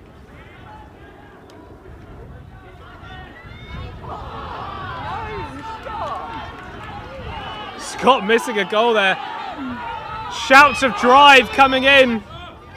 No, a slight fumble there from Anderson in the Scottish jersey. Volleyball back in the hands of Arjun Sharma. Some really intense battles going on there between Fogg and Baker. Instructions of conserve coming back. Are we equal? It's 6 apiece. 6 apiece. I can't handle it, Chris. I'm too 6 excited. apiece. I'm too excited. So as we said, 2 things are going to happen. The beaters are going to focus on the flag runner and the seekers. That will draw them away from the volleyball game, meaning it's probably going to become a bit more physical. It's going to be a lot more running, and it's going to be really interesting to see how that develops between both teams and who can gain the edge. Here we are, you can see no, Wales Wales there is on the running away with it. But that's fine because you've still got 2 goals to play. They are with, so still, it's fine. they are still only 1 up. Oh, It is anyone's game at the moment. the snitch looks very competent. That was some good. That is Yeah. a beautiful beard. I must say. I think we can all agree. I'm going to say something else. I think, in like pound for pound, I feel Wales is slightly bigger per person. I They seem did- like a bit bigger. I did think that, and I do think if the game becomes a little more physical, as it may do right now, Because I would there's tilt no towards Wales. Dodgeballs Because- to yeah, exactly, pick it up, and exactly. then it becomes more of a rugby game, which I'm very good at. In case you. Rugby Yes, sevens. yes, rugby 2 sevens. medals? 2 medals, baby. Two medals. What sub medals? Trophies. Yeah, but I didn't get to keep the trophy. You get to keep the trophy. Medals are hanging in my kitchen. Very nice. What is amusing is there's only 7 teams that play rugby sevens in Austria, but the medal's the same whether you win skiing or something. So it's like saying I'm a Stadsmeisterin is like really impressive. Oh my god, that's amazing. But like if you were the skier, so it's Stadsmeister, and you like beaten out thousands of Austrians. Yeah, Austrian and skiers. what, it's like 50 rugby 7 women players in the whole of Austria. I can't believe that. It's not very popular. It's not very popular. It's not very popular. But that's fine. Wow. And, yeah, anyway, that's just my life. I hope you're enjoying it. This is not my personal blog, but when it's a Brums down, why not do a bit of a, what they call colour commentary? Exactly. Filling in the. Oh, you nearly jumped into that one So there. Marco's been beaten out, and now the snitch has one-on-one time with the Welsh seeker. We'll sit you down. Lancelot in the yellow headband for the Welsh. Marco's down on the floor Marco again. down on the floor again. There's Now. an interesting bludger battle happening here between 64 Sawyer and 23 Fogg. This is where the bludger Hugging really, the really ball. matters. Sawyer Fogg is dragging her along. Holding on. Hold it. Fogging on. Fogging on. Hanging on. There's another bludger somewhere.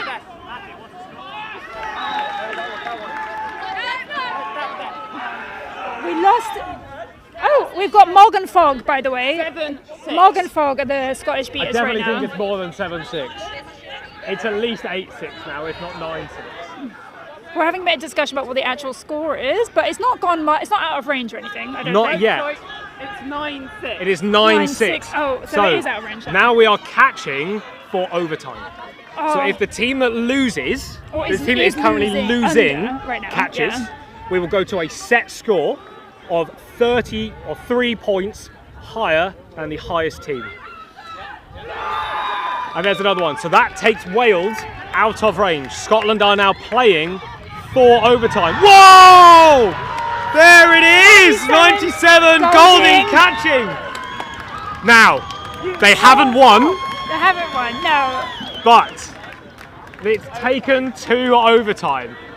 Oh, what does that mean, Chris? Current score set at 10-6. Wales are 4 goals up. This means we will have a set score to 13. So the 13, first okay. team to score up to 13, that's 3 for Wales and 4 for Scotland, will win. No other is there a impediments seeker floor? happened. Okay. I'd argue that if the 6 was impeded, In it would have been overtime. more slightly impeded by Wales. You didn't feel No good, seekers. alright. Yeah, No so, fault. No, there was just some contact with the seekers. But Legal it's just contact, proper not points. Just to say proper anything points. else. I'm gonna check If gender. the catch is called Should be good. I'm not gonna lie. I Blue like card. this idea in theory, but Scotland. it's a lot of maths for me. It does get a little bit complicated. I'd like to say Blue fun card. fact as well. Right now, it's 6:10. That's Alright, my so birthday, that will have. which is also Alright, Nations good. Cup this in October. So if I go, Catch everyone's is birthday. good. Where's Nations Cup? Catch is good. Salut! Oh! And as you know, I The played score for is Catalan. now Did play for Cat. 90. 90 to 100. That's a few. Target score. Ow. 130. That hurt more than a face Wales beat. need That 3. was a face beat. Scotland needs 4. 16. for Remount. their own team. Oh dear. So play continues. The set score is Wait. now 130 points. Time out. This means Requested Wales need to score Scotland. 3 Time goals out. to win. 1 minute starts Scotland now. need to score 4 goals to win. It's just first to that score. It is just first to Good? that score. Right. Great. And that will be the end of the Intense. We game. love it. We love to see that. Sorry. What I want Scotland to do is put on Zero We good? and Harrison together. All right. But I'm not the coach. I'm not involved. Okay, I'm really happy about the way Everyone- things I think if go. you're going to be sensible, you've I got to could put hear your you power more. plays on It's hard and because make we it have a count. crowd and the crowd I is know you want to loud. be egalitarian We have to be and louder everything than to the go, but crowd. like now is not the But time. the hard Now thing is is not you the have to be time. louder Team, your best without line. You've had the sounding time like in the we first are 20 angry. minutes. It's just Now loud. is the time to win It's yeah, hard. So they need That's the way David it is. McCabe to come back Yeah, to I Scotland. know, I know. That's We for have to Scotland be for Wales. for Wales. louder She's somehow. got Points We'll on make board it. for them. She's done a fantastic job in positioning herself in the We good? space. And to give credit All right, to very the good. distributors, they're finding her almost every time. She's in the space. Everything good for you? They're finding You're You're doing her. great. She's All getting. right. Thank you. She's No. finishing. You can keep She's shouting she's there. the time She's every 5 safe minutes. hands. Still She's good. finishing. We don't do And that's what you heat need from breaks. someone in We're that not there space. yet. Very good. All right, let's go. And then, yeah, power play. Back to your brooms. So I'm excited. I'm so excited. I'm excited. I'm excited. This is going to be a very intense 10 minutes. Can't handle it, Chris. I can't handle it. Bring back Eamon Hobbs. The news at 10. We have Scotland. All right. versus Wales. I don't even know if that's what it sounds like. But maybe. Anyway. Remount. Play resume on my whistle. Okay, so Where is the we've got the Bludgers. Bludgers are a bit nowhere to be Scott seen. coming Scott- straight in? See if you can get one off the bat. Oh! Oh! That Goal was, a was bit called cheeky. no good. No good because I'm sorry, Scotland pushed Ball out. Ball out. hoop then. I thought it went through the hoop. If it was falling, it was good. Yeah, but how can you adjust if you throw in the ball and they start pushing the hoop down? I thought that's what happened. But I feel like if the ball is already in motion, someone moves the hoop. Ridiculous. Oh, you nice were bit of Ball out, ball out, physicality beat. coming out there. so beat. Oh, Oh, and it's one for Scotland! sorry. I mean, that was a really good goal from Scotland, but Wales is instantly countering. Oh, the hoop falls over! Was he beat? He was beat. Oh my He was goodness! Beat. He was beat. Oh my goodness! Now bring on Eamon It's sounding on the Harrison line. again for Scotland. Adcock Thank you. Very That- vocal. To be fair, Pause, but- understandably, I'm happy because that's the team I want to win. But that was pretty like, Satisfyingly vocal. yeah, but it was. He was there. He was there for dodgy. the right hand hoop, and it just fell over. So now, Harrison is walking around the back of the hoops trying to get a bludger, pretending that we can't see him. My dude, you're 6'6". We can all see you. We can all see you running around. My mum in Bristol can see you. Everyone can see you. But it's worked because Jameson and Harrison, Jameson, if you will, Jarrison, have the bludgers. Now Fran Morris has the quaffle for Scotland. A lot of pressure being for put Wales. on there. I'm sorry, I'm getting too excited. I'm doing a bad job, and I know it. Fran Morris has the quad ball. Is it called a quad ball? Volleyball? Just volleyball. Just It's not even volleyball. called a quad ball. No. It's a volleyball. Then what is the quad ball? Because there are 4 of them on pitch. There are 4 balls on pitch. Right.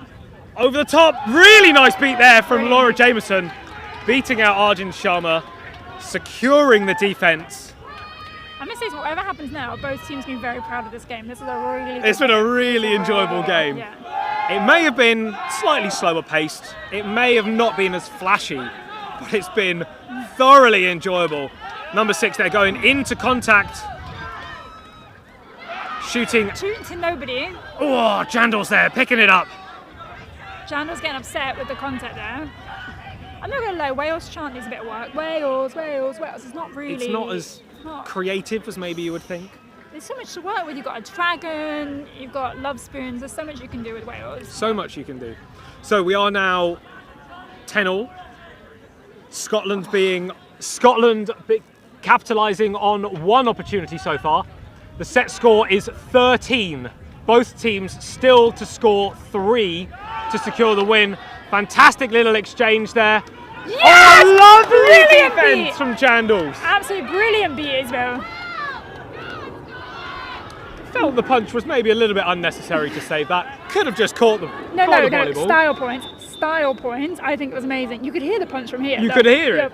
But I think that now means it actually turns over, so it is a Welsh ball in the back of your keeper That zone. was not the right decision. So maybe For a chaser, perhaps. For a keeper, you have immunity. That's still a thing, right? Yeah, it keeper is, very immunity. much, So very why much. not take the ball?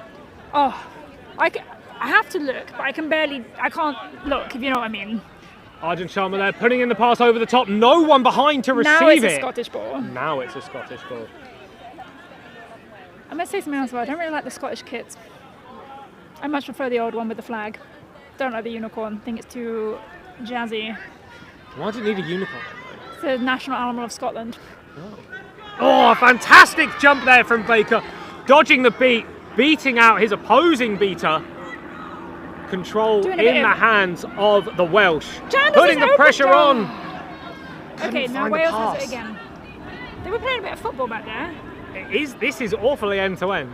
No one able to capitalise on any offence. What happens if they don't make it to 13? Is there a time cap? I think there is a time cap. What are we like, 45-minute time cap? Don't think there's a time cap. Oh, European rules, no time cap. Get comfy. so if you don't make it to 13, we might just be here all day. We could I've got just a be- flight to catch. we I'm could going to just be- Stansted later. I can't be here all day. You're flying to Stansted. No, I'm flying from Oh, I Stansted was back to gonna say. Austria Oh, to get a okay. schnitzel. Why wouldn't you? Why wouldn't I indeed? Okay, I'm going to say something. We need to stop these big, long, over-the-top passes. Oh, good. Zero's back on for Scotland. 0 and Harrison are on the pitch Yes, at the same time. the dream team. Here we Give go, the ball. Scotland. I can't. Give the ball to Harrison. Thank you very much. That's what I wanted to say. Guaranteed. Come on, Alex. 100%. Fantastic block there from Harrison. Trading there. 0 picks it up. Turns it. Is beat. Harrison scoops it up on the counter. Did that go in? Yes, it did. That was a bit unfortunate because the ball was clearly going to Jandals and she did have it under control. Oh no, sorry, it's not Jandals, number 90. Is that 95 is Jandals? 95 is not Jandals. Sorry. But it was going to the chaser who looks like Jandals, number 95. But they scored, so we'll take it at this point. 2 more for Scotland. Scotland 2 ahead. more for Scotland. Scotland ahead? Yeah. Oh, 3 more for Wales. 3 more for Wales. Maybe my next game I'll be less biased in my commentating. I'm trying my best. I think Wales is playing really well. I think Scotland's playing really well. I'm very excited. I think the Welsh beaters need to make a bit more of an aggressive play. They're lurking around, but they're not really making any opportunities. The thing is, they put Harrison at keeper because I know they'll think Harrison can control. Oh, Brilliant. Oh, brooms down. Because they think Harrison can control the game better. But because if you've got nobody feeding, then it's. Wall being beat. Yeah. Yellow card, 21 blue. Oh. Now this might make a big difference to this offense. What was it for? I have no idea. Remount! What did you do? Play resume on my whistle! Oh. Okay. Playing well, but you're back on! You're back on, they scored! Scotland What? is... Why was that? Okay, Chris, we're not going to get involved. Oh my god, We're I'm not so getting involved. sorry. We're not getting involved. I'm so sorry. Chris told we get on. Luckily, the goal was disallowed. It's fine. I just saw the volleyball go through the Chris, hoop. Chris, it didn't go through the hoop. Or beat before. Oh dear. Anyway, This is all getting a bit much, isn't it, really? look, we're not going to commentate any more games again if this is how we do. The point is, Scotland is still, Wales is still in a power play, as in they've got one more player than Scotland because Anderson is still in the box. But Can they capitalise? I don't think they can. The minutes will be down in a. They didn't capitalise on that. Look at Zero! Look at the space he has! Oh, No, he's gone Lucy. too soon. Oh, he went too soon! He thought it was a turnover. Okay, That is unfortunate. 2 left. 2 each now. To the win.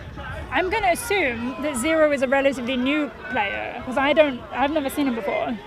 So I think maybe that's just an inexperience thing. Maybe. But I think the team then needs to communicate that as well. Yeah. Great if you that's think there's a unfortunate. turnover. Okay, so Harrison, number 5. Harrison has no qualifier. Oh, a steal there by 15 in the Scottish jersey. No, Simon, fantastic. Great over the top. Put the hoops up. Moving the ball around. At least she put up 2 hands. It went for 2 hands. Oh, he put up 2 hands. I don't know. They put up 2 hands. Number 16. Oh. Oh, another brimstone. Advantage towards. Do you point towards the team that fouled, or do you point towards the team? You were the ref. You send back to hoops and then it's that team. So you are pointing towards the team who have fouled. So this is a Scottish advantage, I think, is what is about to happen. It's very lucky that we have 3 referees sitting like 2 meters away 2 from us to meters tell us far right. everything because Chris and I are sharing the brain cell.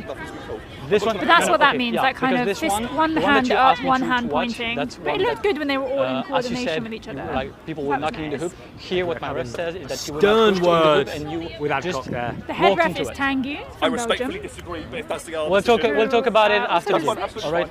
Very good. Closest I was going to player. say a snatch, that's not a thing. Well, it might be. I think that's a snitch, flag, a flag. runner. Alex Yellow Harrison, card! ball in With hand. Leslie dislodging your One hip. chaser between them. Lucy Nichols with bludger in hand. Can he capitalise on this? Remount. I believe he can. Play resume on my whistle. Come on, come on. Oh, very, very clever there. Not wanting to give away possession, wanting to utilise the power play and making sure if they're going to score, it's 100%. Working it round, working on the napalm, driving it across. Oh, Beat. really good beat there. It's turning red. For Scotland is a bit of a football player, aren't they? No, Jamie! Slow! Adcock is saying to slow everybody down. So run the clock down, get back to full force.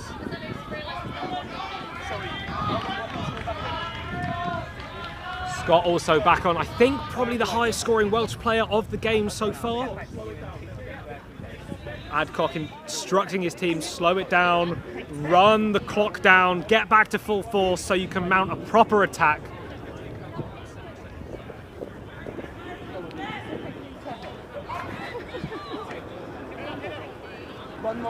Ball out. One more goal for Wales. So 1 more for Wales, 2 more for Scotland.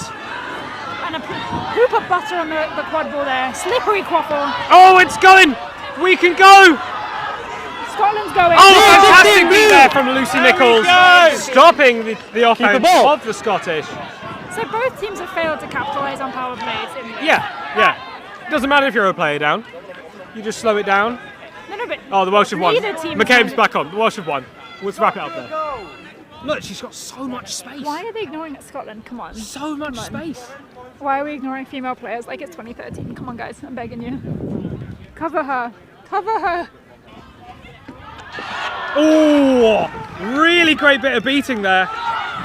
Going on the offense there. There was one bludger on the defense in Alex Baker. Are we going to run Look at straight into it? 21. 21 is right. No, we're going to pass it to Keep the Wales. ball. We're just going to dribble it on the floor. Come on, Scotland, make this a golden goal I thought you were opportunity. supporting Wales. Oh shit, yeah. Come on, Wales! I'm supporting Scotland because, as you know, my rich heritage and I play for the team. I just want a You're golden supporting goal Wales game. because I'm supporting Scotland. I just want a golden goal game. I want the Welsh to win, I want Scotland to score one, then Wales to bring it back in the golden goal. Advance the ball! Slow, calculated defence over to Lancelot. McCabe's still there. Fantastic steal from the Welsh beaters. Can we finish it? There it is! That was a brilliant game, though, we'll say. That was a really enjoyable game of Brilliant Quadball. game. The crowd is loving it. You got Welsh, you got all the home nation fans over there. Brilliant. What Wales need to do is what both teams need to do, but no, more Wales, is they need to pass equally among their team. There was other opportunities for McCabe there that she could have capitalised on. No, I said what I said. Said what I said. Said what you said. Pass Brilliant. it to the people in space. Doesn't matter who they are. If they've got the space, get the Quadball over. Should pass it. But, and also, two hands. There's too many players there trying to catch with one hand. Two hands. Get some thick thighs. Hold your broom in thick thighs. More pies, thick thighs. More two pies, hands. thick pies, 2 hands. I'm looking for catching with 2 hands. By the goal, through the hoop. 2 hands. Let's go. Give it a month, there'll be a remix. Final score there for Wales, 132, 110 for Scotland. Really well fought from both teams. Thoroughly enjoyable game from the home counties. I think we're going to wrap it up there. Home I have countries. been home countries. Might as well be home counties is counties. Essex. Can you imagine? Essex, Sussex. That would be a disaster. We've just been leaving it here. So yeah, I've been Bex McLaughlin and you have been... I have been Chris Thomas. Thank you very much. I want a golden goal.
So I think we're live. I'm Rudy and I'm joined by Monique Davis, aka Queen D. We are here to commentate. We're here. Just getting some technical instructions. It's good. So welcome to the IQA European Games Day 1. We're about to watch Austria versus Spain. Thank you to the wonderful Shots On. They're giving us some instructions, telling us what to do. I'll warn the audience, this is my first time commentating. It was a surprise, I didn't sign up to do it, but I'm happy to be here. Don't put the tournament committee on blast, Rudy. No, I think so far this has actually been a fantastic tournament. This is my first ever EG or international tournament. Never been to World Cup, and so far it's been an amazing atmosphere, I would say. Yeah, definitely the setup's really good. You can probably see there's stands and good facilities for spectators and players alike. And we're just coming off the back of a fantastic UK grudge match, Wales versus Scotland. It was spicy. Came down to, what was it, 13, well, there was 12? a little bit of controversy because some people only saw 2 goals get scored by Wales, and yet 3 were counted. No. I was counting. I saw. But I was also counting. It was a win for Wales, and I think I would say. But it was a win for Quadball. It was a really good game, really fun. A little bit of aggro, but nothing that boiled over. And I think for day 1, this is one of the games that people were looking forward to. Some of the UK crowd will remember, was it Angels Revs and Chaucer's, the Quidlings, or yes, maybe something like that. Someone from a team from Oxford. Yeah, there seems to be a mini tournament happening within EG between the home nations team, excluding England, Ireland, Scotland, and Wales. Wales at the minute have got a foot up on Scotland, so we'll see what day 2 brings. But for our non-UK based watchers, we're about to see Spain versus Austria. You'll have to excuse us, we haven't been given any cheat sheets, so if we don't know people's names or if we might misgender anyone, we really apologise. We'll try our best not to, but we're running a little bit blind here. I've done a little bit of research. I've managed to speak to a few players from both of the teams today. And what have you gleaned from your research? That both of these teams are in it to win it. I think Spain maybe have higher aspirations in terms of the overall championship, but Austria definitely aren't here to be rolled over. I think in the last few tournaments they've been there or thereabouts. But shout out to Steve-O, he's given me some inside information about the coaching staff and how they're organised, and I think Austria are really going to go for it. I think Austria are a team that really, they've got a lot of good players. I feel like it's about really having that synergy and a bit of X factor. Like, I think you're right that they have always been there and thereabouts, but I feel like there is the potential for a big win or a big upset there. Yep. Just a few things need to go their way. Yeah, definitely. Whereas for Spain, they've lost a few sort of key players. Alberto Salvador really is the heart and soul of the team Spain. Unreal. And he will be there. Yeah, absolutely unreal in the quaffle game, really good seeker. To me, Alberto is one of the best players in Europe. So we'll look forward to seeing him weave a little bit of magic today. Definitely. And they're a really solid squad as well. I feel like they've always performed well. Yeah, they have. Even today. So I've just come off the back of watching them versus Belgium, who I think most people would say are the favourites to win the tournament. The score finished 120-10. And Alberto was instrumental in that. Emil Ertz was just about to score in the middle hoop. He was 2 meters away, and Alberto came in out of nowhere, 7 feet in the air, with a block from behind the hoops to deny him in the opening minutes of the game, and it was clutch. That is signature Alberto. He's so clutch. You just don't see him coming. He somehow manages to be everywhere. So fast, really long wingspan. Yeah, like this might be a little bit of the Alberto fan club. Yeah. Maybe we should put a disclaimer out that we are in love with Alberto, but I think by the end of this, everybody will be. We think we'll be welcoming a few new members of the Alberto fan club. But let's talk a little bit about Austria as well. So I think, first of all, we have to talk about Andrea Woga. There are some superstars in Quidditch, and Andrea is definitely up there. She's a leader, she has one of the best shots in the game, and we're going to see a lot from her. Absolutely. It's we're playing 3 mats at this tournament, which is brilliant. I really think that's the future of Quadball. And yeah, she is somebody who will be, just as she can be just as instrumental as an Alberto can be, just in a different way. Yeah, so we have the starting sixes up here. So we have Simon Hackel from the Vanguards, along with Wogi, who we've just talked about. Lisa Schultz, I think that is Matthias Renner, if I can see that correctly. And then Josephine Rosa, a very good beater for Austria. I think this is a very strong start. And then over on the Spanish team, I can't quite see everybody, but we have Manu, we have Alberto, Hector, number 32, I don't know their name, but in the Belgian game, they were absolutely fantastic. A really good clean-up beater, make really good decisions. Is the beater? They might be Rosa or so. I'm not sure. No, I'm not sure about that. And then to finish off, we have Stephanie Jean, a US-born player, but now plays for Seville. And it's quite an interesting matchup, actually. I think somewhat similar to Wogi, with her shooting skills and her confidence on the ball and ability to drive. This is going to be a good game.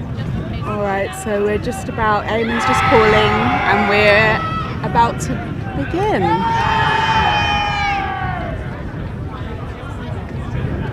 This will be interesting. I think Spain takes this. Oh, and I'm wrong. Massive false start by...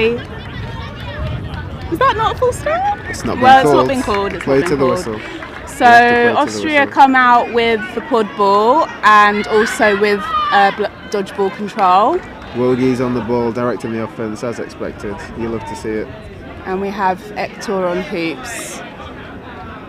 So I'm a defensively minded player and I like to look at the defense. It looks like Spain are going... I like the shape of this defense. They've got Alberto up top. Yeah, and missed shot by Wogi. Alberto just wide. So Spain seem to be implementing the same defense as they did against Belgium, one that I really like. So it's a 3-1, so they have 3 points and then one person on hoops, and then one of the 2 wide points will peel off to take the chaser that goes behind the hoops. But what it means is that it puts a lot of pressure on the offense, doesn't let them start. Yeah, I like that. I like that a lot more than, say, it's a much more dynamic defense than, say, a Baylor. Fantastic. And really nice goal there from Spain. So that was number 66, Manu. He is a giant of a man and he used his length to all his ability. Alberto took the pass from the other side of the pitch. Manu plucked it out of the air and we think it went in. Let's see what Eamon has to say. The refs seem to be conflabbing about something, so let's see. This is a very experienced ref team, so I'd expect good things from them. Yeah, I think Eamon, in my opinion, is probably the best referee in Europe, and he's backed up by Ashara and Chris Tyas, and I think Camilla. Lots of experience across the board. Alright, so let's see. Austria have managed to gain dodgeball control, so let's see if they can make use of it. Alberto out of his zone, so he is eligible to be beat, which he is.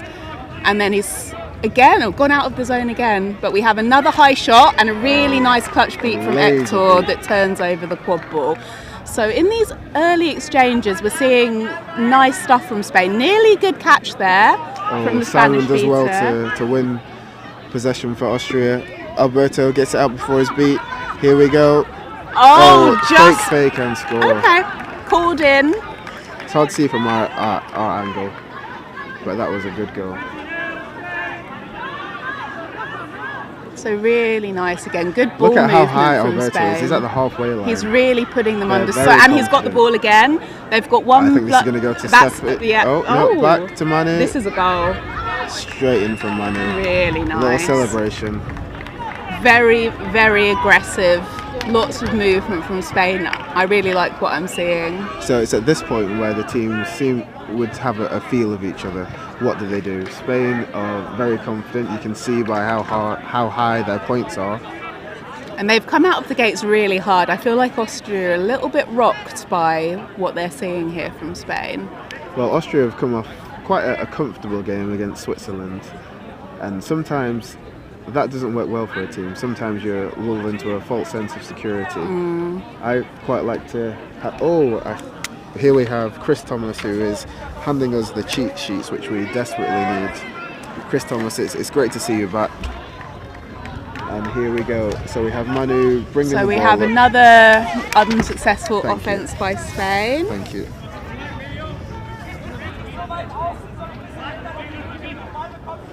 And we have a slow movement of the ball up the pitch. Okay, Not nice in any move rush. by Box the offense. beaters. Manu hits the keeper zone. Alberto can catch anything from any height. But we haven't made a serious run. And here we have a pass break. There is nothing other than the physicality of Spain that can stop them, and nice. They don't manage to get a tackle off. That's in those situations it's very hard to do. Great rep from number 32. Really Next nice Simon heads lose up the play ball. there. Really nice heads up play there by Austria. Their And heads aren't It's down. a no bludger situation. Spain should go here. No, Simon's. Alberto managed should to know. You know, I expect more. So Austria have managed to gain bludger control now. So we have the standard 2-2 defense from Austria. What we can see is that they've opted to leave the middle hoop open. Let's see if Spain can take advantage We have of the that. keeper trying to cover both hoops We there. have some good shooters in Spain of number 25 and number 33. So Spain have been doing really well playing against control, and they may have just managed to win it back there. Really nice play there from Sheila Bataya-Minania. It was a really slick offense. They dismantled the use of the bludgers, took the beat pass off, and then score. They were effectively going against a no bludger offense. Huge beat from Simon, maybe a little bit too big. He sent the bludger quite far off. Here we go, And we Matthias. have Austria's beaters playing quite high actually. They can afford it right now. The behind the back pass But we from have Matthias. really no beaters now in the quaffle game. Okay, Hector's just managed to recover his. I think this is going to be a very physical game. And we have quite a scrappy passage of play going on here. So Woggy really being put under a lot of pressure. Stephanie versus Woggy. I think this is a matchup we'll see throughout the game. So let's see if Austria make use of their bludgers here on offence. Great beat from Hector. No, they don't, and Alberto has the ball again. There was a great tactical attempt from Simon, sends their bludger miles, and now they should press. There should be a press here from Austria. There absolutely a little should be too a slow, but it's still able to move the ball right at the hoops. And very unfortunate misbeat lots there. of misbeats from Oh, Austria. amazing recovery there from number 1 Jorge, and that was a very impressive goal. These are the margins. Those two misbeats should have been beats. And when it comes down to the end of the game, this goal could well be the difference. I think this is going to be a close game. And this is what I mean by when I say Austria really need things to go their way, and they've had a couple of bits of misfortune there. Yeah. I'm going to make a prediction, Monique. I love it. I'm going to say this is going to be 1 goal out of swim at the catch to Spain. I feel like I agree that this is looking like a Spain victory out of swim, but Because Spain have just had a very good game against Belgium. They were going goal for goal. okay, nice until the beat very there. end. Nice beat from the Austrian See beater. again, this is the margin. So number 7, that was an open hoop. Just brushed the top of the hoop. Yeah, Austria still with bludger control, but their challenge really is they're still not able to break down Spain's attack, even with both dodgeballs. Yeah. Well, we've had a change of chasers on Team Spain, so let's see what this line brings out. Yeah, Alberto has now come off, disappointingly. Nice, okay. So we have there one of the few Spain attacks that has not resulted in a goal. So now let's see what Austria can do. Nice there from Jesus, the Spanish beater. He's done very well there. He's just survived 2 beats and has stopped Austria's attack. That's it. With either of those have hit him, and that is just the whole team sprinting in towards the hoops. That's a really nice play from him. I'm really interested to see. Oh, it's Hazule. I didn't realise he was beating. Yeah, nice again. That was a crucial goal. That's going to stop a little bit of the momentum for Spain. Let's see if it's enough.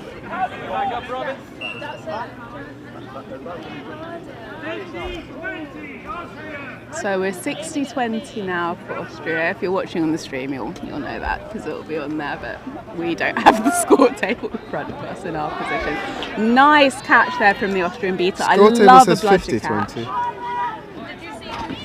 Very, absolute rocket of a shot attempt there, but misses. Ambitious, nice pressure. But I think it shows the confidence that Team Spain have. I think going in, they would have thought themselves the favourites.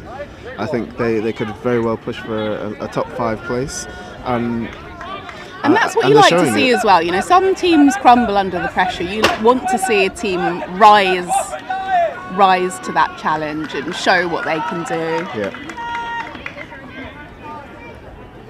Oh, nice, really nice goal from Morgi. And really, Spain left a little bit flat-footed there.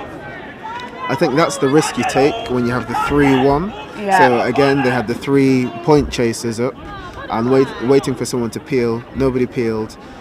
And that small hoop was vulnerable. Managed to beat her player, and then it was a one-on-one. She had the open hoop. Okay, we have some chaos going on here in the beta game, and Spain capitalise, and it's Jorge loves the shot. Really nice shot from Jorge. Outside the keeper zone, if that's on target, you're going to really struggle to defend against that. And that's something in Quadball, very few players have a solid shot on them, so that is a massive weapon for any team if you've got a good shoot, especially with some of the meta game going on right now. Often, especially that middle hoop is wide open, begging for a shot. Yeah, when you see a compact 2-2, the point chasers are quite close to the hoops. Oh, nice movement of the ball. Unfortunately, but managed to hold on to it. Can he get it out? Oh, spins the hoop, and Morgi is not able to recover the ball. Again, some nice clutch defense there from Spain. Here we have Elena, number 15, on as a beater. With Hazule. Very athletic player, will run all day. Oh dear, that shot was not on. But that was actually kind of smart because at least their player managed to recover it again. I'm not sure whether that was a attempted shot or a pass, but either way it didn't work out. They need to listen to Aimer, and that's blue ball. And so there's a difference between confidence sometimes and overconfidence. Yeah. Okay, I like this play from Jesus here, just, putting a bit of pressure, getting into the heads of... It was really needed as well, because number 3 on Cassia was ready to go. She saw that the ball had gone out and was going to be Austria's ball, and she was already past the halfway line, ready to go. And we have a lot of traffic in the middle of the pitch here. But yeah, very nice interception there from the Spanish chaser. Great, and we have, pressure. So this time they did notice that the press was on. Why not make that beat? There we go. Nice pressure again from LA. And I feel like Spain really, I'm not sure they've had control at all this game. Really, Austria have had it for the vast majority, and that time, another unfortunate missed beat, but also a missed shot and an intercepted shot. Again, the Austrian beaters are taking control. Although I don't know why Josephine took that shot. No, I'm not sure either. Here we go. Number 3 passes she back had, to 12. Unlucky. But it's still Austria ball. Don't take the reset. No. kept I it think in. he Very got. good. Oh, Very nice good. tackle Tiptoes. there. Well done, Murray. Good tackle. Slowed down the attack. So what we're seeing now, I think, is the Austrian beaters really having a lot of fun. They're really being very aggressive now. I like this. If you've got the two balls, you have to make use of them. There's no point just standing there holding them. They're not a decoration. I was watching the Austria-India game at World Cup, and the thing I took away was that the beaters were just overwhelmed. But it seems in the year. Nice, beautiful shot there. I've lost the sheep. Oh yeah, so I was going to call her out, but the sheep flew away. That was number 98. The Austrian beaters seem to have made some real adjustments since World Cup. I don't think that is. Oh, it is Elizabeth Wimmer from Danube Direwolves. Really nice goal from her.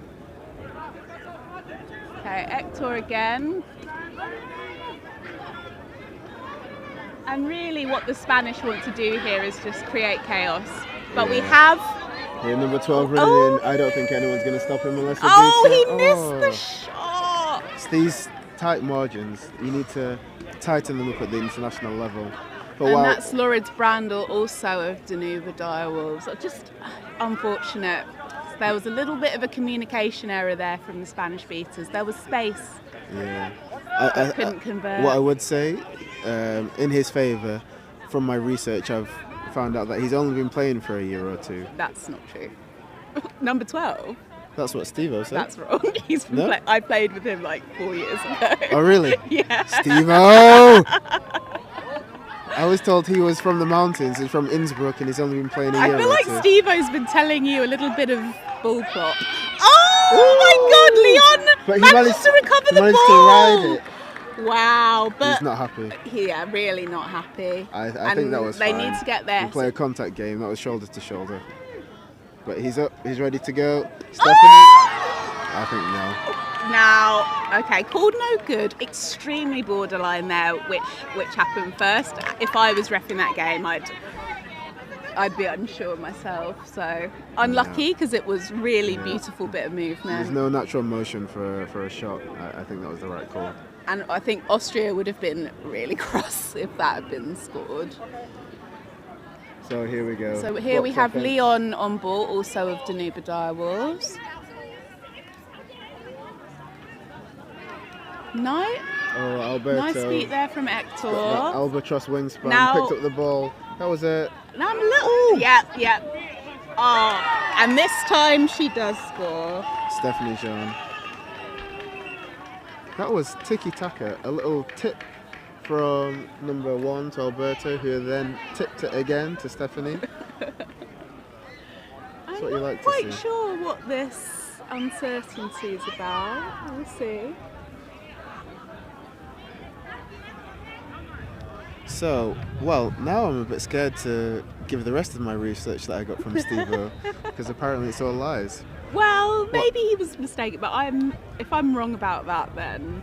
What I will say is that I think most of the management team from Team Austria comes from the Vienna Vanguards, and so they're very good at coming from behind because they've got a good tactical base. And so we might see in a timeout the tide turn. I'm surprised that they haven't called their players in to give them some information at this junction, but we will see. Historically, Vienna Vanguards have been the strongest team in Austria, but they've been challenged, especially over the past 2 to 3 years. They've been challenged a lot more by the Direwolves, which is what you like to see, but it feels like they come together quite nicely. Yeah. When they put the blue shirt of Austria on. For some more of my fake news, I've heard that the Vanguards are the dominant team in Austria and have won maybe 28 of the 30 games that they've played against the Direwolves. That sounds about right. But the games that they have lost have been qualifiers for European tournaments. And so that's why we saw Direwolves. Oh, so, wow, 25 cannot get a break. Okay, I like this move from Austria to call the timeout at this point. I feel like they're pulling it back a bit from Spain. You know, Spain ran out to a bit of a lead, but it's been a lot more even over the past few minutes. Yeah, the score is 6-4. We're still in snitch range. This is closer than I expected it to be. Yeah, I think based on the first 5 minutes, I felt like it was going to go beyond range, but now it's really anyone's ball game at this point. There's some good seekers on both teams. I feel like the Austrian beaters, they seem to be a little bit in the ascendancy. I feel like Spain are very good at playing without control, but when the snitch is on, you're making your life very difficult. Yeah, I think quite a lot of that might come from the Malaga base, where they're used to playing with very few people, and the beaters have to be quite creative to make up for it. So maybe they don't need the We appear control. to have a Spanish beater in the sin bin. Number 32 Ball, who had a very good game against Belgium. I feel like we have been paying attention, but not sure what they did. Oh, I don't know if I'm paying him attention, Monique. All right, so let's see what Austria can do on this offence.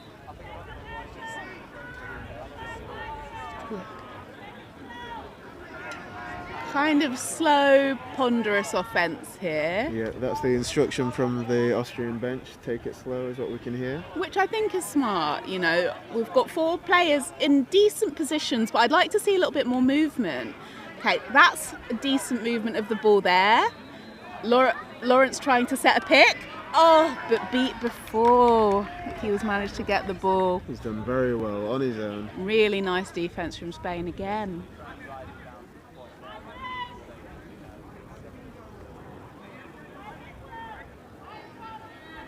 So we have Albebe, as he's known as his friends, back on the pitch. 3 up top from Spain, and now they move into the box. Just trying to spread Austria around, make them move. Yeah, and there we go. That was so smart from Alberto, so smart. He noticed that the beater was completely not paying attention, got in behind them, and a beautiful goal.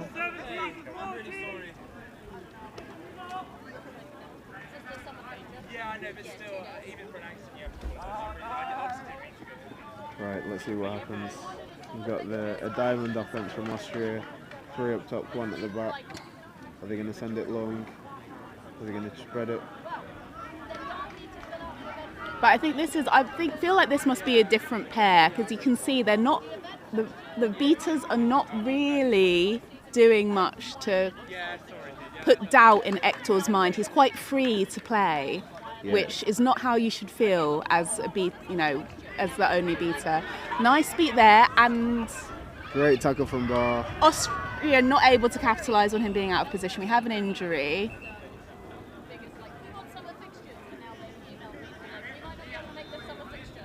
Doesn't look too serious. Let's hope not.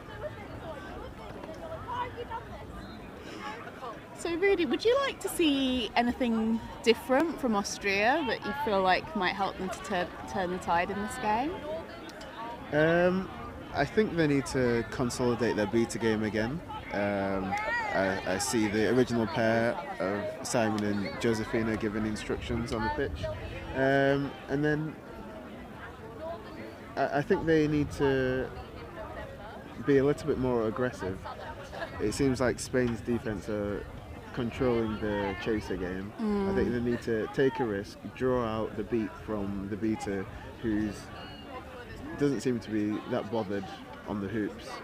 Make him make a decision, make him throw away his bludger, take the beat, and then try to press the numbers advantage. And Hector's pretty athletic as well, he can run out, make a beat and recover. Even a napalm, give Spain a little bit of a different look here. You have to put their beater under pressure when you're attacking. Yeah. Okay, so Spain have recovered the Quadball, and they're just showing off with a little bit of passing. Now we have going in. Oh, not quick enough. Edu, number 14, ex-Sheffield players, just been beaten for. And Bar manages to recover dodgeball control. So let's see, and capitalise there on a little bit of lack of focus. Moment of lost focus there. Another moment of focus. Number 12 wasn't looking. Matthias wanted to pass them the ball. Had to make a different decision. 17 minutes, so we're close to the flag runner. Okay, so now we should have a press from Spain. The third bludger's miles off pitch, but we're not really seeing a traditional press. Smart there from Austria, managing to recover their dodgeball. Waiting for the chasers to get back in. And we're back into and they managed to recover both dodgeballs. It just seems that everybody's quite condensed on the Austrian team. You need to stretch Spain's very good defence. There's nobody behind the hoops. You need to give them other things to think about. And even, you know, we've got one player of 58 over here on the right, but she's so isolated.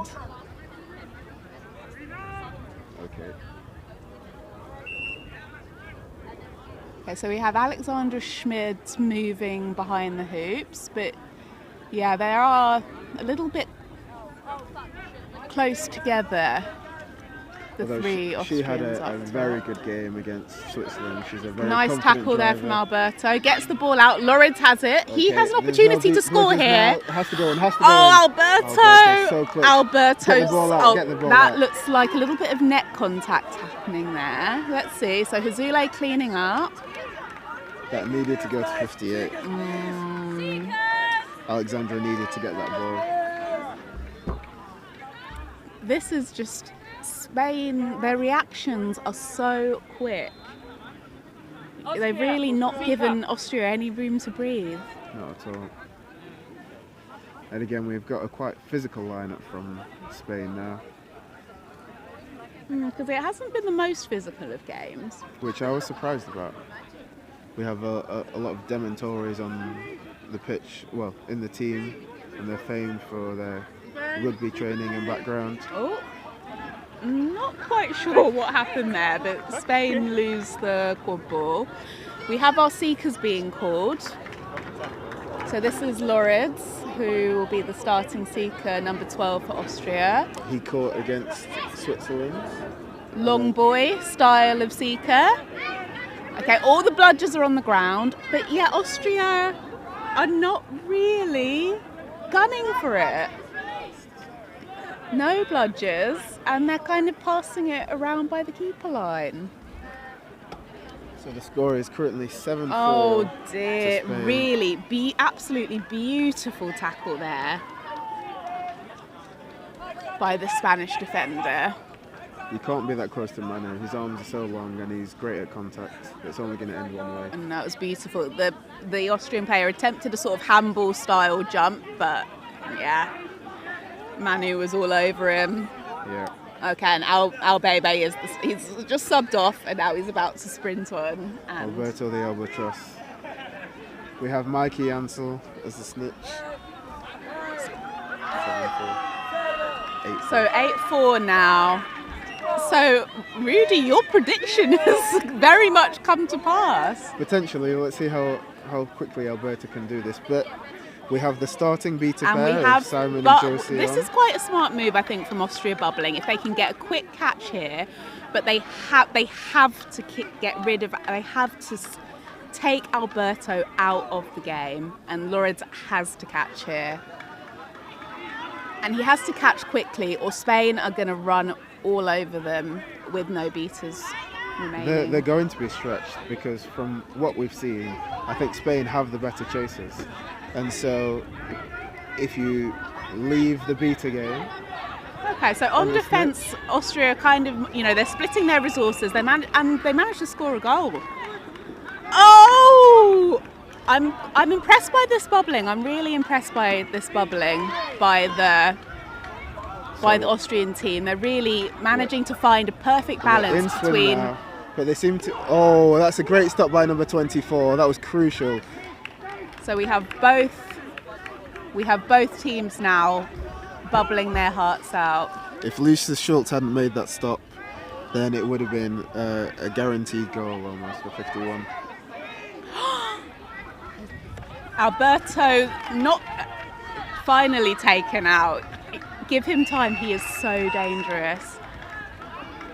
Yeah, we have some absolute chaos going on in the snitch game. And now Spain have control. I think it's a matter of time now. Oh, and Alberto's got time on the snitch. Just snuck out of swim.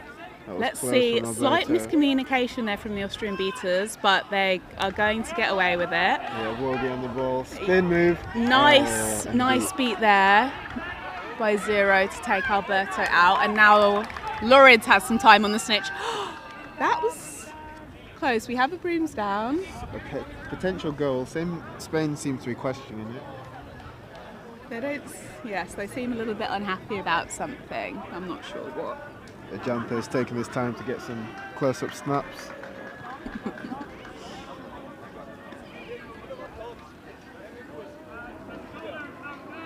No good.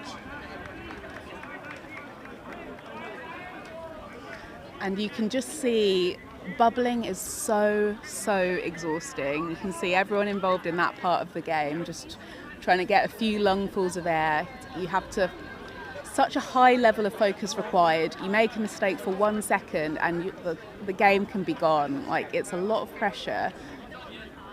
Monique, from your experience, what do you think of Simon sometimes peeling off to go into the quadball game? Typically, I think how they did it was actually very smart, because they had, because of the beaters, because of the way that Spain were playing, he could get away with that. If it had been a traditional bubble with both Spanish beaters there, terrible strategy.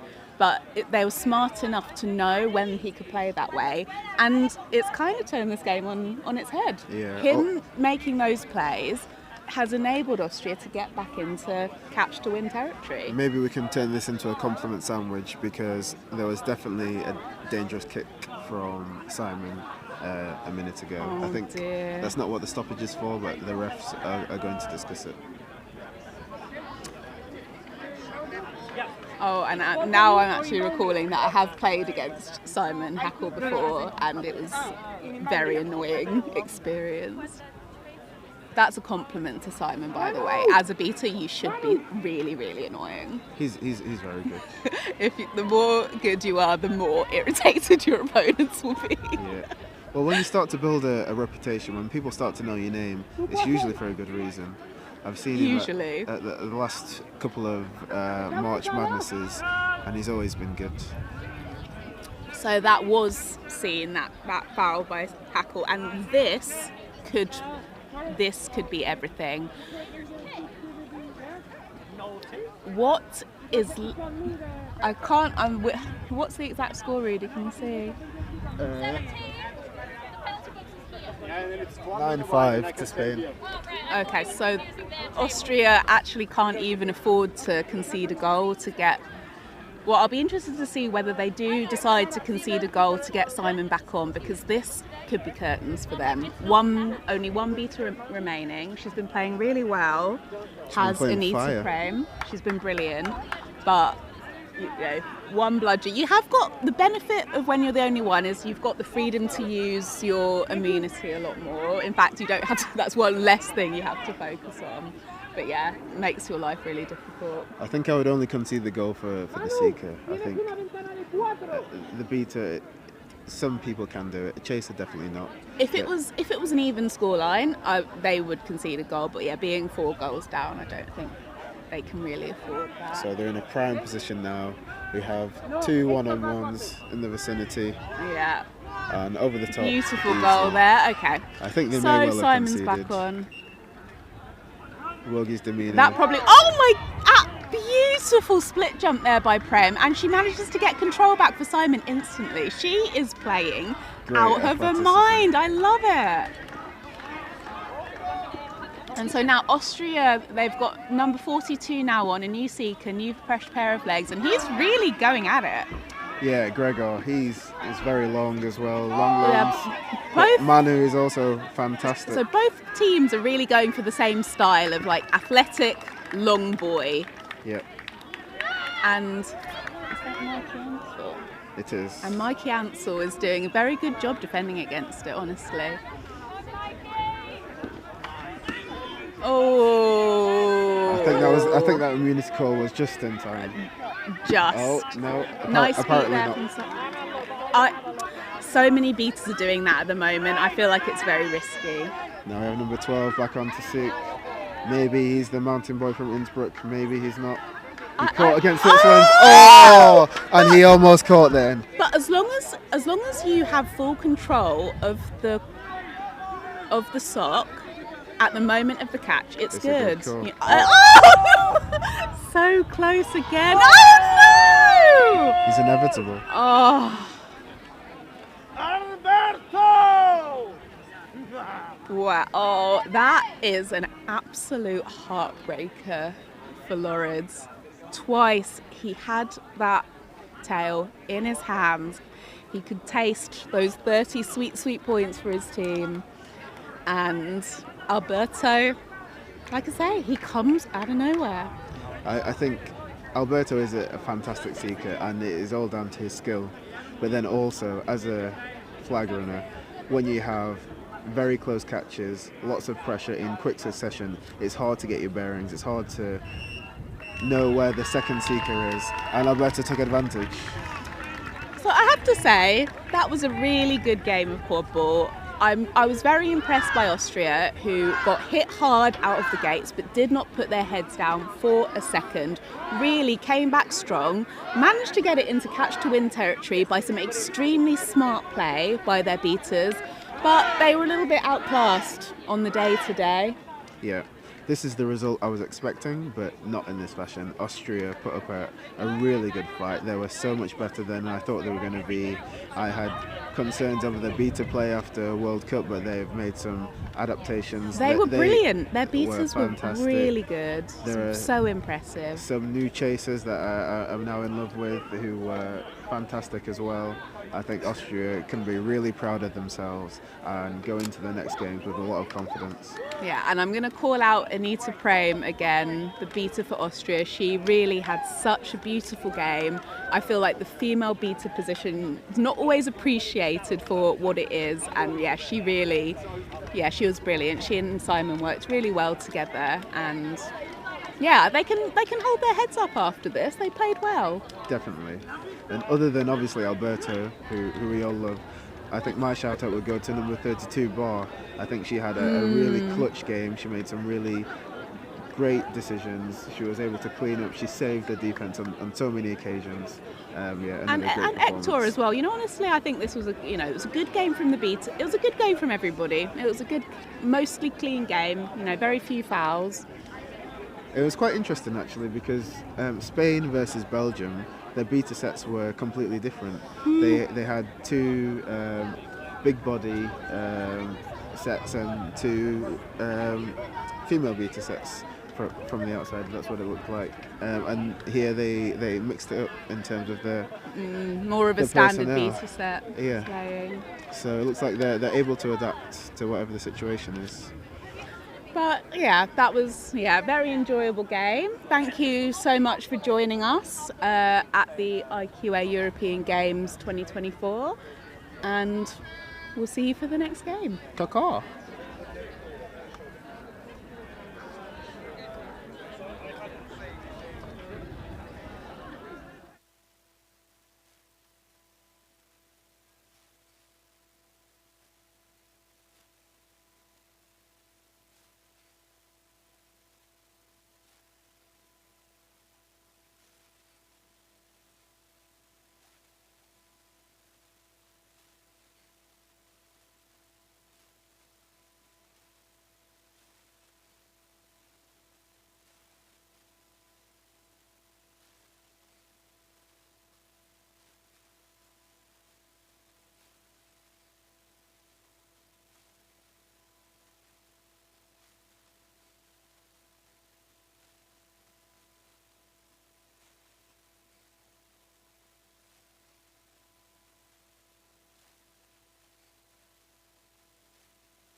Hello and welcome back to the European Games here straight out of London. My name is Matthias Reitinger. I'm player for Austria and Unstable Table. And joining me on the table is... I'm Gauthier Nguyen, part of Team France staff for this EG campaign and mostly here for reffing. And so you're not a player at this tournament, correct? correct? At this tournament. Mm. Exactly. I'm part of Team France roster that will be at QNC. Oh, that sounds amazing. Yeah, for everybody who doesn't have yet enough of this sport, there's another big tournament in Europe going on in October, the first weekend of October. And there are actually not just the European team there. I know the US second team, the Australian second team is there. There's a Latin American mixed team so there. It's almost a small World Cup happening there. The small World Cup. For this explains it very well. So. But anyway, who do we have in front of us? In front of us today we have Poland playing in black and white with a small red. I heard it's not black, it's graphite because I made the mistake before. Graphite, you made the mistake. Okay, all right. It's the new jerseys. They played with a white red one before. Yeah, they played in white. I remember. Yeah, but I like it. It looks fresh. It looks new. It looks modern. Kind of like it. And I said very traditional. The Irish team. They're playing in green. I think it's the only team playing in green this weekend. I mean, it's the Irish color. So who else would play in green? Obviously, yeah. We have cheat sheets today, but it might be. Oh. I know the game started okay. We're a bit late, and bludger is for Ireland, quaffle for Poland, and the first beat, and first offense for Poland. Yeah. Overall, I see. Oh, nice catch, and overall, I see advantages on the Polish team. They have a lot of experience. Yeah. And the first goal already happening. Pass to the back and shot through the goal, and they got control. Is it number 12 maybe? Quite possibly. We have the number 12 here actually. Yep. It's Barbara Kuleshna. Yeah. We have the cheat sheets for pronunciation. Yeah. This one is awesome. Please excuse us for every wrong pronunciation we do. We don't have. Excuse my French. Excuse the French, especially. Yes. But these are two countries with wild pronunciations for names that we are not used to because some are Gaelic, some are Polish. Okay. And here, it was yes, it was pretty close. Pass to the number 4 on the left. Yeah, control in Ireland hand and counter attack, save. Oh no, a beat and a quaffle retrieved by Ireland. Good beat to save a score, and now we'll see if they can do something with control on attack.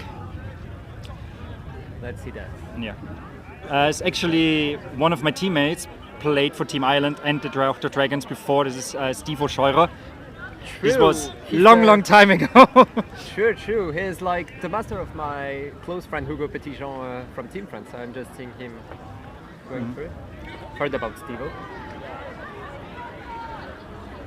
Pass behind the hoops. Yep, for number 21. Have beat the support. The seeker could drive, pass. Play long pass, but the beater Maya was there for the shot. And control is retrieved by Poland.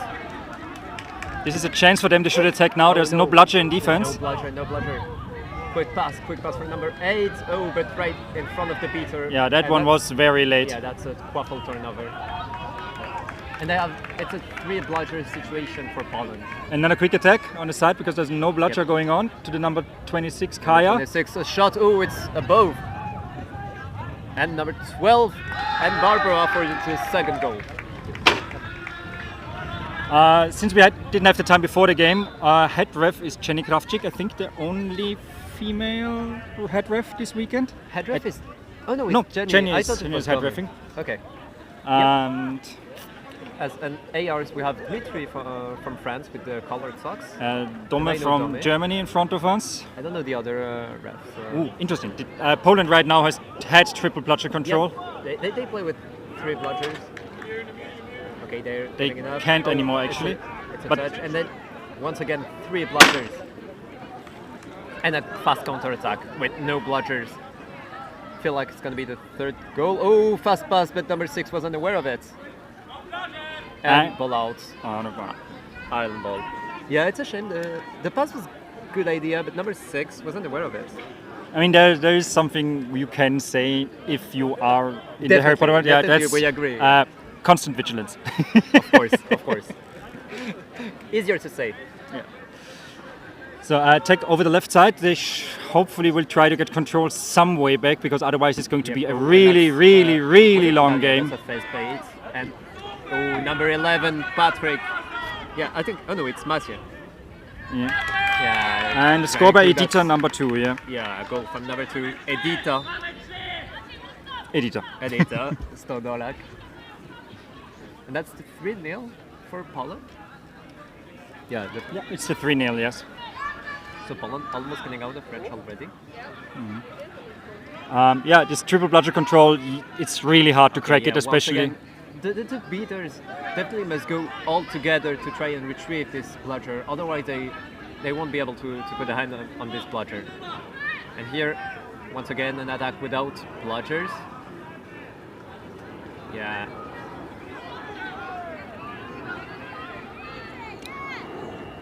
If you're honest, yeah, when you fast shot, long shot of the Polish beater number 11, and once again fast break and the fourth goal, number 72. Maciej Wozniak, number 72, scored the goal. So if you don't have beaters, it mostly turns into a game of a complicated rugby. The only chance to do anything is tackling, and they can't even pass forward. Yeah, true. This is why you need your beaters, and this is why when you have third bludger, like, you should put your priority on retrieving this bludger.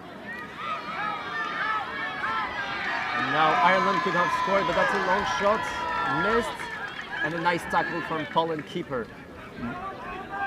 Well, Ireland retrieved the control. They got control actually. There was a lot of ruckus going on the fans because of a successful tackle.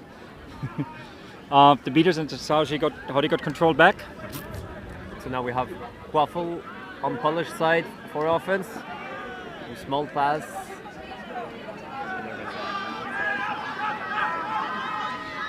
Pass on the left side. There's a quick tackle.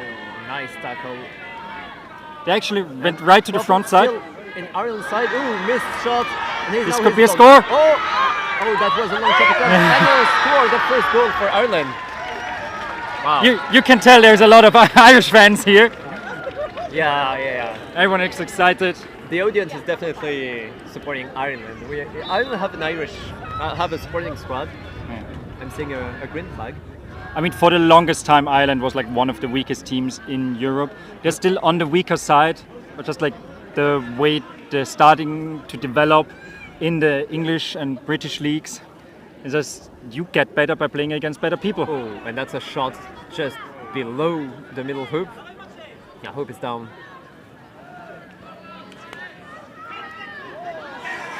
Oh,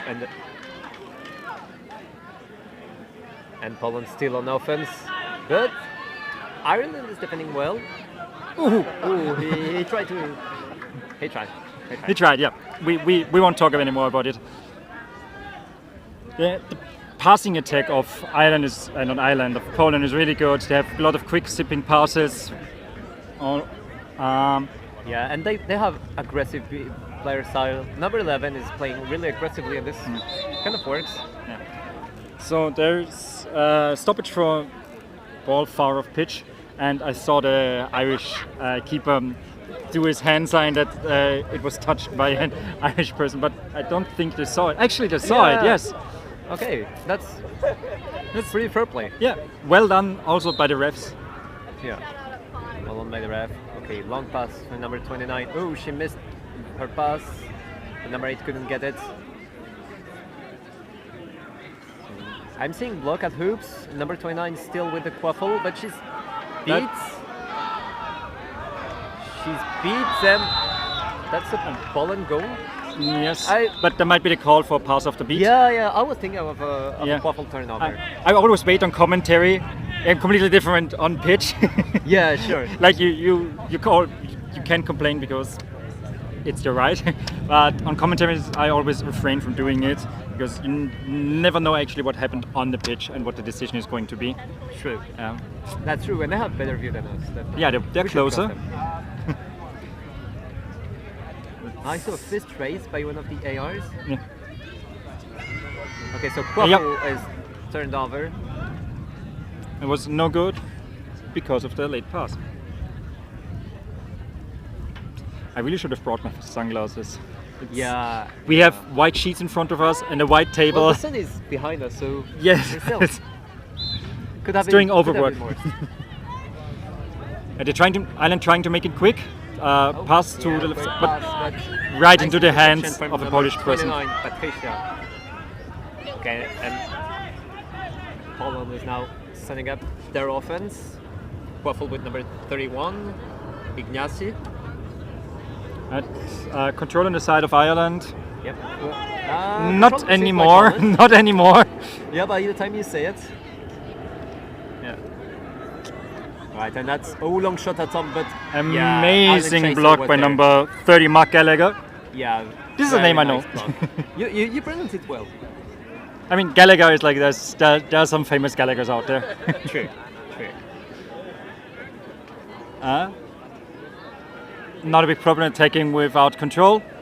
Using a reset, you're allowed to put the ball behind the line one time. Way up and missed shots. Ooh, control opportunity. And some quick moves.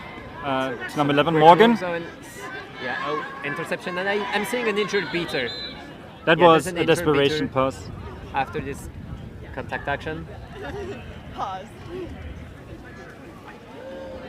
So, if you are the Irish coach, what would you tell your people in your next timeout? That's a very good question.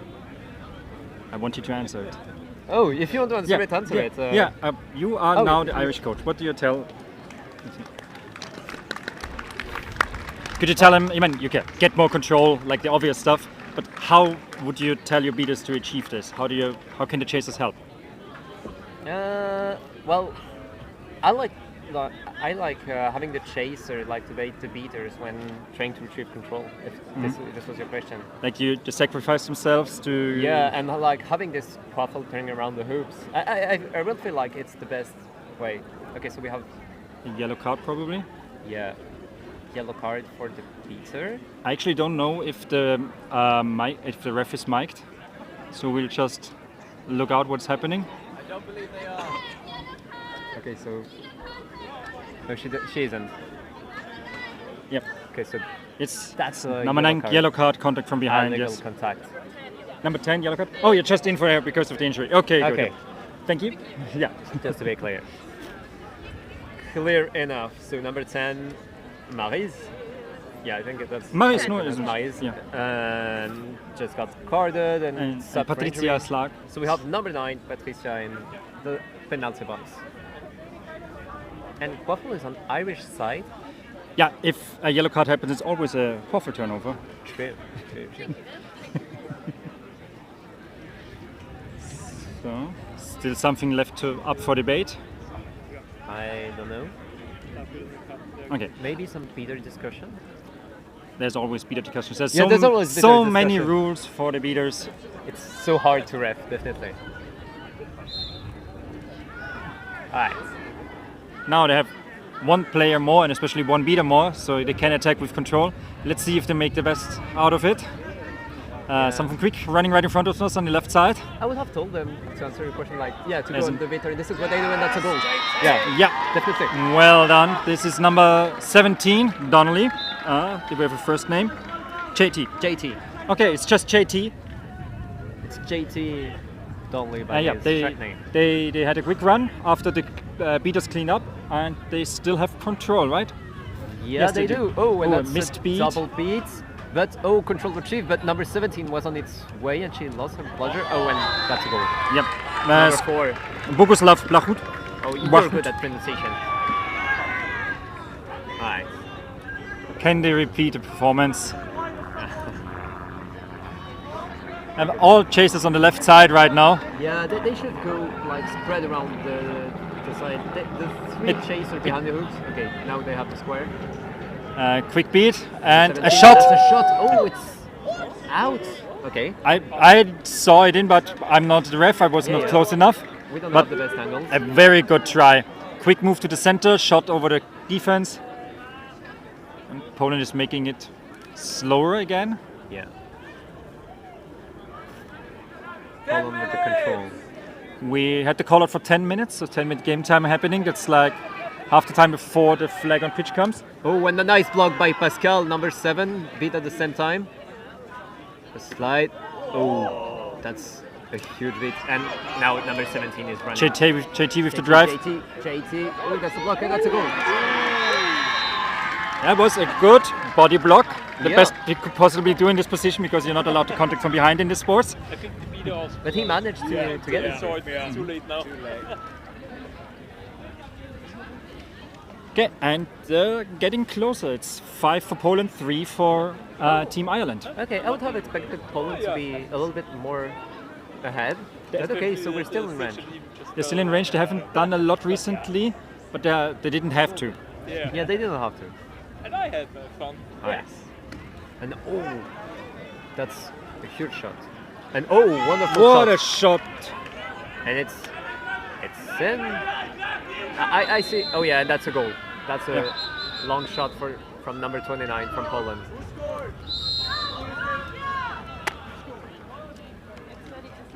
And that's a goal. So that's 6-3 now.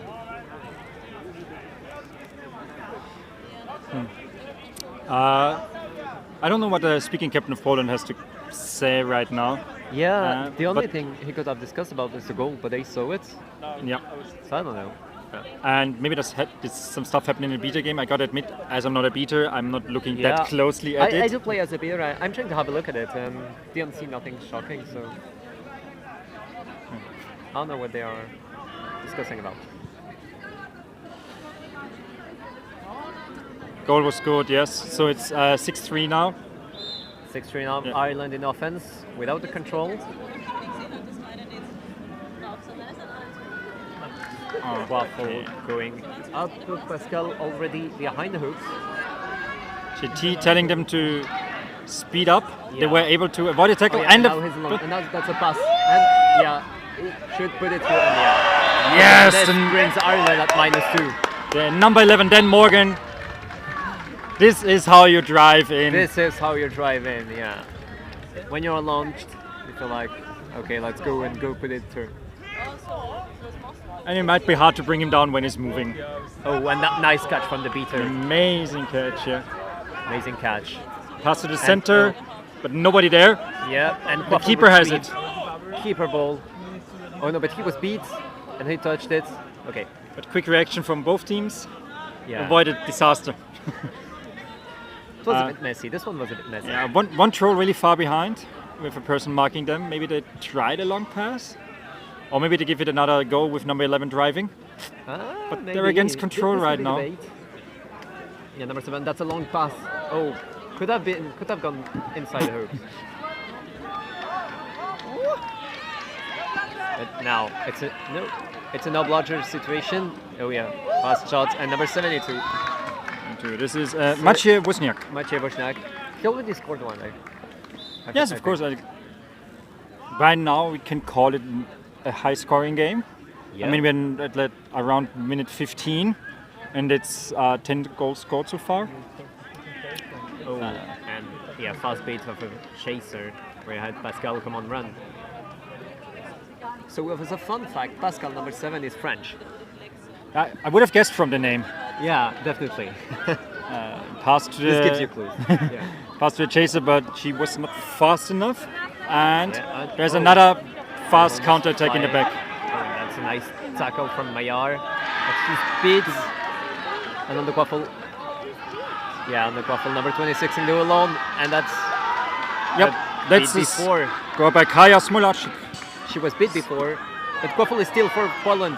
He's alone in the defense. Oh, and... Yeah. That was... This is a valuable call. As I said before, I normally don't do any ref calls, but this was... Yeah, this one was It was obvious. highly visible. Let's say it highly visible. Okay. To be honest, I really like to play in front of an audience like this one time. I haven't had the luck yet to be that high in a tournament. I played I have 2 bronze medals so far, but both of them had the bad luck that they were the scheduling issues, so they had to play at the same time as something else. Yeah, I remember. So we didn't get they didn't get the single pitch experience where everyone is watching. Here you can have it. Like there are a lot of people watching the games. Yes. So you could have this feeling even if you're not going high in the tournaments. I have to bet like that I'm in a group with no team from a British Isle. So True. they will always watch the other games. True. Who knows? This might happen tomorrow. Yeah, true. In the finals, obviously, versus England. Yeah. In the finals versus Ireland. Right? two of us have to. By default. So I think he has to sub out. Yeah, if the game has been stopped for him and he is complaining about pain, he has to sub, even if he's able to play right now. Yeah.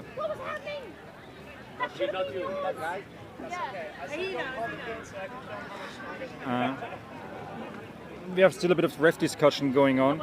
Yeah, I think it's about the same action. McDonald! Zach!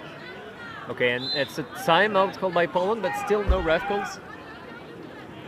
So now both teams have 1 minute to Yeah. So let's get back on what give you a happened. small fun fact about Team Poland. There are two people here, number 10 Helak and number 12. Is it 12? Yeah, Barbara. They traveled the world recently. They what? They traveled the world recently, just backpacking all over the world. So nice. Yes, I said it right now. I forgot what their Instagram handle is, but they documented all of it, and I'm sure you can find it on the internet where they were. They played Quadball wherever they got the chance to visit friends. This was going to be my question. Like, did they visit a Yes, Quadball team from the world? the played. They even came just to ref to World Cup, I think. They just were close by of a big tournament and were just reffing there.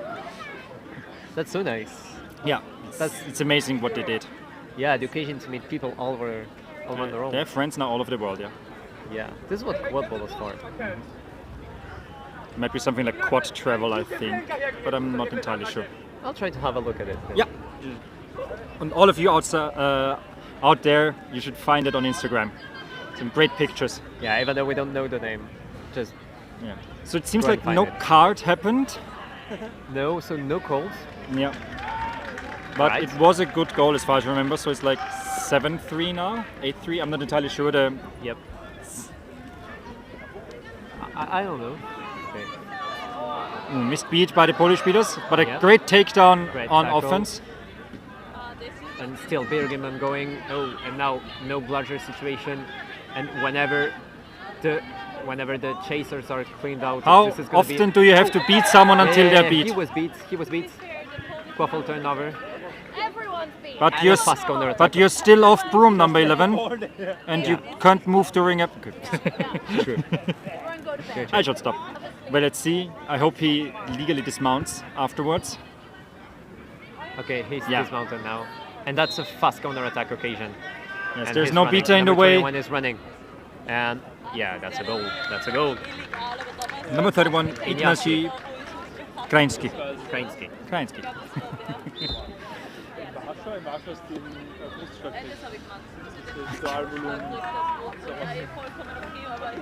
So, Right, so by now it's pretty one-sided, if we're being honest. Yeah. Soon the flag will come on pitch, and then they have the chance to get back into the game. hopefully Poland doesn't catch. And yeah, Poland playing aggressively. Oh, and long shot from number 11. And this is going to be another... Oh, he could have been touched. It was a beat before, in my opinion. It's a long range beat. I think it touched the number 6 from Ireland and not the Polish player. Right, so But the head ref generally didn't hear a whistle, I think. For the goal? Yeah. We have to whistle after a goal, so it didn't happen. Might really have been a long range beat. Okay, then it was a long range beat. All right. Number 6, so that's Oh, Phil Moore on pitch. safe. Yeah, Phil Moore.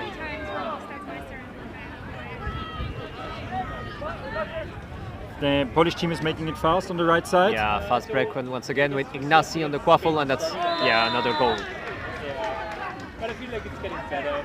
Okay, so yeah, Poland really want to get out of this range. Yeah, now it's 9-3. They're far ahead. They're far ahead, and They have control. They have everything they could ever want in a game of quad ball. Yeah, now it's just about like time gestion. Use the pink one, use the pink one, use the pink one, thank you. Yeah. So number 11 is really pulling through and having. They want one of each colour on so it's easier to tell. Fun fact you don't know inside right now, the one bludger was swapped out because now there are 3 different colors so they can call certainties. Fast break, a drive, and number 6 scorers. Yeah. And that's 10-3 right now. That's a 10-3, yeah. It's 10-3. Okay, we're at minute 17. I'm seeing team having their seekers ready. So I'm seeing Pascal on the right. On the left. On We'll the left, see when nothing else. he comes here. When they come here. Do you know the flag runner? I have no idea who it is. Alright. Alright, it answers my question. And another turnover because of a beat. Pass to the And center. Easy pass for number 12. Barbara. The world traveler then. I'm pretty sure. Hope for you it's not the wrong information. You can find it online and prove me wrong. Put it in the comments. We have an attack over the right side. Moving with the safety of the single bludger they have. Yep. Back again to Fillmore. Still doing Maybe a lot of stuff on the right attack. side. Yeah, and it's a double beat and fast break once again for number 4. Yeah, number 4, Boguslav. Yeah.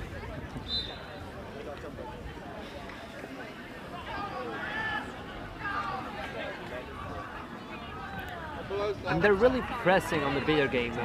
Yeah, they almost had it. Constantly pressing and pressing. Everyone attacking really high. Yeah. And Now they have to Kirdan drive attack because there's no attack. beater there. But, control is going to be retrieved by Ireland just before the Seekers. Number 30 has the ball. JT, oh no, Gallagher was that. Phil has the ball.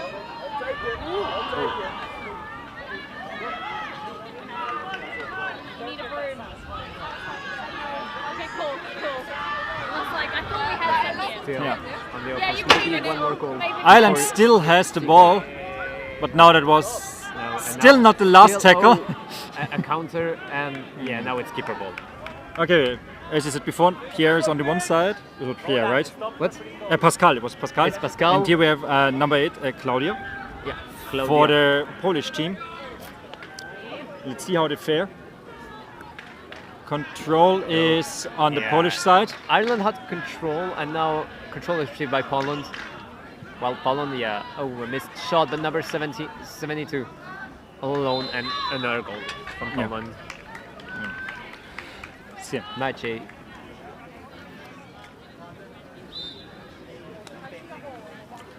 But now it also turns into a question: how long can Ireland hold on during the flag game? Yeah, Because, that's the question.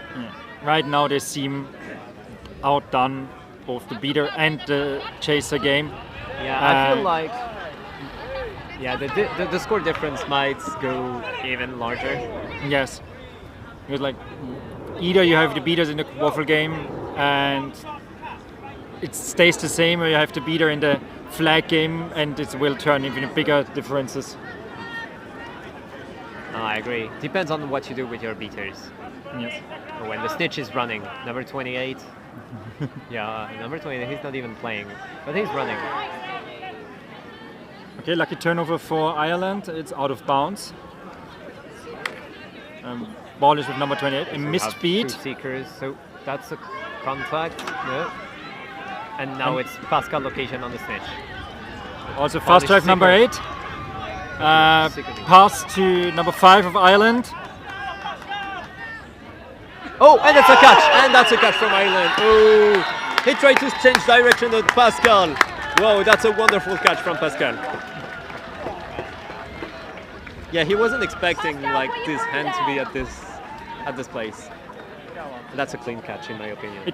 It looked really clean, but let's see if the ref found anything. I didn't see any violations in the game going on around the hoops. This looked pretty clean. I mean, it can be a quick thing, and now we will go into overtime, where Ireland has the chance to come back. Yeah, so I have no idea about the score right now, but I can have a quick look. Yep. Right now it's 4 for Ireland and 12 for Poland. So we have 12-7. 12-7 and you're up to first to 15 points or 150 points. So that's 3 goals for Poland, 8 for Ireland. You can't make it too easy for your opponents. That's what Ireland thinking right now. So they gave them a head start and now they're coming back. Easy as pie. Who knows? we have already seen such comebacks in Quadball. So yes, we did. I didn't think it happened. So the catch is called good. Yeah, catch is called good. So now we're going to overtime.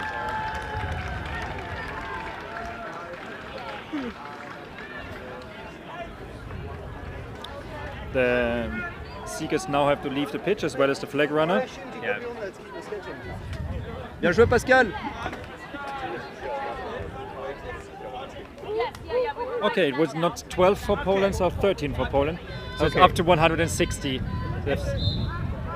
And Poland has the quad ball. Yeah. So volleyball for Poland. Yeah, okay, 2 dodgeballs. Every beater taken out. Now it's just mano a mano. Yeah, he saw it. He saw it incoming, number 3. But the ball is retrieved by Poland. Yeah, long beats in the return. Poland still in the offense. Calming it down now a little bit. A missed beat. And they retrieve the control. And now. Ooh, pass from behind for number 6, and that's a wonderful goal from Kasper Osga. Yeah, now they need to score 9 goals before Poland does the next 2 to win. We're still on the side of Ireland. Wait, always. Okay, that's a timeout for Ireland. Yes. So what should be the strategy right now when you have 9 goals to score? The biggest thing right now for them is defense, and maybe even defense. You don't want to have goals scored, definitely. Yes, if you can stop them, there's a bigger chance to get closer.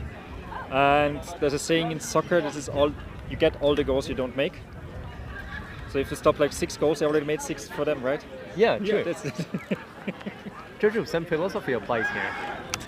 There's nothing much to change, I think, for the Polish team. They should play this routinely down, try not to get injured or anything like that.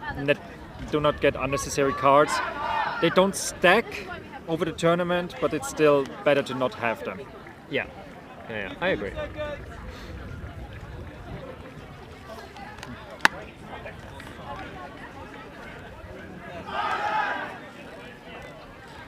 Okay, everyone's moving back to the rooms. Yep, and it's Ireland on the offense.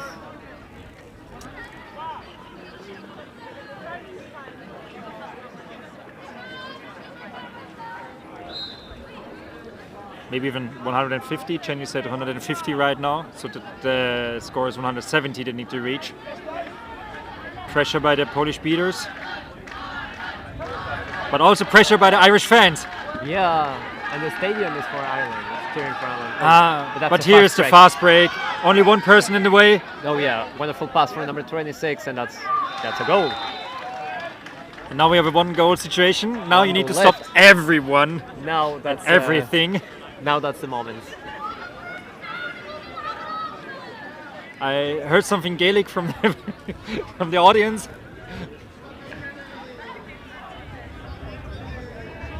But you have control on offense. This is the chance to come back. Yeah, this is the occasion. 1 goal, 1 by 1. Nia Grady, who has the ball right now, I think she's even the captain of the team. Yeah. Oh, missed pass, passing to a beater instead of a chaser. And now this will be a really fast break for the last goal. Yeah. Oh, that's great contact. But they need to stop him. This was on the head. Okay, no excessive force. They're stopping everything. Yeah, and that's now, the fast break. It's the first goal for Ireland. Yeah. Number 5. It's Pierre, right? What? It's Pascal. Why there's number 5. Hugh Phipps. Yeah. So 8 left. Hopefully. Only 8. But this is how you do it. You need to have the individual skills now. Yeah. To and stop score the all people. those goals one by one. Yeah. Number 8. Really Oh, missed and beat, that's- but the pass is as long as the beat was inbounding Team Ireland. Inbounding Team Ireland, that's a defense. Yes, that's another defense. That's yeah. another defense, yeah. See, they just wanted to make it harder on themselves. Sure. True. If Poland has to win this, they have to deserve it. Yes. Moving the ball over the right side is near for Grady. Missed speed. Shot from number 22. Sam. Great pass to number 11. Morgan is again. And Morgan, he puts it through. And that's the second goal for Ireland.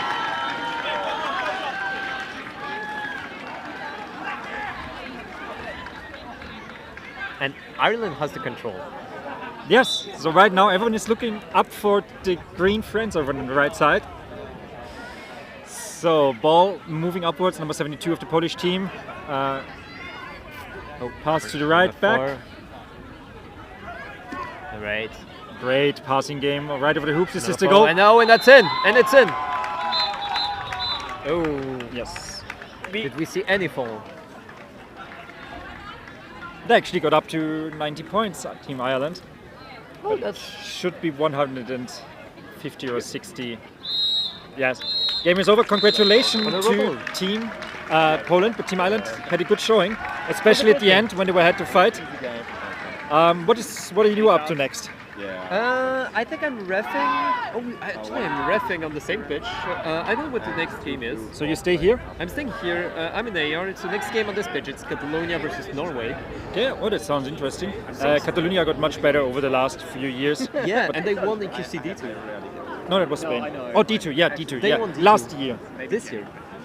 Oh, yeah, it was Barcelona, and last year as well with Sevilla. Yeah, they won 2 years in a row. So Any disrespect? good chance for them to get over the upset. I'm going to pitch 3, then one that is not streamed, and we're playing Turkey. Oh, then good luck against for your next game, Matthias. It was very nice. Thank you very much. Discussing It was a things. pleasure. It was a pleasure. Thank you very much. See you somewhere else. Yeah, Bye. see you around. Audio. 3. Audio.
Good afternoon from London, the European Cup. Back with you for Norway and Catalonia. Now, on paper, I think a lot of people would have said this might go one way quite easily. I think we've seen a lot of impressive stuff from Catalonia today. They took quite a few goals off England. Okay. They really made them work for it. So I think this might be a lot closer than everyone initially thinks. I haven't seen either of these teams play actually. Why don't you share a little bit about what you've seen up until now? So I think you've got a lot of the old guard on Norway. You've got Kai, you've got Meta. They've played with each other for donkey's ages. As long as I think anyone can remember the Norwegian team being around. I think there's a lot of physicality in Catalonia. I think they're willing to take the hits. The one thing that I think they are lacking is just the diversity in the non-male players. Yes. There aren't many of them and they're going to get tired. Yeah. And I think, especially for those who aren't in the UK right now, it is a lovely, sunny mid-20s, which for us when we're sat on the side is glorious. But when you're running around playing quadball, you're gonna be feeling it. No, yeah, it can get brutal. So we have head ref about to call brooms up. Yeah, they've painted the pitch the wrong way around. Easy win, Shaggy just dismissing it straight away. Yeah. Whoa! A little bit surprised by that strategy on the brooms up, honestly.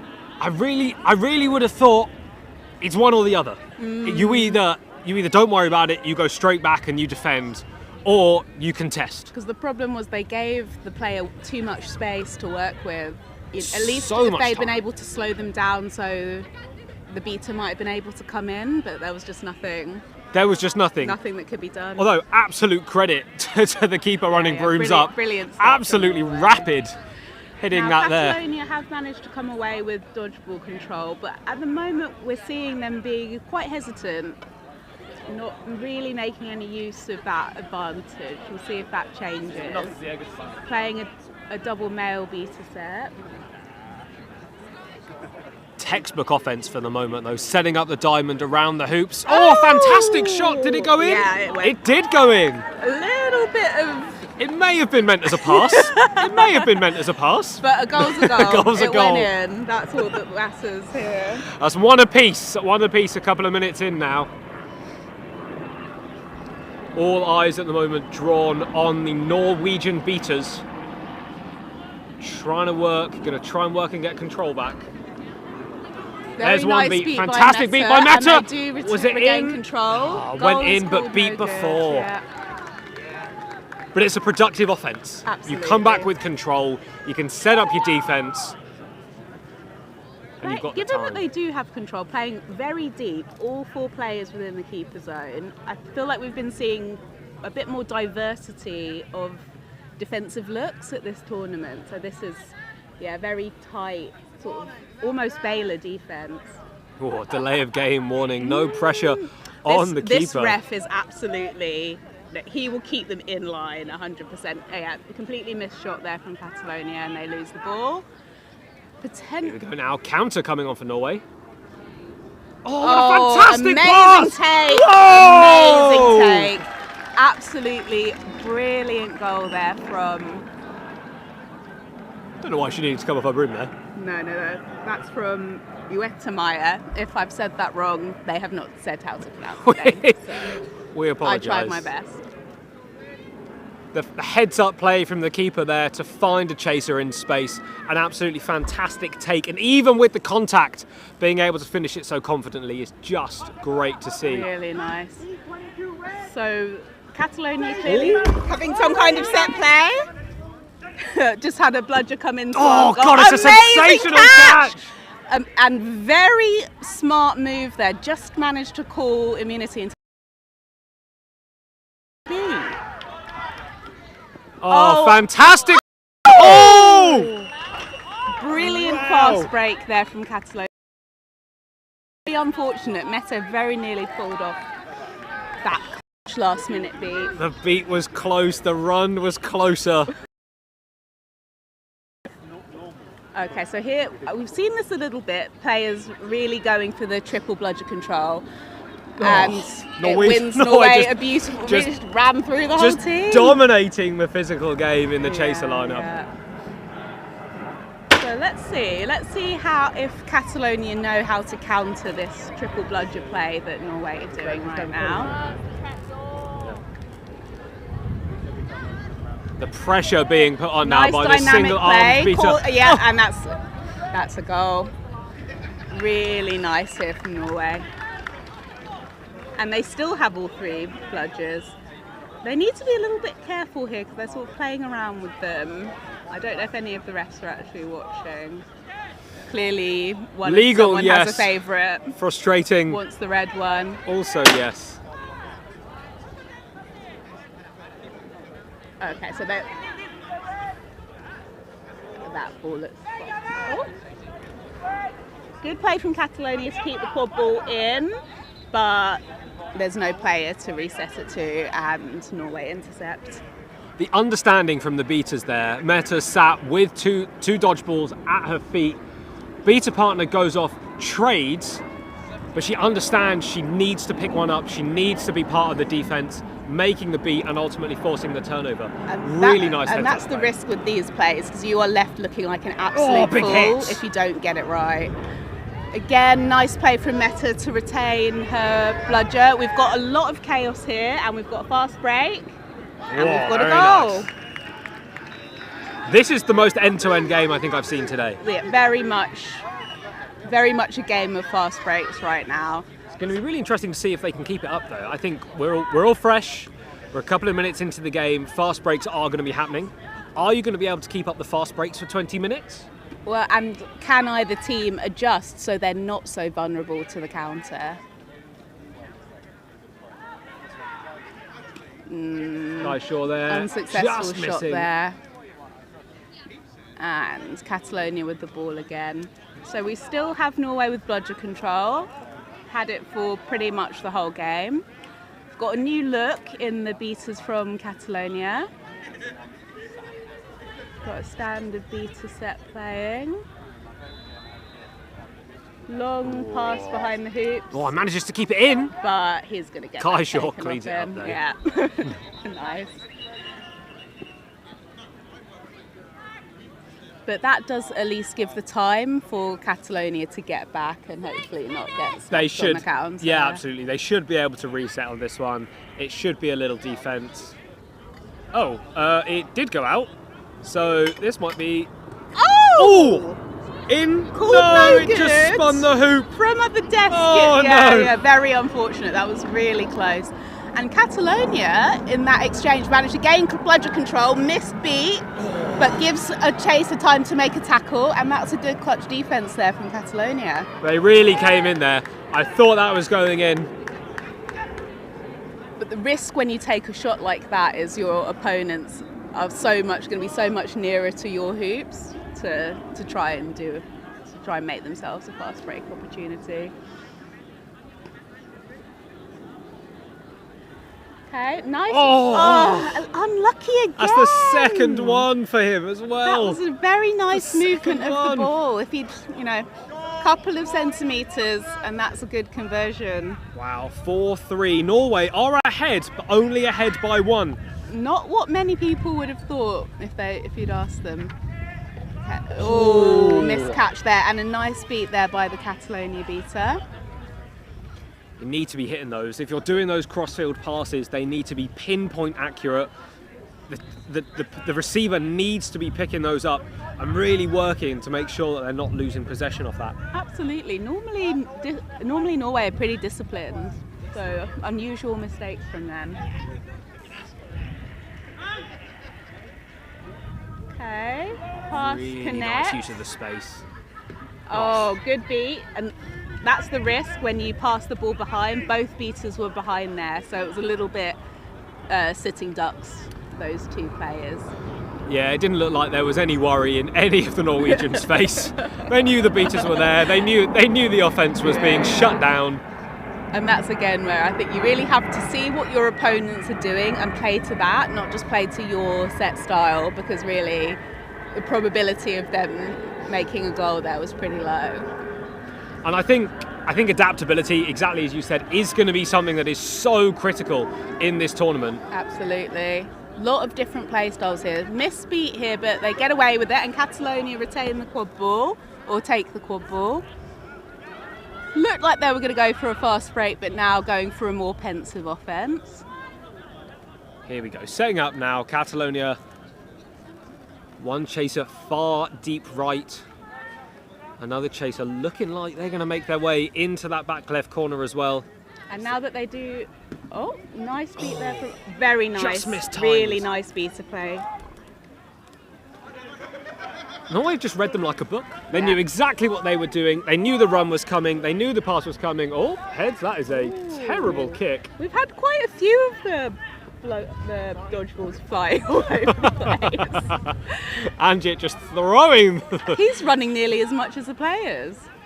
Yeah, in all black as well. Yeah. For me, it's a short stain rather than a base slayer day. Oh, Norway now with a delay of game. Little pressure coming from the Catalan chasers. That's this ref though. He wants to see a fast-moving game. Okay, good pressure. Back to hoops called. A little bit of back pushing. They are. Oh, good beat. Straight over. Can we finish Very it? nice take. Amazing Oh! take. Gets away with it. That ball was close to floating over the hoop, but yeah, manages to dunk it in. Really nice display of physicality there from Norwegian number 10, being Really able to nice. scoop up the over hoops pass, dunk in the small hoop. A little bit of style points for that. Oh, shoots and a pass. huge save. That's a shoot to pass there. Really nice interception. This is just really smart beater play from the Norwegian beaters, honestly. Oof. Oh! Oh, it went in! But that kick beat hit her before she threw it in, didn't it? Oh, I think it was the Norwegian was chaser that took the bludger to the face. Oh, okay.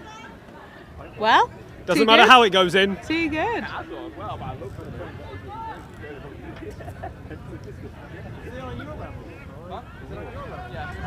Still only one goal in it, only one score. Norway are up. This is a pretty fast-flowing game. A little bit of play in the beaters. Nice move there from Norway. Manages to keep control. Again Long into 10 at the back. pass over No the bludgers. hoops. Getting the physicality going. Manages to spin out of the tackle, and there's two open hoops there. Manages Oh, the to beat find misses. his teammate, and that's a really nice goal. That was a very risky pass that came past a few Catalan hands. Yeah, got away with it. A little bit of physicality here going on in the beater game. 2 up now for Norway. Let's see if they can keep the momentum on their side. Slowish move up the pitch from Catalonia. Oh, big block there from Kai. Great block. They managed to retain the quadball, Catalonia. And that was in. That was it. Nice shot. That's all you need. Choose your moment, take your moment. Manages to move past the defender and clear, clinical, concise shot.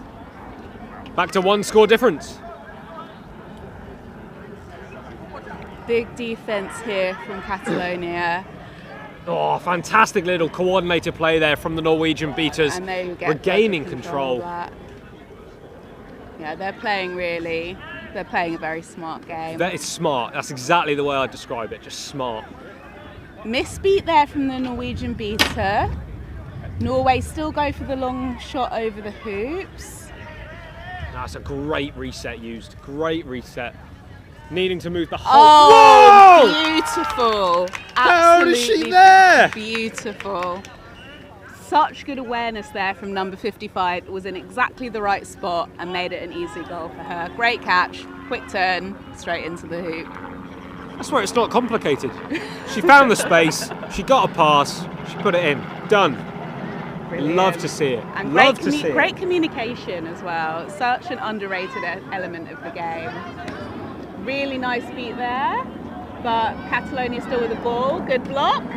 Manages to get it off the ground. Oh, unfortunate there with the pass away with the ball again. You're not beat, you were just hit. Advantage being Here we go, called driving against up. Norway, presumably for that beta play. Catalonia player looks to be injured also. Now the throw of the volleyball was just after the broom's down. Well, let's see what the refs. Oh, Amjit looks like he's on it.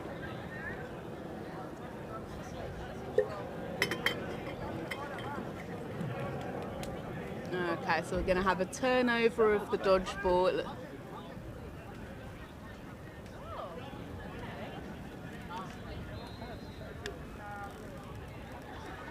Oh, just taking a breath there. It's been a pretty intense game. It has been actually a lot more intense than I think either of us thought it was going to be. Definitely. Both teams really going at it. There's a lot more physicality than I thought we would see as well. It's pretty scrappy. But I have to say, even though Norway have looked quite a bit more dynamic, it's still pretty even. Now, I don't think there is a non-male sub for Catalonia left. Yes, when you only have 4 women on your roster, you're really putting yourself at risk. Any injury, you're going to struggle. Might be one beta sub, but when the Seeker's on pitch, fantastic! Amazing! And they only have 1 bludgeon. Meta sort of sneaking around behind the Catalonian beta, seeing if she can make something happen. Ready to mop up any mistake. And this is a smart play again. She knows she can get away with this with the way that Catalonia are playing. Amazing fantastic catch! Brilliant catch there. And they make good use of the control that they managed to regain. Oh, fantastic choice there from the Catalan beta. Lovely passage Clearing of play. up everyone. Brilliant passage of play here. Amazing little jump split from beat. Meta. Split jump. Great split there. And we have Catalonia with the Quadball at long last. I was convinced that was going to be a timeout. 7-5, 2 scores in it. The time? 15 minutes. Okay. 15 minutes. So yeah, absolutely crucial passage here. Can we keep it? Can Catalonia keep it tight? Keep it within swim? Or can Norway pull out? They managed to get the quad ball back. A little bit of substitution happening. And this is an important, every defence here for Catalonia is so important. They really can't afford to concede another goal. Oh, lovely. But they do. Brilliant shot there. That middle hoop was asking to be scored in, and it was. Oh my God. The planes have just got very loud. They loved that goal. That was some good plays. Oh, Annika. Apologies, to Annika. I'm not going to pronounce your last name. 55 in the Norway jersey though. Frangenfind. Let's go with that. I'll take that. It says, imagine it starts with a T. So is it Tizan or Tan? You see, you need to be a bit clearer with the pronunciation, guys. That's my tip for you today. But that's her fourth goal, Yeah. I think. She's just been in the right place at the right time, and she knows exactly when to take the advantage. Yeah. Her pitch awareness is, it's been absolutely brilliant this game. 8-5 now, just starting to pull out of range a little bit for Norway. And this is where I think you commented on the small size of the Catalonian roster. It's very hard to maintain a high level of intensity when you're getting tired. It's a warm day and they're playing against tough opposition. Oh, a smart play there. Even though he Catalonia gets managed it to get back. hold of the ball. Can they successfully reset it? Player called safe, but Quadball is in the Norwegian hands. The hoops are open, no bludgers. Little stutter step there from the Norwegian keeper. But again, the smart decision. Even though it might be a no dodgeball situation, they're not just running flat out into each other.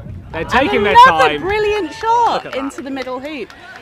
The way the game's being played right now, especially with this wider spacing of the hoops, that middle hoop is often, ripe for a shooting. And I think that's why a lot of teams are choosing to play someone so deep as well. Yeah. You can take the shot, and if you miss, you've got someone there to scoop it up. You can go again. Yeah, absolutely.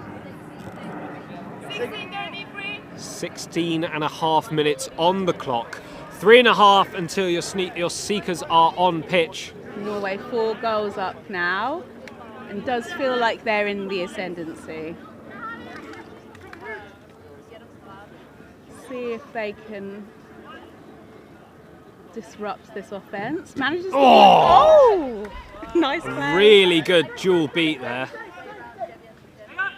Ooh, yeah, ran out, stepped on the line. Foot on the line. Right in front of our position. Very close. So that's a Catalonia ball.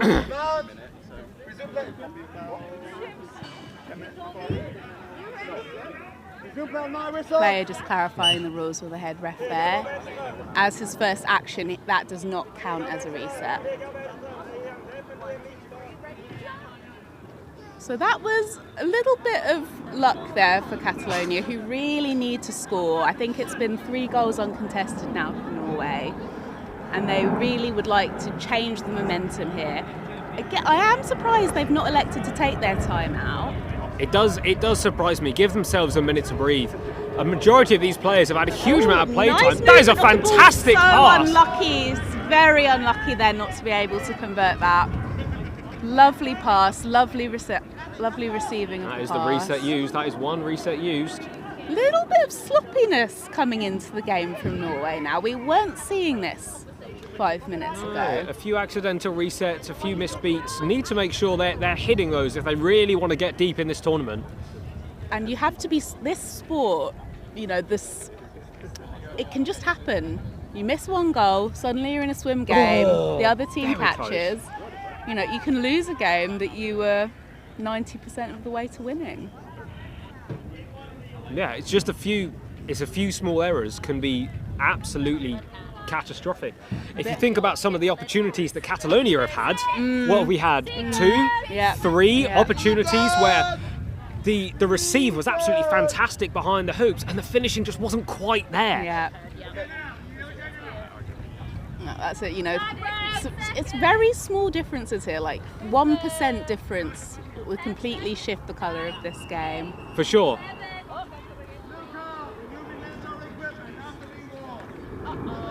Blue card for equipment? Something to do with his equipment? He may have removed his gum shield, was warned and removed it again. Well, I think mandatory gum shields I 100% agree with. Oh, that is a fantastic brilliant beat there. And nearly got the catch immediately afterwards as well. Wrapping it up. Can he see the reset in the keeper? Well. Look at this. See the reset in the keeper? Oh, nice. Nice wrap. Really nice. Ooh, a really good offload as well, actually. Yeah, because that was a good wrap. Really pinned his arm to his body so he could do nothing. This... There it is! They do convert. Really nice. He was there, he was calling for the ball, and there was enough patience. Didn't rush, and they managed to get the goal. Now this is the point in the game where the teams should be actually focusing on retaining dodgeball control over goals.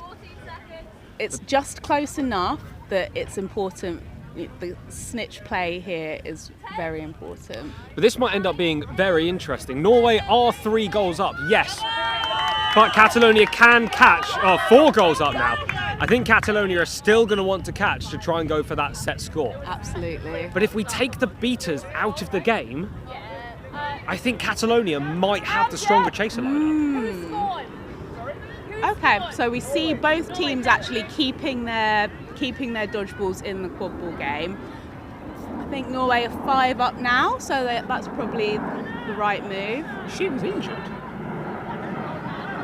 And I think the Catalonia seeker struggling quite a bit against Mikey Ansell's. Big difference in their body type. Quite a size difference there. Mikey, I assume, is going to have a slightly more challenging time against the Norwegian seeker.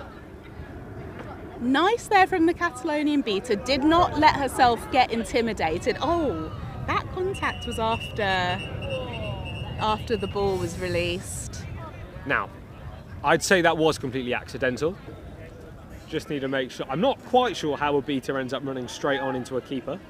Yeah, this is possible right of way violation, which quite an obscure rule. Rarely see it called, but these refs are. I would say this is quite a few sticklers on this ref team. Quite the debate happening here between the ref team. Gives the players a little bit of time to breathe.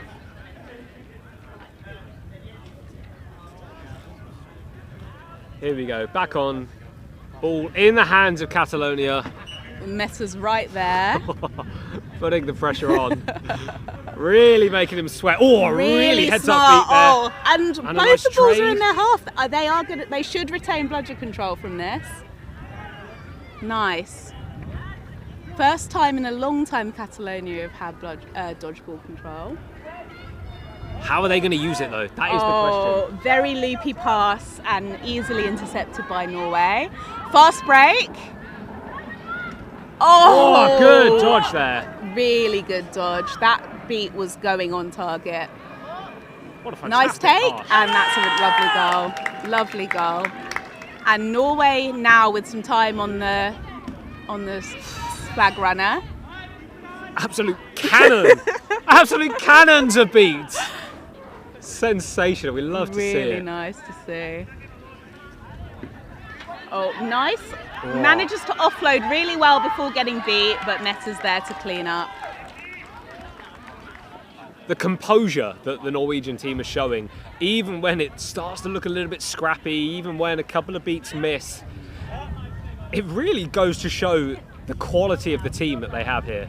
Absolutely, and I do, that Nordic, they're from a cool country, they've got cool heads. Everything's chilled. Everything's chilled. Got the...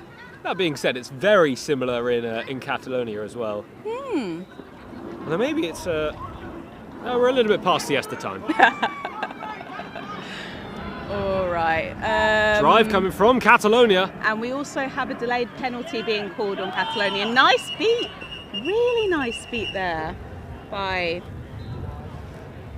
Daniel Corneliusson.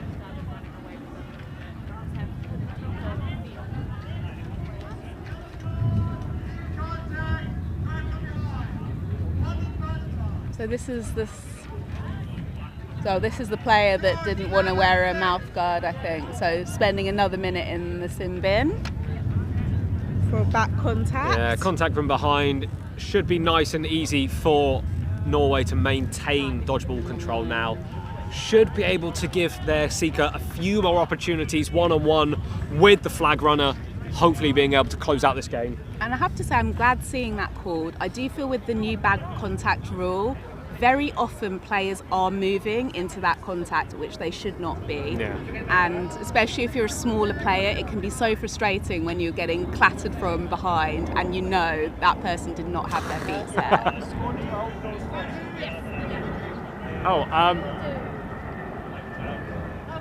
There is also a card for the Catalan seeker as well. One we just missed. The Catalan seeker is in the sin bin, and we have had it clarified. One goal is one player, so we have two Catalan players in the sin bin. And two players that are absolutely vital to this passage of the game. We are having this clarified. So this could be crucial. Oh! So the seeker will be released Seeker first. is first. And it was wrong. Oh, we've got some rules lawyering happening live to our right. All right, Now, a little bit more chilled. We've got no. If you're the bludgers. Norwegian team, do you want to score for the next minute? Good question. Because I know what I would want to do. They look like they're actually making quite a bit of effort, considering that they should really be trying to capture the flag at this point. Okay. It seems maybe like a wasted opportunity, even though you can still. Oh dear, and we looks like we have an injury to the Norwegian seeker. So I guess for anyone not so familiar with the rules, scoring a goal means a player in the penalty box gets released. And so tactically, if you're Catalonia, you want to be scored against so that you can get your seeker back into play.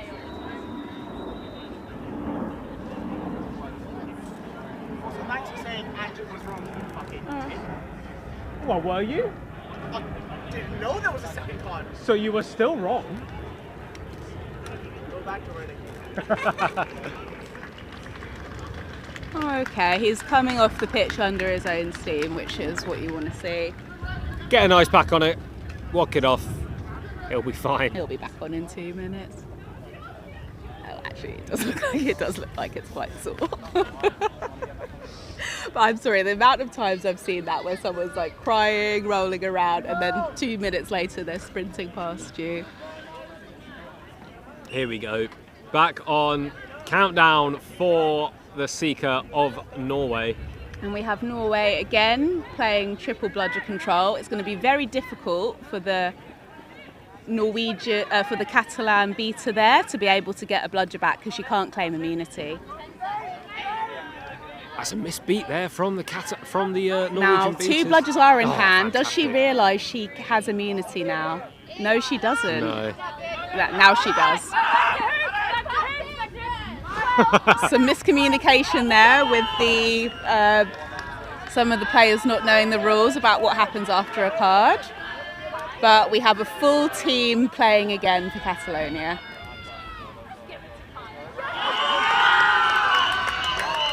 There it is. And we have the catch. Took them maybe slightly longer than they would have wanted. They get there in the end. Funnily enough, not during the power play. Everyone is back on pitch for Catalonia. I guess Norway just wanted to make it as fair as possible. Yeah. Now, I will just want to call something out. We were made aware, Niklas, the head ref, this is his 300th game head refereeing a quadball match. Wow. Which is, someone can do the maths, that is a lot of time there. That's a lot of quadball. Yes, and having refed with Nicholas and being refed by him, yeah, likes the game to flow quickly. There Very we are. Good ref. And the catch is called good. So probably the result that most people would have expected, but probably didn't go the way most people would have expected. It was very tight, especially in those first 10 to 12 minutes. That first 10 minutes, I think when Catalonia had the stamina, they had the energy, they were really giving it their all. I think that's exactly what we want to see. They weren't slowing down at all. They really threw everything at Norway in the first kind of 5 to 10 minutes, and it showed. The scoreline was even. But this is where, at this level, depth of squad absolutely matters. And if you're playing with a smaller roster against a full team, people who are very fit, very capable, it's hard to maintain the intensity you need for the full sort of 25, 30 minutes. Completely. Very, very difficult, that is for sure. What's the next match up on here? Shall we just get... So the next game we will be bringing you will be... Oh no, you put me under pressure. I'm vamping. Oh, it's a big one. France, Germany. Oh!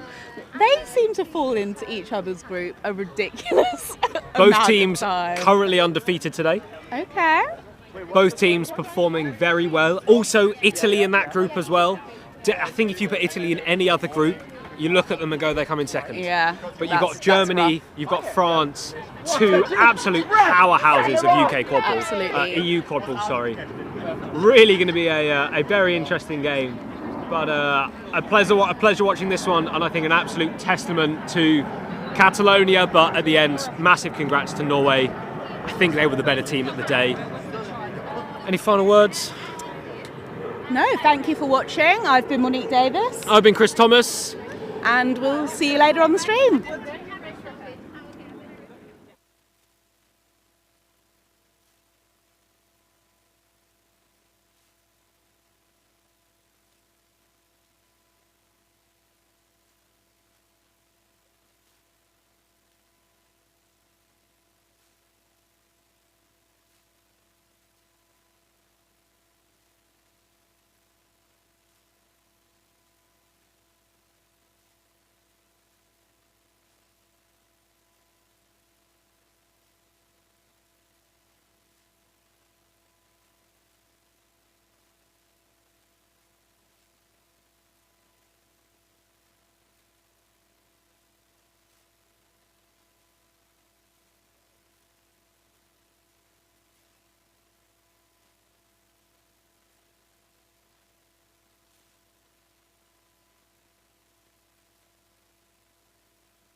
Hello and good afternoon here in London at the European Games 2024. My name is Stivo, this is my co-commentator. I'm Glenn. And we are about to watch France versus Germany. Without a doubt, like the highlight of this group stage, this group in particular, because two teams who have proven themselves to be contenders on the European stage before. France already won an EG before. Germany falling short once. Yes, second Germany place. been very close. I think they lost, second place against England, I believe. Exactly. Very, very close. Especially coming off their second place at World Cup last summer. Yes. So they've had some silvers. I'm pretty sure they're gunning for that first goal. Who do you think is gonna make this game? Which one of them? Honestly, if I was a betting man, I would put my money on Germany. I think they have the more well-rounded team. I think France is more reliant on one or two, three, four good players, and Germany is more of a collective. Yeah.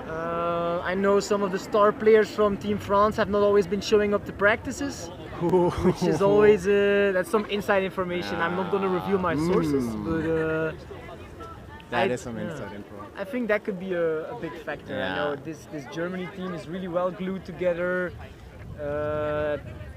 They have a lot of scoring options, a lot of people who can get it done for their team. So I'm really excited to see this game play out actually. Yeah, I would think Germany has the upper hand as well, but just to make it fair, I'd say France. I have some friends on the French team as well. I think they have the experience. Albeit, like, there's hardly any player in Europe that has so many titles as Albert has. And Sure. he's been a head coach and he's playing. And I think in the past they've had, there's always a bit of like troubles between the Frog and Titon. Let's see if he managed to solve that. I think Lenny is one of the core players this tournament as well. I'm very curious. Yeah, I think Lenny is a really athletic guy. If you see him warming up right now, it's number 25. He's insanely fast, jumps really high, intelligent player as well, knows when to run the break and when not to. I think with the Frogs, sometimes what they lack is a bit of structure, but I think they have that in Team France. They have a lot more structure around him, a lot of more knowing what to expect and being able to react to certain situations. So it's interesting to see him play in a more structured kind of way. Especially if you can play with Valentin, who's now standing next to him, 21. Played a couple times against him as a beater. He's really, really good at what he does. Really disciplined, really gets the job done. Maybe not the flashiest beater in Europe, but definitely up there as one of the best to play this game. Yeah, I've seen it in the past a number of times when one club has some really good athletic players, but they're lacking maybe the leadership, and then in the national team they get that from usually their big rival club. They get some more leadership and coaching, and it's really cool to see that them working together. It's going to be fun to see these two teams compete actually. On the German side, I know Tom Roloff is one of their main options, number 45. He's been instrumental for a Bochum team as well that has played third in 2 years ago EQC, second in last year's EQC. So he's also experienced, knows how to handle high pressure situations. We have Robin as a beater for the Braunschweig Brummikons, also very fast, very agile. We have Maaike Hins, also a Bochum product, very good shooter. There's so many, Hannah Grosse from Bonn, there's so many players you can name. Hannah, very experienced. I think one of the people we can't miss on Team Germany is Leon, of course. Started when I think he was like 12. No, he started when he was 16 and collected years of experience for his age. You just know when you're playing Germany, Leon Brugger is going to be a problem. They're also coached by the very experienced Marco Zias here, 42. And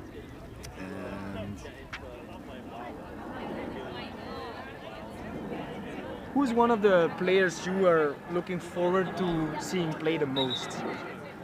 Like out of personal, like you like this player's style, or you like them as a person, or whatever. Like I'm excited to see this person play. Who would that be for you? On Team France, I have to say Tess.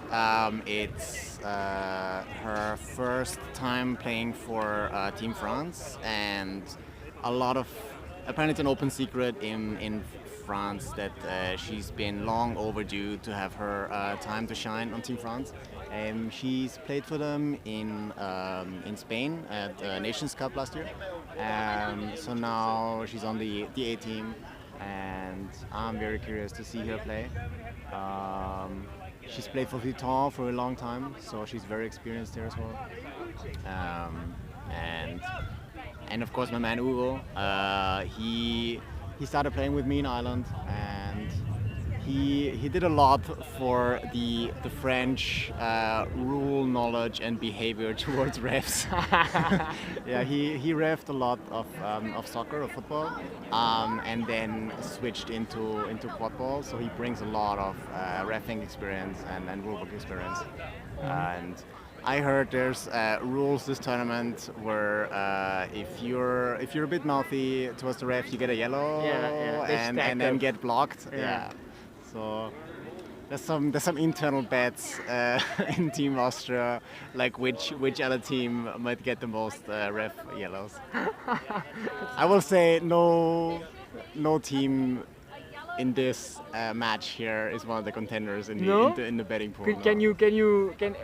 So you had to your own betting pool, I'm guessing. So who is your number one? Or are in you the ref cards one? Yeah. Are you afraid to my scare? Number one. Well, I will say they're a Mediterranean team. I'll say no more. I will say no more. I'm there with you. Which is a very valid guess, to be honest. So yeah, for those who don't know what we're talking about, like this tournament has a policy in place where if you get cards for disrespecting refs or disregarding ref calls, if you get a yellow card for that, those stack up. So if you get one, there's no additional problems. But if you get a second one in the tournament, doesn't matter what day or what game it is, if you get a second one, you're excluded for the next game. And if you even get a third one for the same reasons, then you are out of the tournament for the remainder of the tournament, which is actually, I think it's fair.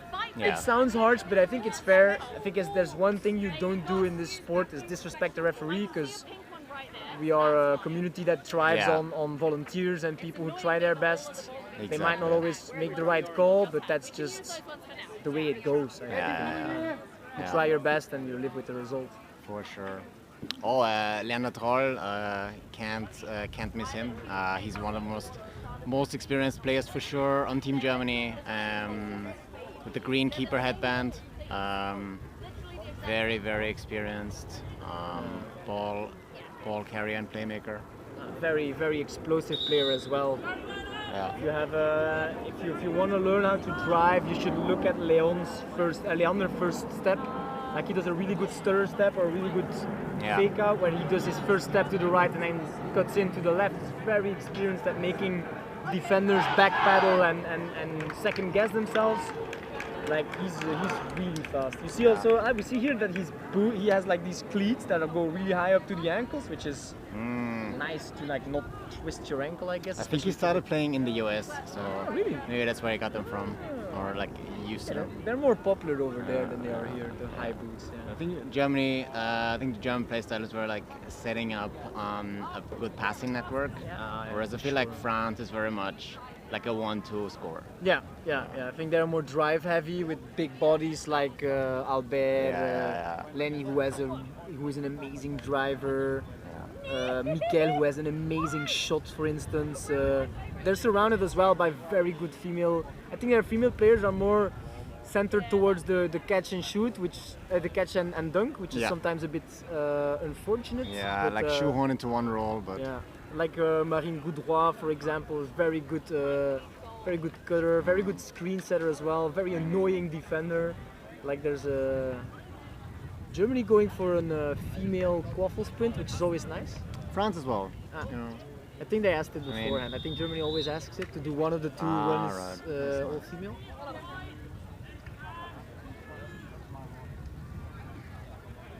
All right. Our head ref. His hat on? Our Are head you ref allowed is to have a ready. hat on? I didn't know actually. Yeah, I've seen people play with hats. All right. That's fair. We have the Quaffle. Quaffle is with Team Germany, and Germany has the two bludgers. Quaffle is still contended. Oh no, they have them. Scrappy play. Bludger far away for France. There's an opportunity for Germany. Roll of going. Shooting and scoring. That's a good start for Germany. Bludger control and first score with the Quaffle in the first minute. Yeah, so quick reaction from Roloff to see that the bludger was far away from France. Really good shot. I think Yeah. it was also kind of a pass to Maike, but if it goes in, it goes in. Lenny alone on top. What can he do against Roloff? Germany defending on the keeper line, giving a lot of space to France. Who Reset used. Ooh, that's my reset used, I think, yeah. Nah, one reset used. Lucky that Lenny is this fast. Two bludgers for Germany. Germany pressing up a little bit. Block He's the so shot. good at blocking that beat. So unfair. He always does it. I always like it's a very bad strategy, but he always gets away with it. I enjoy doing it. Shot. Oh, could have been a nice catch and dunk. Yeah, I mean the ball got deflected, so it was a bit lucky to end up in her hands. But yeah, could have been a hustle play, as we call it. Yeah. All right, we Germany see setting up. on the right we see Göring. She's I got told very intelligent player. Plays for Braunschweig. Good tackle. Pass to Roloff. He's a very physical player with a good shot as well. A little We'll space see. behind the hoops. Valentin Yeah. really set up high. Control still with Germany. Not really sure what to do. Feeling each other out. Good pass. Oh, good block as well from Lenny. I think the pass was well timed. Just unlucky that it gets blocked by Lenny. But good attack from Germany. I think they're going to go back to that one. Alright, France back on attack, still no bludger control, but at least they didn't concede another goal. Oh, yeah. Still 1-0. Everything is still possible. Let's see how they set up the attack this time. Long pass to the far left. Yeah, Nice France. pressure from Germany. Yeah, Germany really force France into like long passes because they control so much space with their bludger control. Yeah, they really put pressure with their bludgers, indeed. Whoa. Nice curve pass. It was really nice. It was, yeah. Germany really patient in their offense as well. Really looking for that good opportunity. Maike Hins beat before, I think. Germany still with the Quaffle. Oh, and blocked. And Lenny back on the Quaffle. That's unfortunate actually. When you have that open of a opportunity without beaters, you should really put your hand through the hoops. Yeah. I feel like in the last 5 years, shots have gotten much more prevalent by the score, but putting your hand through the hoop till the elbow, still the most reliable way to score, Oh if you yeah, ask for me. sure. For sure. All right, Germany blocked another attack of France. Germany now on the counter, building up their game, long shot, Come on, behind the Maike. hoops. And a Also score beat from before, the- really unfortunate. I think they're gonna yeah. Maike Hins getting 2 good shots off, but twice being beat just before. That's the name of the game, you know. You get beat just before you get that nice shot off. You're just looking for that right angle. You think just a little, like just one step more, but that one step more can be fatal. All right. Emile with the bludger, protecting Miguel on the Quaffle. Let's see if France managed to get bludger control back. And I'm not really like Valentin is trying to get the bludger back by tackling, but I'm not really seeing it. All right, here's their happen chance, right now. and France got bludger control. France got bludger control? Yes. Okay, I swallow my words then. I guess it worked.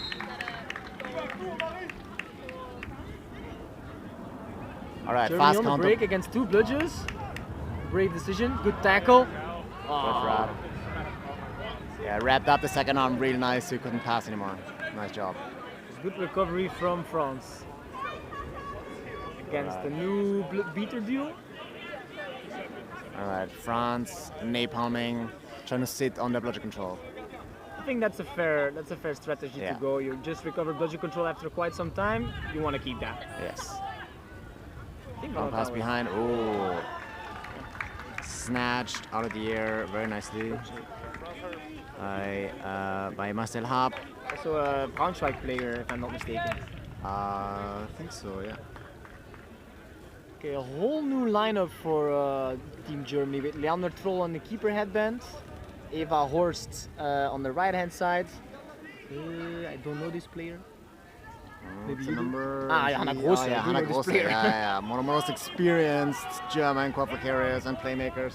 Ooh, good pass. Caspian. Oh, close. That would have been nice. Passing during the fall. All right, scrappy defense there. And Hugo, my man Hugo. Hugo Petitjean.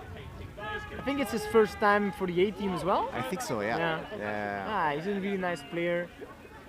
Nice to see him on the pitch. William Nouvel with the new male, also again a napalm going in. Leon dodging, putting Hugo pressure in behind front. Hugo behind the hoops. Beating Lenny. Leander going. There's an opportunity to push a little bit when there's a napalm. Oh, and then out of the air. There's no way you're catching that. It's a well-deserved point. He's so good at recognizing that fast break opportunity. Because what Germany did is actually, it's quite smart in the way that when there's a napalm, you have a little, like a small amount of time where there's like one bludger on the ground, one bludger in someone's hand. So you can push. The only problem is if you miss your timing, then you get what just happened, and it's that like the ball gets intercepted, and it's a very quick run and quick score. Oh, very nice interception by Hugo Petitjean. Again on the run, the napalm is coming. Big push by William Nouvel. Okay, but everything calms down a little bit. Really nice interception. Hugo pulling back up. Yeah, clearly Hugo's like strongest position. I feel like he's as the keeper. He's trying to switch. Very good.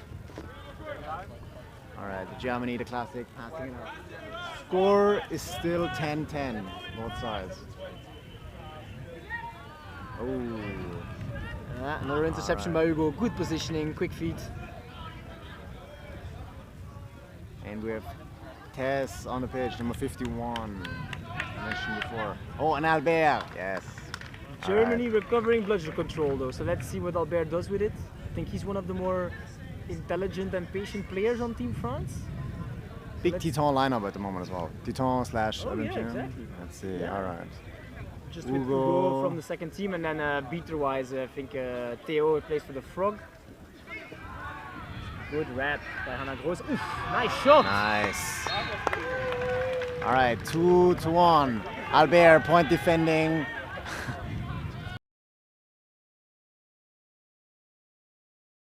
Oh, I've seen the sidestep before of Leander. Let's see if we see another one. Leander taking a page out of the French's book and trying a napalm attack. Pushing.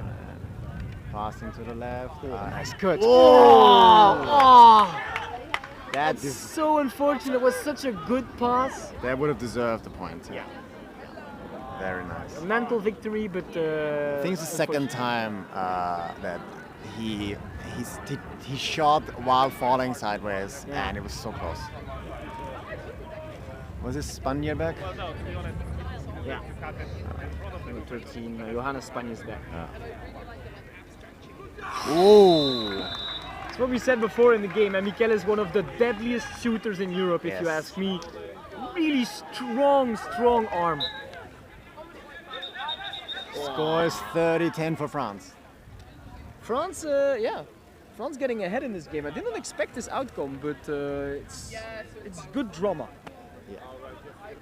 Germany has been growing very nicely since they hosted World Cup 2016. They have a really strong role, and now for the past couple of years they've been contender for the title of a number of big tournaments. Whereas France, that's another score for Team Germany. So 3-2. I don't know what the time is, but if we look at this, like the first few attacks and then how the game has been playing out, it's not a stretch to assume this could be, sorry? 9-20, so we're halfway with only 1 point difference. It's maybe a bit early to tell, but this could be a very tight range game, which is always interesting to see. I feel like usually after minute 10 or 13 or something, you should be able to tell and adapt your strategy. This is going to be a swim game. Oh, that would have, yeah. Look, I'm not a ref, but that hit his shit. All right. That was not the smartest decision by the French beater. Woo! And finally, the deserved score for number 13 on the German team, Johannes Spanjersberg. Pretty pass as well. Yes. If I'm not mistaken, was that Eva? I don't remember. But a very nice pass, threading the needle, perfectly placed. Yeah. Nothing to say about the pass. Another napalm. He's getting old. France is 40-20 ahead. Jesus. Another long shot from Michaela from back. And Germany ball. France is 20-40 ahead. 40-20 ahead. But have lost control. A call not to rush from the German sidelines, which is a good call. They can get some high opportunity shots here because they have control. Good lineup on. They're having some momentum now, scoring 2 goals. Ooh, long shot. Still in. Another missed shot. Oh, very nice effort. Stops the ball just before it's kind of reset. Very nice. Very nice effort from Leon to keep that ball in play. Oof, nice pass. Nice. Oh. And the score. Very nice. Very nice there. Eva Horst. She's been sneaking up to the French hoops for a while now, so I'm really happy that she managed to get one. Oh, no goal? That's on the side of the hoop, I think. Spawn by the side. You see that the German offense is starting to heat up. It's like a diesel motor, I guess, where they need some time to get rolling, but now it's rolling. They're finding really good high opportunity chances by playing as a team. I think France, again, as I expected a little bit, is more reliant on like individual play, the 2 shots that Mikel put in, than the 1 drive from Lenny. So they're more reliant on their star players, whereas Team Germany is more operating as a cohesive unit. And you can see every German player is so dangerous. All right, Albert, drive it from the side. Interception. Nice. Yeah. Good defense from Germany. Score is 40 both, and we see the man himself on the pitch. New lineup, Roloff and Hinz, the Bochum tandem. If you're France, I think you need to take your time out soon, because like the Germans are gaining a lot of momentum out of this play. Napalm coming for Germany.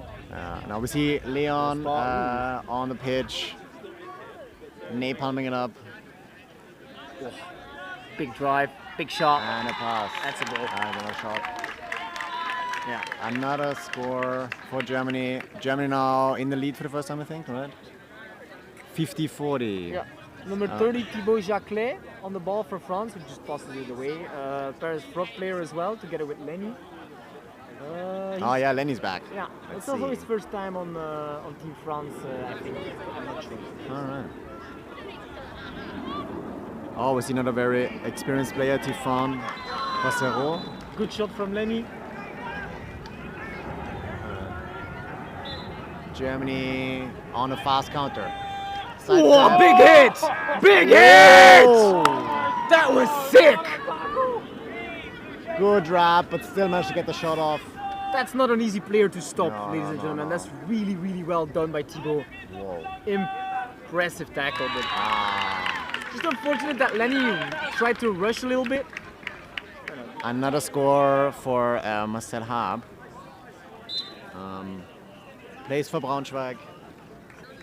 I think Lenny should have tried to pass it off instead of looking for that block, because it doesn't always pay off. Sometimes you just get beat, and then it's an unfortunate turnover that could have been avoided, especially after such a defensive effort by Thibaut, which is unfortunate. Another shot, another goal, damn! Yeah, Germany give them too much space, I think. Germany playing double points, but very close to the keeper line, and giving them a lot of space, and France uses it with their long shots. Yeah. Our snitch just gave us a little remark that this should be fun for him, especially considering it might still be in range when he gets on. So, I think so. Extra pressure for Sir Snitch. Score is 60 balls. That was him. Let's go! 70-60. You hear at our Germany left-hand side, happy. the German side is really excited about. This is a very tense game. We love to see this. We love to see high-level teams battling it out on the pitch, bringing us very nice Quadball, actually, because I've been seeing Quidditch a whole lot. It's very true. difficult for me to adapt. Jesus. Mike Hins on the run.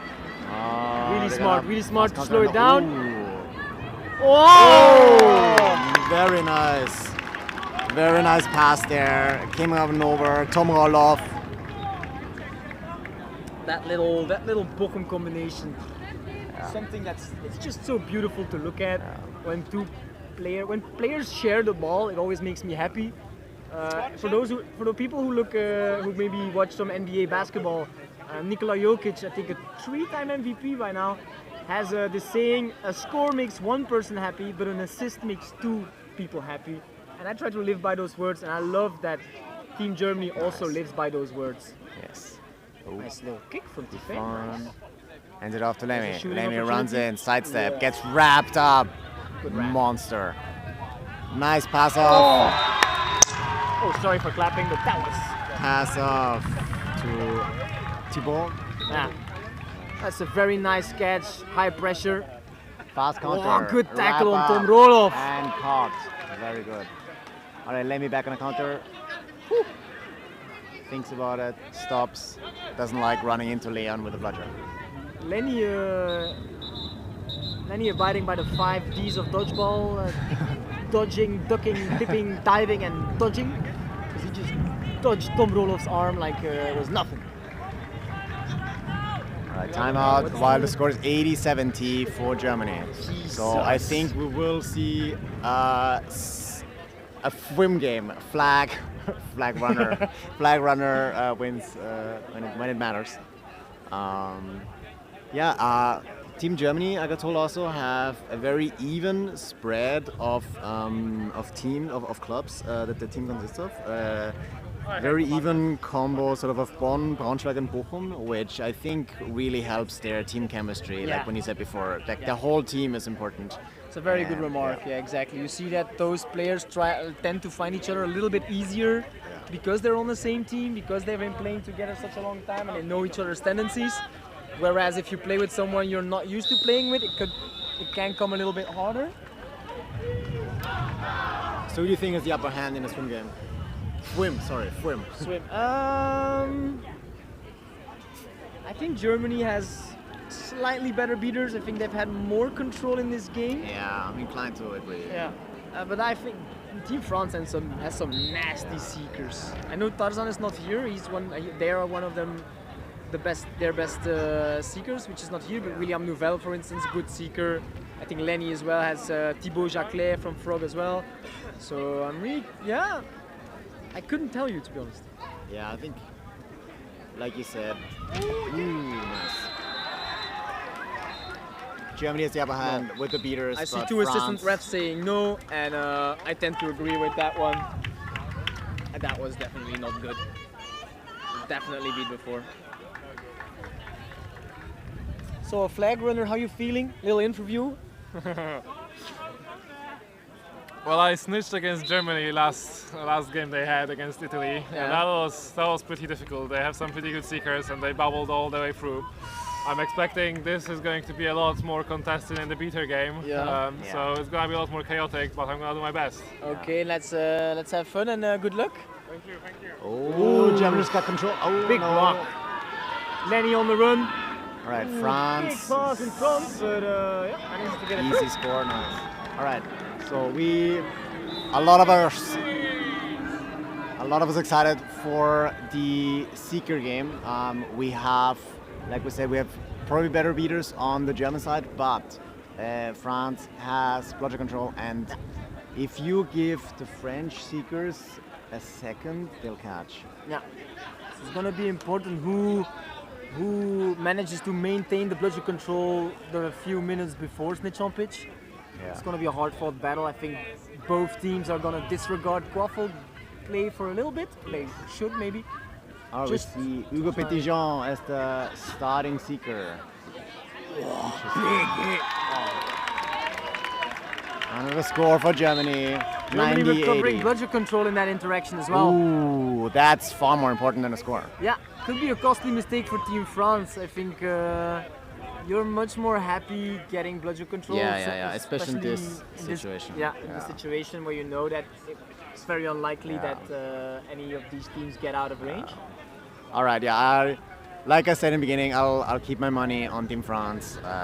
Germany has control now, but in the chaos that the swim game is, control will change left and right, and then the French seekers will strike. Yeah, for This sure. is my prediction. But all right, another score. Mikel keeps firing them and they keep hitting. It's 90-90. All right.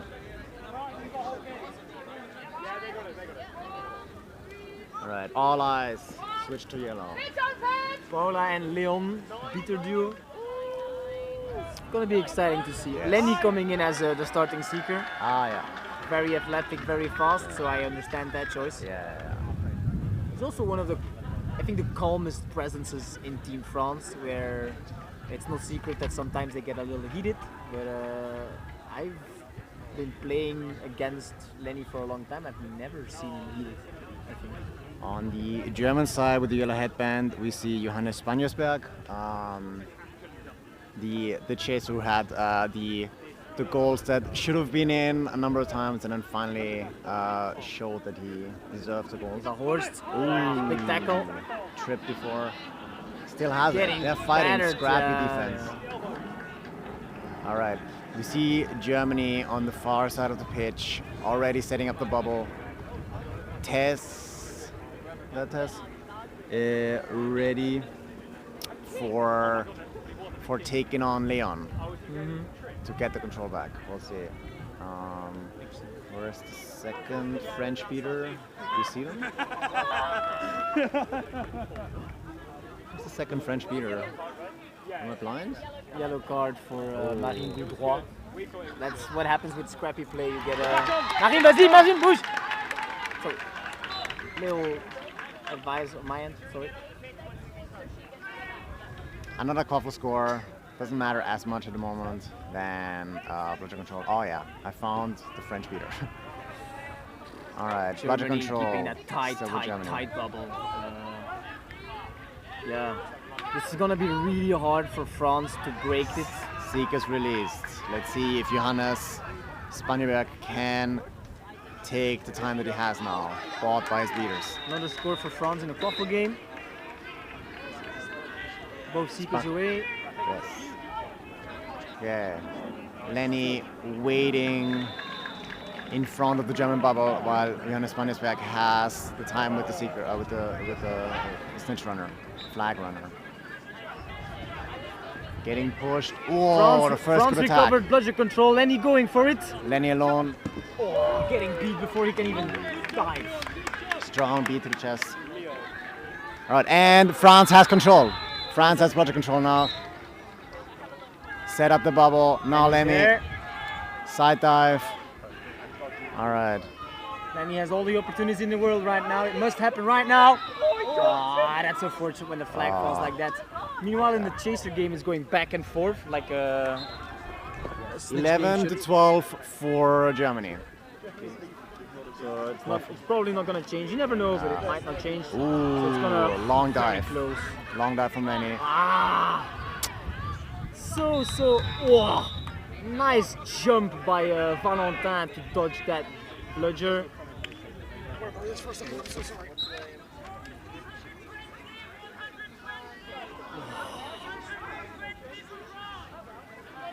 Oh!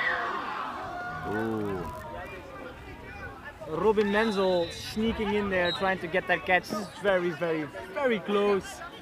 Both seekers getting some opportunities in, but none managing to grab that beloved flag. On the French beater side, we see Emmeline. Yeah. Boss. The flag runner making. Oh, sorry to interrupt you, but the flag runner making the good remark to change snitch shorts because it's flag shorts because it's really annoying when the flag keeps falling off. I've like seen that a couple of times now fall off. You were saying, sorry. Oh yeah, just talking about the beaters a bit because they don't get as much attention from me as a chaser. So Emmeline on the French side and Valentine, of course. Setting up the bubble at the moment, buying time for... Oh, we have a swap in the French Seeker game. William Nouvel going in with 1 minute timeout in this very, very, very tense game. Both our monies are still on the line. Like either of us could just go ahead with the big prize. We didn't really set a... There's no money on it. There's no money on it? Like, let's put a beer on it. Yeah, let's put a beer. Let's put a beer on it. So you get a beer when France wins and I get a beer when Germany wins. Let's go. I'm not a betting man except for beer. But a beer, it's not that bad, beer, right? like, But also don't consume too much alcohol, kids. Yes, it's bad. Don't drink alcohol. Don't drink alcohol. Also, I'm not allowed to drink alcohol at a tournament. Yes. Not allowed? I think so. Well, you can't bring any in, I think. That's valid. But this has been an entertaining game so far. Yes, very good. Yeah. Much more tight than I would have expected. Yeah, same here. Yeah, I would have expected another type of game, but this makes me happy. It's always nice to see some tense games. I watched Belgium Turkey in the morning. That was also very tight. Also very tight, yes. All right, Jürgen will start the game again. Head ref Jürgen, also very experienced head ref. A Norwegian player. All right, Marco with some last words with Jürgen. All right, what do we see? We have on the German side, we have Carla Wettlaufer as a beater, and there's also a change in the German seekers. I think Germany recovering bludger control. Both seekers trying to go for it. Robin Menzel now alone with the snitch. Dive, can catch it. Now, some more alone time with him. Oh, close again. Germany setting up the bubble for him. Another big opportunity for the German seeker. Pushing the Robin snitch getting and close. the flag very well. Yeah! Nice. Very well executed catch. Some very nice arm work with the right and then going with the left. Yeah, very nice. It's a very well used tactic to try to get rid of the arms of the snitch by going right and threatening to dive right and then diving left when you push the arms away. Also, a very good job by Robin to push the snitch out. And the catch is good. I think I owe you one beer. Yeah, I will see you at the social. Yes. Catch is good. The score before the goal was 12-13. That would be 12-16 if my math is right. Yeah. Very exciting game from in this tournament so far. Very cool actions on both sides. Like we predicted so far, Germany setting up a really nice password network. Every player counts. Whereas France has some really experienced players, highlights in athleticism. Lenny there, for example, on the first one in the hugging line. Some really cool air superiority we've seen where they just catch the ball out of the air, run a fast counter and put it in. Whereas Germany set up really nice networks and can really rely on each other. Very, very nice. Yeah, 100% agree with you. Really love to watch and commentate this game. I think this is a really good one. It's a nice, fun game to rewatch it as well. I think it's one of the games I will rewatch for the good play. So let's hope we get to see more of this during the tournament. Yeah. I am curious to see how far both teams will go this tournament.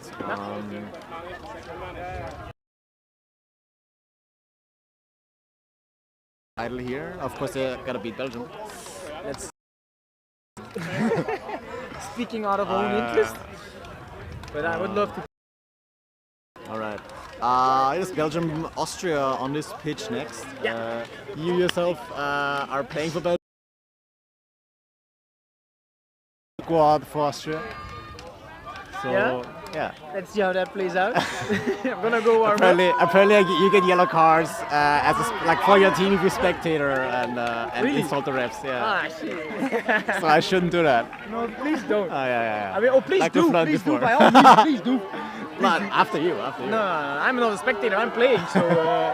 All right. Goodbye, Glenn, and Goodbye. good luck. Or don't. Or not. Good. Yeah, we'll see. All right.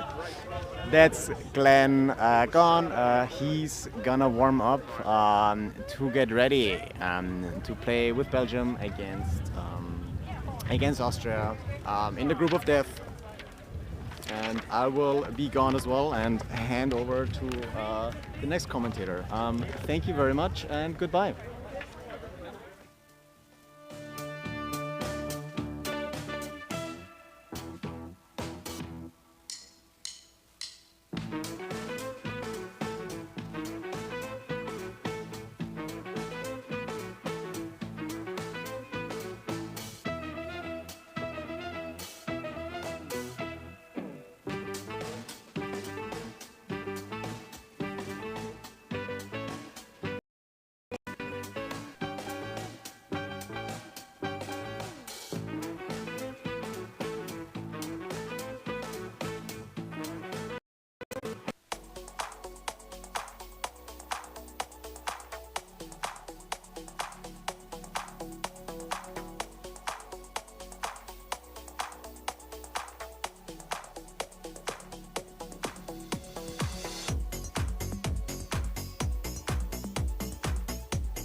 Welcome back to EG. Here in less sunny London now, we have Belgium on our left, Austria on our right. Both teams have already been on stream. I've already seen Belgium play. Monique, we've both seen Austria play. We have. I feel like an Austria expert at this point. Don't quote me on that. I feel like this is going to be a really close game, and this group actually is really interesting. If Austria win this, they can top the group. If Belgium win this, they go undefeated today. There's still the matter of Spain and Turkey, which is in the next slot as well. So it is all very interesting from a statistician perspective as well as a gameplay perspective. So there's all to play for. I think Austria are really going to have their hands full in this game, though. Absolutely. Let Toby start the game.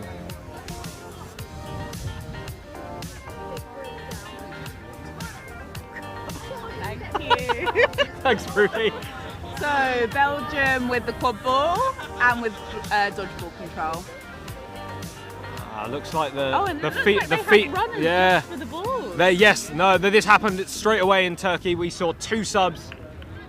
We saw in the Turkey game, we did see dodgeball control go to Belgium first. Doesn't look like they've managed to do that this time. So Louis, they're making it happen though. Really nice beat from Louis Lemith and oh! Brilliant shot. No good? Oh, no good. I think it must have been beat before. An absolutely fantastic effort though. A windmill round the defending chaser, straight in the middle hoop.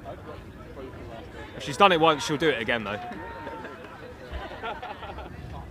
Now, here we go. First attack for Austria. Both dodgeballs. Really trying to stretch that defense as well. Nice play here from the Austrian beater. Putting under a little bit of pressure. They have got the dodgeballs, although not being particularly aggressive with them, and just passing the quad ball around. Probably just getting a little bit of a feel for this Belgian defence. I think it's exactly the right thing to be doing. Absolutely. Test it out, see how disciplined they are, see how much we can stretch it. I'd really like them to see them use that deep pass in the back, just to see, there it is, over the top, just to see how the Belgians react to that defence. Oh! Really he thought nice he was being a bit clever there, didn't he? But it didn't quite work out. Did not come off for him in the end. Oh, massive beat there from Louis. Misses the catch. Can control be recovered though? It doesn't look like it. And really good there from the Austrian beater. Good discipline to stay focused on the quad ball and not be running off into a beater battle. Oh. Belgium with control. Austrian 17, Simon Hack really trying to turn over control there. Just hit the floor before the feet of the Belgian keeper. Unfortunately, that does lose him control as well. So we're seeing a Belgian offense with control, and it pays off. Really nice. Lovely set play there from Belgium. This is such a I don't think there's any better drilled team than Belgium, honestly. They know the way each other play, inside and out. Their set plays are it's well drilled, well understood. And it's really lovely just to watch it unfold and watch it all happen. Honestly, goals. And I really love as well the way they really respect their female players. They're 100% equals. Brilliant block there by the keeper. I tell you what, Andrea Voga, I watched her play a couple of times today. Her shots are on point. An absolute cannon of an arm. She's on point on defense. 2-2, deep 2-2 being played in the keeper zone. Belgium moving the ball around. Here we go, ready for Louis to come in. Big beat there, really nice, forcing the play. And just runs in and dunks straight over the defender.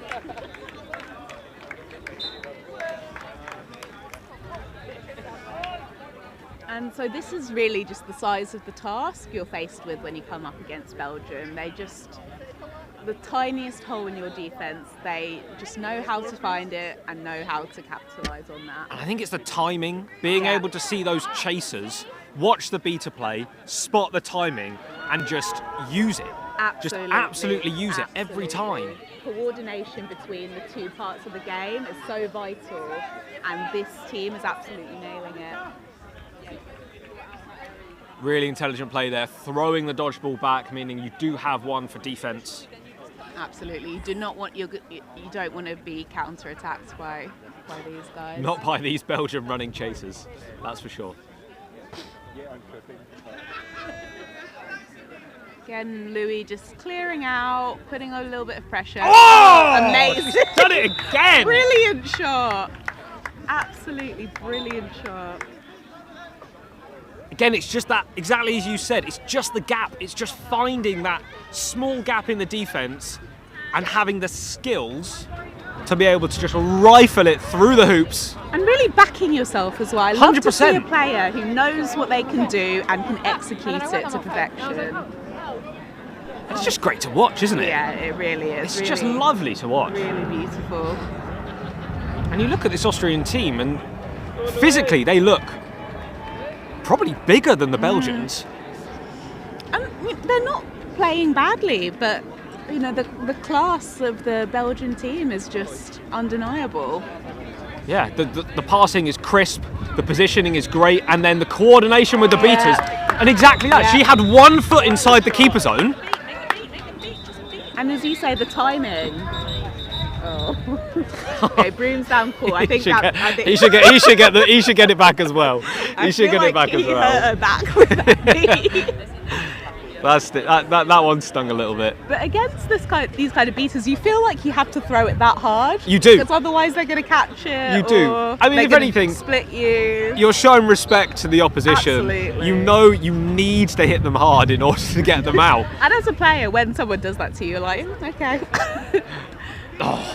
Nice play there from Louis. Draws the beat and manages to keep his own dodgeball. Press called. Are Belgium going to be able to capitalise on it? Not really going for it. Austria don't panic and manage to hang on to the ball, which is nice to see. There's an open chase at 27 over here. Use her, she's so free. Oh, huge beat from Louis.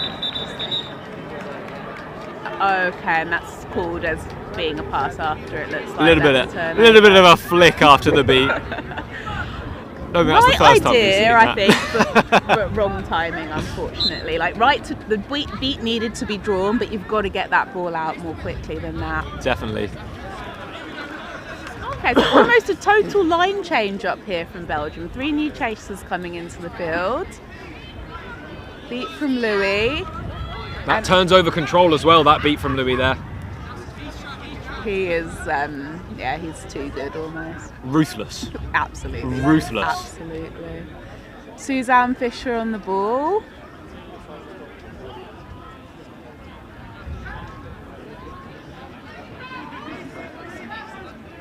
Oh, misbeat, unfortunate misbeat there, and we've got a no bludgers period of time. Oh! Really, really nicely done. That's fantastic team play as well. You'd think if you feel you're 2 steps away from the hoops, you'd feel you'll just take it and drive it in. But knowing and being selfless enough to go, I have a teammate there, it's 100% the option, and taking it. And they know that they can trust their teammates too. Timeout called here by Austria, which is probably smart. The challenge here is, what can they change to really flip the script in this game? Like I said, I feel like they're not playing badly, it's just that Belgium are playing too well. They've just got their number. I think trying to take a leaf out of Belgium's book on the offence, I think trying to move it around a little bit more. There's been a couple of times where I find the Austrian chasers are really quite close to each other and they're passing it in their half. Use the stretch, use the deep option. As long as they've got the support, back them and then back them up as well. Shuffle the defence around and hopefully you can spot some holes in the Belgium defence. And I think with the bludgers too, you have to commit to one line of attack basically. So on the rare occasions they have had control, they've been a little bit hesitant with it. You either need to agree, we're going to stick with using it on defence, or you have to be aggressive with it and give yourself the opportunity to score. Because right now, without a bludger on attack, they're really struggling. For sure. I think they need to be prepared to give up control to score as well.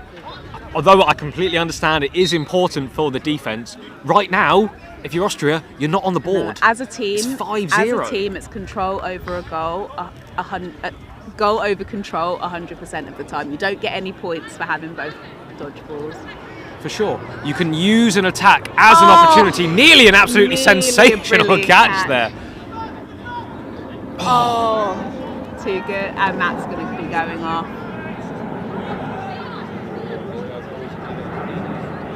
Just not quite getting that timing. The run from 27 from Austria was fantastic, coming round the front. She was in front of her opposing chaser. She could have received it, but didn't quite get the distribution. So just trying to nail that timing. I think that's something that Belgium are just giving a masterclass. They really are. And they read the game so well. Like, it's very hard to get anything past them because it feels like they're always there to intercept. They just got so many opportunities. A bit of a foot Rare race, lovely mistake clean up there. But Suzanne Fisher prevents the ball from going over both restrictor lines. False immunity claim there from the Austrian beater. Oh. Well, I might slip over too if I had Louis bearing down on me. Another goal there from Belgium. 6-0. Austria still not on the board. So let's see, we've got number 9, a beater going behind. She's got to try and see if she can make something happen. Louis is off now. I feel like it's not going to be that big of a drop off, unfortunately. Oh, big physical contact. Getting him down. He's a big guy. And he's beat. And that was a really solid contact. You love to see it. Look at that. You see that? We both saw that look as well, didn't we? It almost looked surprised. Almost looks surprised. How did I end up on the floor? Well, it's hard for me to imagine, but when you're a big guy, I guess it doesn't happen to you that often. Okay, so rare occasion that Belgium doesn't manage to score in an attack. So let's see again. Feels like Austria trying to make something happen. They need to do something to get these dodgeballs on the floor at the very least. Yeah, I really think you need to send in both your beaters. Right now, there just seems to be a little bit of a disconnect. You've got one beater that's just so deep, really far away from the unarmed one. Oh, they do manage to claim it back, not quite. But now is the opportunity where the chasers should be coming in. And that's really unfortunate. The Austrian beater tried to throw the ball back, but didn't get enough purchase on it, and now it's just sitting there in Belgium's half. Oh, was beat. That is unfortunate. That's unfortunate. And this 77. This is a fast break waiting to happen for Belgium as well. The one ball from Austria is right in the keeper zone. I expect this dodgeball to be thrown all the way back for Austria so it can be used on the defence. But I would still expect the pressure to come and just force it, make sure it happens. But then what I'd want to see from the Belgian players is to cut that off. So let's see if they can manage to do that. There you go. There's the throwback. Nice. Oh, straight into that's the timing. Yeah, that's brilliant. exactly what we were talking about. Absolutely brilliant coordination. Then they knew exactly what was going to happen, and they managed to still take the dodgeball out. It's too good. It really is. Like, really, Austria's not doing anything wrong here. It's just too good. Forced the throw straight into. I mean, it might as well have been a chaser receiving a ball next to a beater. Oh, I managed to shrug that off all the way over. And that's a goal. Lovely. Oh dear. Okay. But again, strong beat there from number 2 on Austria, but still, they're trying so hard. They're really trying everything, but it's so hard for them to get the balls out of these Belgians' hands. Yeah, mess there in the black headband, just having a little foot race for number 2 from Austria, but able to hold that, able to control it. Oh, that's unfortunate. Yes, no! And we have it was so close, and that was better timing though. She had the run, she had the positioning. Oh, a little bit surprising. Right in the basket. Oh yeah, a little bit. Yeah, Austria managed to stop the goal there, which was really nice. They were like working so hard to get their dodgeball back on defense. I'm surprised Belgium didn't slow that up a little bit. They really could have made that 100%. Oh, beat both. Here it is, control back in the hands of the Austrians. Let's see. I'm really fascinated to see. You've managed to get it. Now what can you do with it? still managed to keep hold of the quad ball too. All 4 of their quaffle players back in play. Nice coordination there from the Austrian beaters. But you need to make a play. You need to make some space for your chasers to get in there. It's just not as synced. They were just playing the volleyball play. Yeah. Oh, I'm not sure what's happening. I think there's some disagreement over who I got no idea. The people in the crowds are calling out about something. I really can't tell what it is. Oh, okay. So the rebound came off a Belgian player. Okay. So it was a save, it was a deflection, but it came off the Belgian player, so it's being inbounded by the Austrians. I'll be honest. Like we have crowds full of refs at this tournament. I've heard so many ref calls coming from the crowd. You got to respect running into you're running into a German defense though like that. Yeah. Oh, great little dodge there on this near side. Oh, and that gets control back for Belgium, and they've got all 3 balls on the ground again. But see, number 12, he accelerated, he wanted to go, and then the dodgeball came back in and he stopped. Yeah. He slowed it down. Yeah. He knew he had time. It's just so smart. No, the amount of times you see, you Very think, good. Here's the opportunity. Looks like there's a slight injury. Oh no, I think just 2 times. It was just a big hit, is all that was. Absolute fair play for her to taking it and getting up. Looks like she is going to take a substitution. Brooms down called.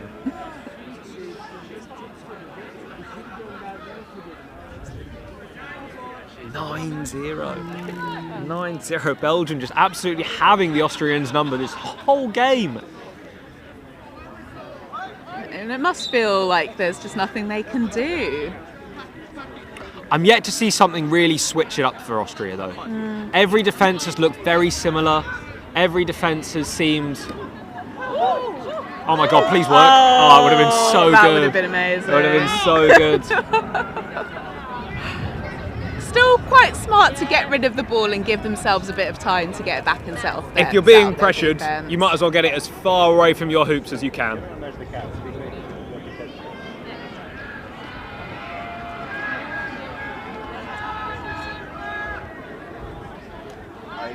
That is an amazing pass under pressure. Really nice.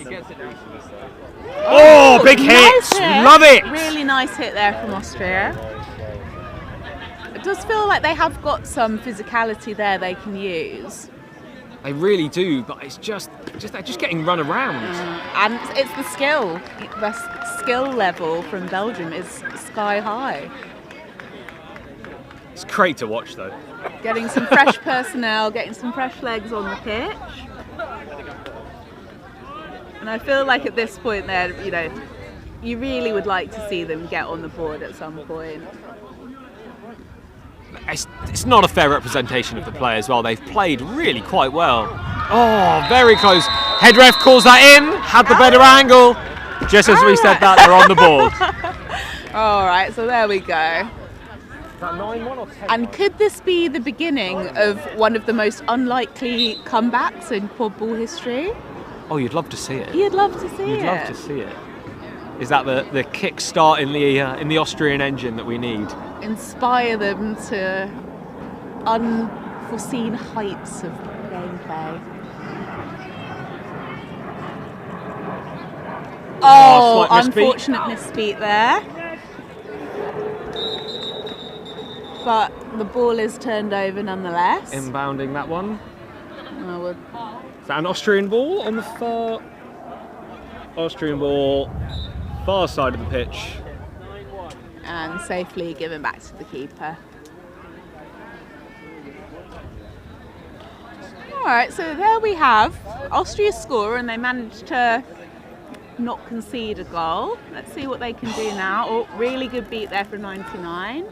He just spots the slight lapse in concentration. Absolutely sensational and hit cleaned there. up really well by 25 from Belgium. 15 minutes gone.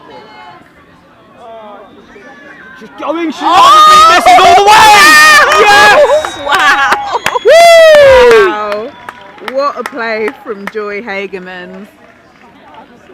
Single-handedly ran through the defence.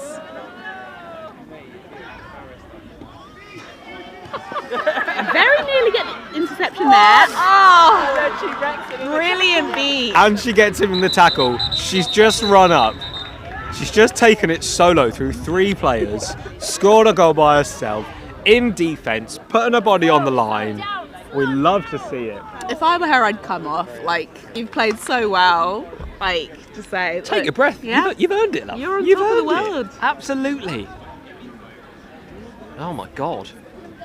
It's great seeing it. And I think the thing that I love, everyone in Belgium seems like they can distribute or receive. Yeah. It doesn't matter who's running deep. It doesn't matter who's running the ball up. You know they're safe hands. You know that they're going to be a good receiver. And it just makes everyone dangerous. It really does. Like, on so many teams, you have one person who can shoot. Everybody who's touched the quad ball from Belgium knows how to shoot.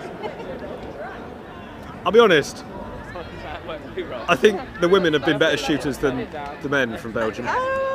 Yeah, I don't really remember any long shot goals from any Melbourne. No, me neither. That's exactly why I'm saying it. In fact, yeah, I'd love to scrutinise the score sheet after this, because I feel like the majority of the goals have been female goals. Yeah.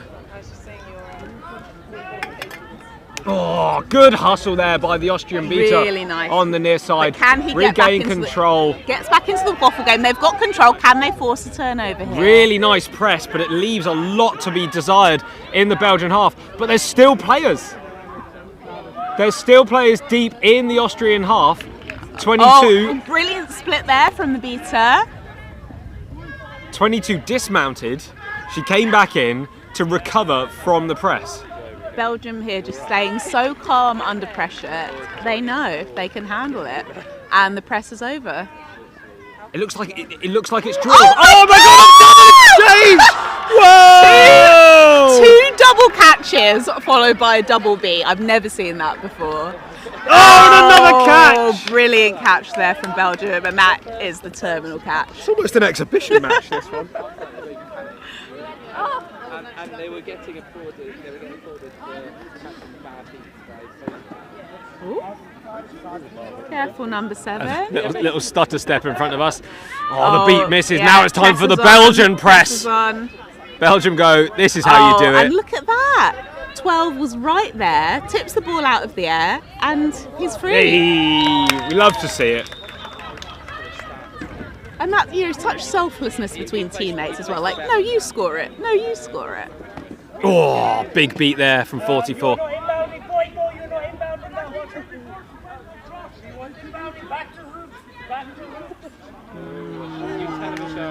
I don't know the rules well enough to comment on that. I feel like that's a little bit harsh, that technicality. Yeah. That's just over the top for the Belgium. refs are closer than we are. Yeah, I think that was very unlucky passage of play right there from Austria. If I were them, I'd be feeling like I should have dodgeball control and I should have another goal. Yeah, a little bit hard done by, but they respected the call. They played on, and we love to see that. And realistically, unlikely to make that much of a difference. Wow, brilliant dunk there by Joy Hagemans again. 18. Seekers! 18. Seekers are being called. 18 minutes on the board. The score is 12-1. 12-1. Wow.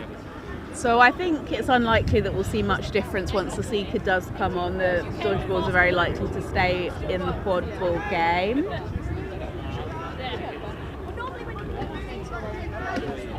I thought really nice exchange she there. deflected that. Elizabeth River beat.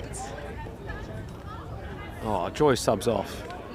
Easily player of the match for me. She No has question. been spectacular. No question about it.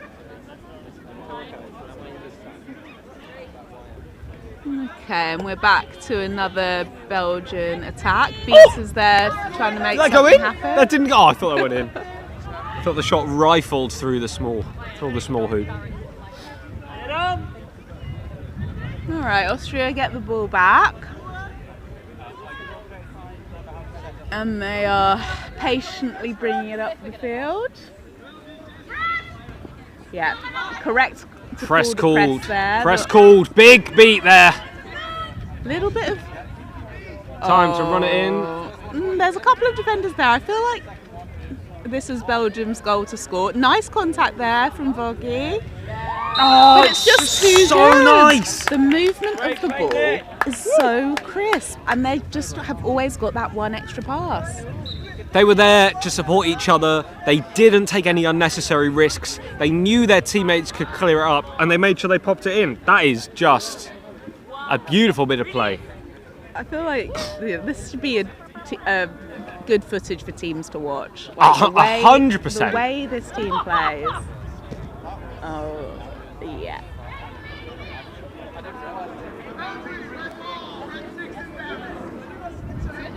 All right, flag. Oh, Seekers are on, and that's an easy catch for Belgium. Oh no! The confidence is there. We'll see. I'm not 100% sure about this one. I think he knows it's good. Reaching round, I don't think there was any real disruption there. Catch is good. I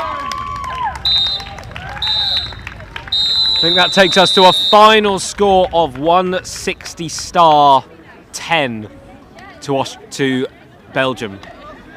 That feels like it was a statement of intent.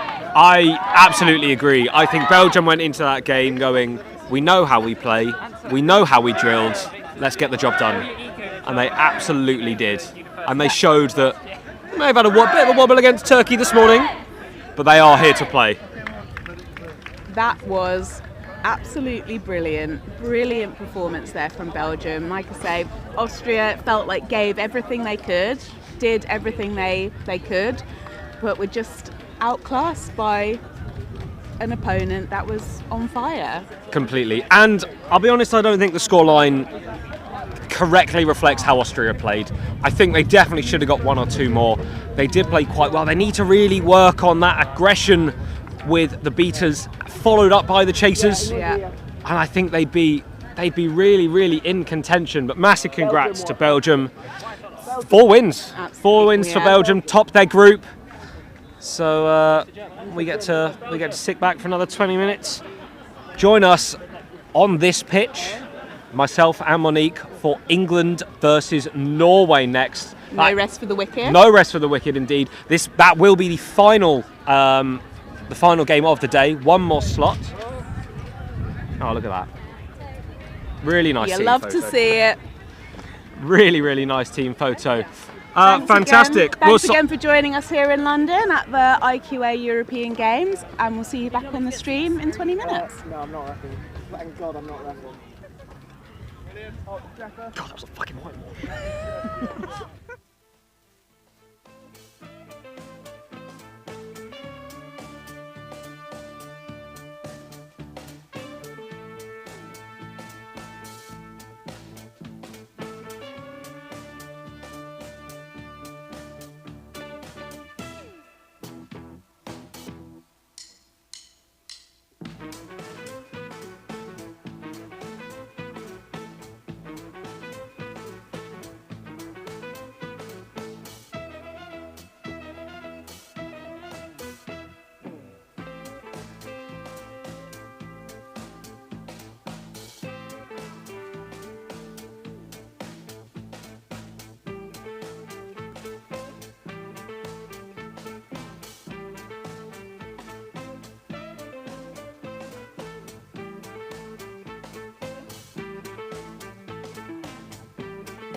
Hello and welcome back to the IQA European Games 2024 here in, again, sunny, well, kind of London, outskirts of London. Oh, it's definitely London. It's definitely London. Well, we'll have to agree to disagree on that one. Oh, we're in for an absolutely cracking final game. England on our left, Norway on our right. This will be the deciding game in the group as well. Both teams are undefeated today. Both teams looking to make a statement on their claim for that title. And my understanding is the top team today doesn't have to go through the play-in. They automatically go through and skip that step. So, that's quite motivating to have 3 games rather than 4 tomorrow. It's a little bit of a competitive advantage for whoever performs best today. Absolutely. I think England have really shown they have come to play, they have come to win, even if maybe some of their lines are more trials, more testers. It may not be always their strongest competition, but actually, it's working. We've got a huge home crowd as well. And this is a team very much in transition. They're moving, bringing in, which I think is really important, bringing in some fresh blood, which is going to take time. It's going to take time to figure out who works best together. And that's something they're having to do in real time at this tournament. But it's going to show the flexibility of not only the players, but actually the coaches. I know we've got a couple of non-playing coaches here. Their focus is going to be who is working well together, who is focusing and gelling in order to put together the slick offense that we're all hoping to see. So I think this is going to be a very interesting game. Norway have some extremely wily, extremely experienced players, especially in the black headband, and that's going to be a real challenge to some of these fresher, greener players with less experience at this stage. Yeah, I think it's going to be really interesting to see how the experience of Norway goes up against some of the fundamentally raw talent of the UK. We've got some people in here still at university for England, but they've just shown such an aptitude now. And the sheer physicality. Oh, it's great. It's undeniable. Great. Here we go. Getting the game underway now. Here we go off, and Malpass gets there. Getting the volleyball. Both balls won by England. It must be a false start. This is a common thing I didn't see that either. No issue. Okay. No issue. Oh, it's not Malpass. No, that's Matthew Houghton there, who just comes on to run for the ball. Same with Trev, as he's known to his friends. Colloquially, Trev. But it's Jordan Amer Jeffrey. They're not the only team we've seen doing that. We saw Belgium do it. I think Germany did something similar as well. So we must have some Norwegian fans in the stands calling defence. And And Fisher clears up. And the player's stuck in the hoop. So really we see that Baylor defence. It's very hard for it to live with the Team England offence. But I think that's showing exactly what the team wants to do. They want to be able to take the shots, but then utilise someone like Fisher, who is such a good receiver. If the shot goes over the top, if the shot goes wide, he can clear it up and have another go. Exactly, you get 2 bites of the cherry. Misbeat there by Mikey Origin. Oh, fantastic interception there. Really great. Stina is so good. Great interception and a brilliant pass over the top. Received even better. Oh, and the wow. shot! That was amazing from Team Norway. A lot from nothing there from Norway. Number 8, Martin Beyer there scoring off a Meta. Not Meta. Stina pass. Brilliant play there from Norway. I was watching Stina warming up. Some of the one-handed catches that she was pulling off, a good foot in the air, was unbelievable. She's really good. Talk about safe hands. All right, so now we have a sort of calm, pensive offence here. Ben Malpass is an unbelievably safe pair of hands here. Just look at his footwork. It's beautiful. Fantastic. Great offload there to Benan. Okay, Fisher's been taken out. Let's see here. Norway have the opportunity to maybe put a bit of pressure. Saves hands from Tash, running it in, seeing how it goes. Very aggressive there from Mariana, but she gets beat.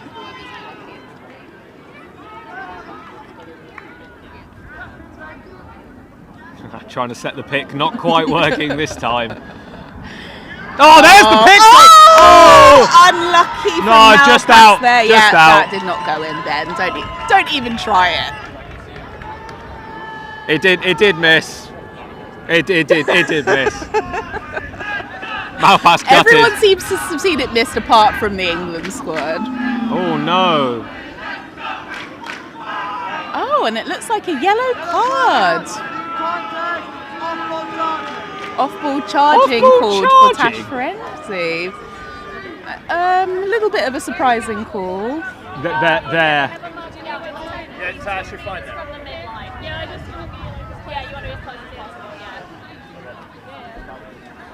So Norway now with the power play. England 1 player down for 1 minute or until Norway score. Yes, Norway have the power play, but England have control. England have the power. It's going to be really interesting to see if Norway can capitalise on this. And again, you have this this bigger, sort of more expressive England defence. Oh my God, it's too good! Brilliant shot! Sunk. That was really great from Julie Sandvik. Oh no, 11. It's hard to read the numbers on the shirts. I thought that was Dina. It is Dina. I don't know what I'm seeing with the numbers. I need to get my eyes tested. We're pretty confident it's Dina.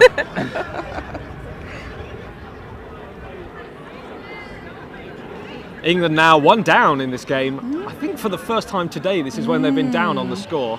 And this is where fantastic a team little gets play them. there There's from Mikey. Really great physicality on Fish there. Benan unable to receive the pass, although she does manage to recover it. Lots of yelling going on from the England's box on the side. Fish are needing. There's very chaotic play happening right now. It looks like Norway have managed to hold on to the ball. Sorry, we're right next to the England box here. There's a lot going on that's a little bit distracting. In the safe hands of Dina again, number 4.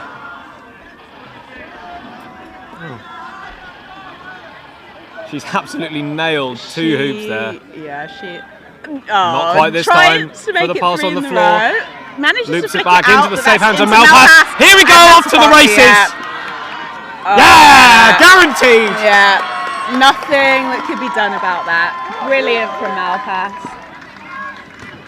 Got some really Mikey aggressive Orange play here, going on here managing to reclaim control. Number 13 Zimmerman comes away still with his ball, doesn't manage to recover the other one from England, and we have a change in personnel, so we have Sam Mills and Michael Vong now in the black for England. Still largely the same chaser set we've seen from the beginning of the game. Huge contact there for Benan! Absolutely amazing, and Michael Vong following up! Very hard beat there from Michael Vong. And Malpass is off the Jets to are Fisher, love it! Brilliant. And that all came from Benan's aggression on defence. Being able to take out the aggressive chaser for Norway, making their hit, the beaters then following up, and the entire team supporting the aggressive defence. Absolutely amazing. Really good teamwork there from England. So now we have Norway back on the balls, just passing around a little bit up top, playing a sort of very flat kite offence. There's blood just flying all over the place. That's a turnover for England. You can see the entire team running up. Big pass there from Benan to Malpass, who managed to run around a little bit of contact. It was a very bold pass as well. Cushy there was open, but brilliant interception from the Norway keeper.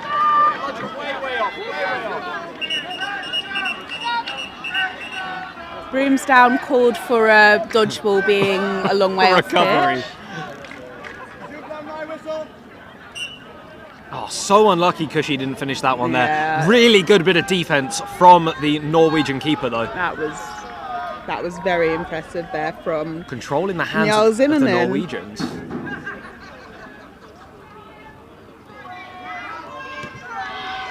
All the way over the top to Kai Shaw. Fisher coming up to meet him. Peter's out of position. Can Norway capitalise? Oh, fantastic save! It looked like the shot was on, but really good save there. Oh, it was. The shot was definitely on.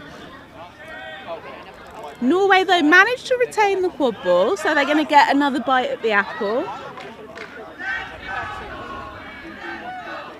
Just moving it around again up top, very patient. Another big tackle there. Fantastic hit there. But the ref is not happy. I don't think there was anything wrong with that. And Benan receives a yellow card. Hoarder's back contact. The refs are closer to the action than we are. It was incredibly physical, we can guarantee that. Very physical. Now, it was a contact from behind. That was the And we have Stina on that was ball the being reason. pressured by Vong. Vong's still putting a lot of pressure. Yeah! Oh. I mean, he was massively beat, but that's okay. But England come away with a quad ball regardless. No dodgeballs in the defence. Can the chasers stop Malpass? No, they can't. England scoring on Norway's power play. England retaining dodgeball control on Norway's power play. I think that says a lot really about the team. It really does. Waters now in the green headband. McCartney coming on to be one of the receiving options.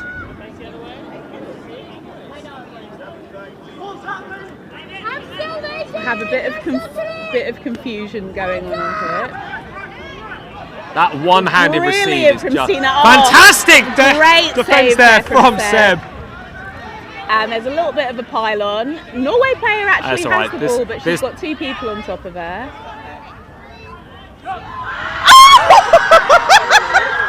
What? What? My God! How did that happen? How did that happen? That is unbelievable. Maybe a little bit of complacency, thinking you had it locked up, and suddenly the ball just pinging out of the pile. But we have here again the female players playing an absolute blinder. From both teams. From both teams. It's been sensational. Absolutely remarkable. Let's see what England can do now. McCartney beat out, is a big target. And Lena unable to retain control. We've got a little bit of aggression happening here. Pressure put onto Seb.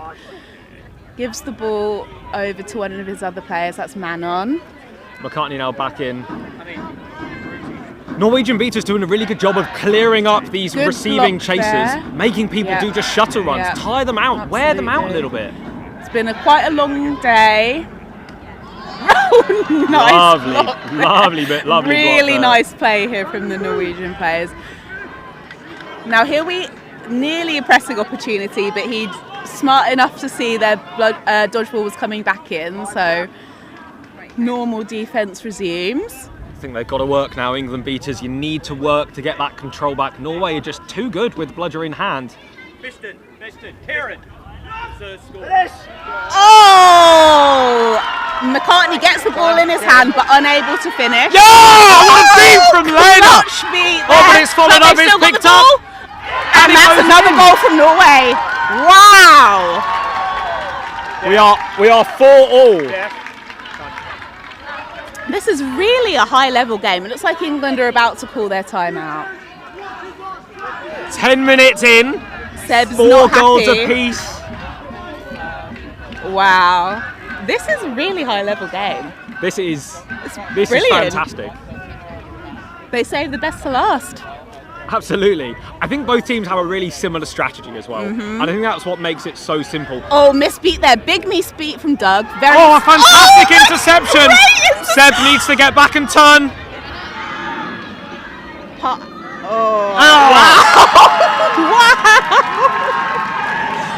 And Norway are ahead.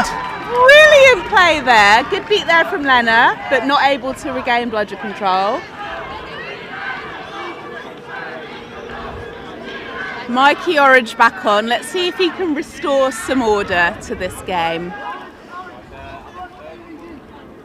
Here we go. Seb's going to take his time here. He's going to wait for Mikey to make the play. He's going to wait for the beaters. Seb is laying down the law with his players right now. Getting themselves into position, moving around. Look how tight the defence is for Norway, though. Everyone can touch the hoops. Oh, yeah, shot there. Goal was given as good. Now we have a little bit of contact going on in the beta game here.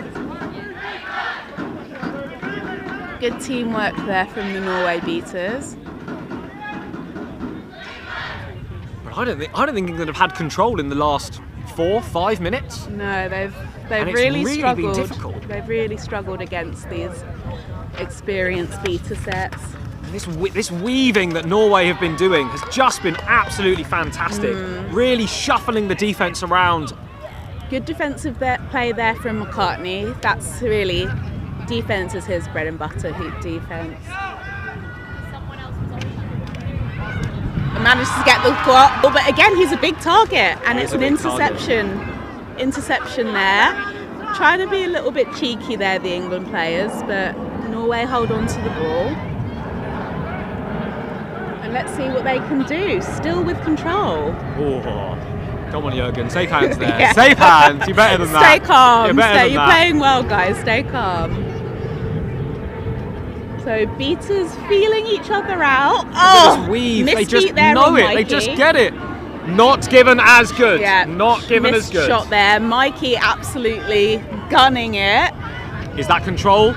It will be control. Oh, it might Good be play control. there great play from the Norway beaters, but they need to be careful and not get caught out when the quadball gets back into play. Speaking of which, I think it was just too far. It went miles off pitch. That shot really was cannoned. It was going in. It was going in, or it was going. Somewhere. It was going. Control now. Back in the hands of Norway. Nearly running into the crowd, and yeah, Malpass there. Malpass muscling his way through. Great play from Malpass. Almost a dance there from Malpass. That fancy footwork. Putting England one ahead, 6-5. 6-5. Watch the weave here. England with control, still playing with one beater in front of the hoops, one just behind. Norway just testing out that defensive shape. Oh, big Great hit there! hit there, really good hit. Now it's on the beaters to clear and it up. it's Now another passes fast off break to the from races Malpass. again. Yeah, nothing they could do about that. Fresh pair of legs in the beater pair as well. Mills and Vaughan back on. And still with bludgers in hands, Vaughan. Sorry. Bludgers in hand as well. Critical for that. Brooms down called. There's the timeout, I think.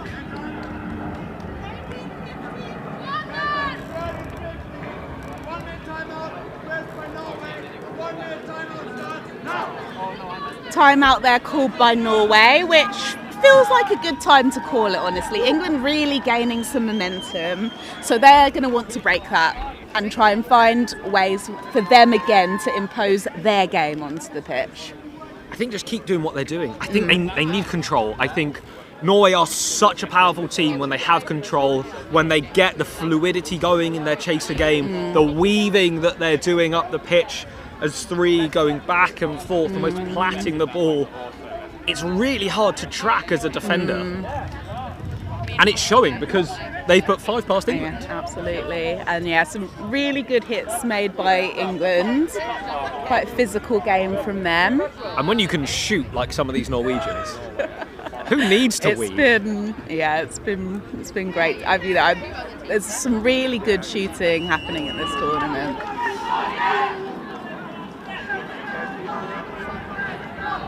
So let's see, we've got about 5 minutes or so left of Seeker Floor. Feels like it will be hard for either of these teams to pull out of swim at this point, but let's see. It's certainly not impossible. I think I have to say, I would love to see a bubble between these two teams. This would be fantastic. I would the only thing I love would to say see with a that. bubble, I do think the physicality of the England chasers is really going to That's- outshine the Norwegians. But very similarly, the shooting and the passing skills of the Norwegian chasers is so much better. Yeah. And I want to see it. I want to see them go head to head like that. Lovely intercept there from Luke Twist. Just reads the game so well. Very, very smart player. So, patience being called from the sideline, which is about right. Napalm from Twist, Mills. lovely. The napalm from Mills pushing the beater, the armed beater for Norway out there, just giving Luke enough time to get his height, use his height advantage. Pinpoint pass from Malpass, now putting England 3 ahead.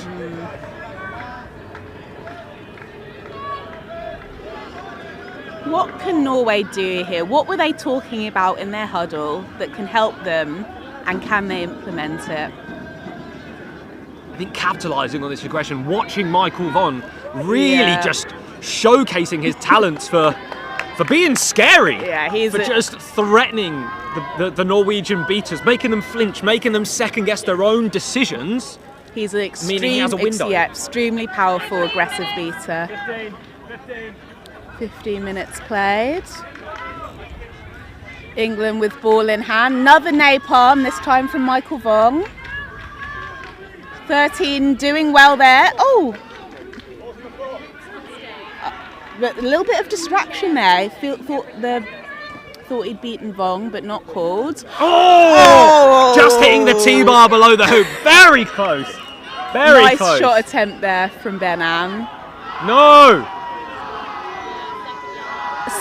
Is that the second yellow? No one say anything. No one say anything. And that is a second yellow for Tash Ferenzi, and she is devastated.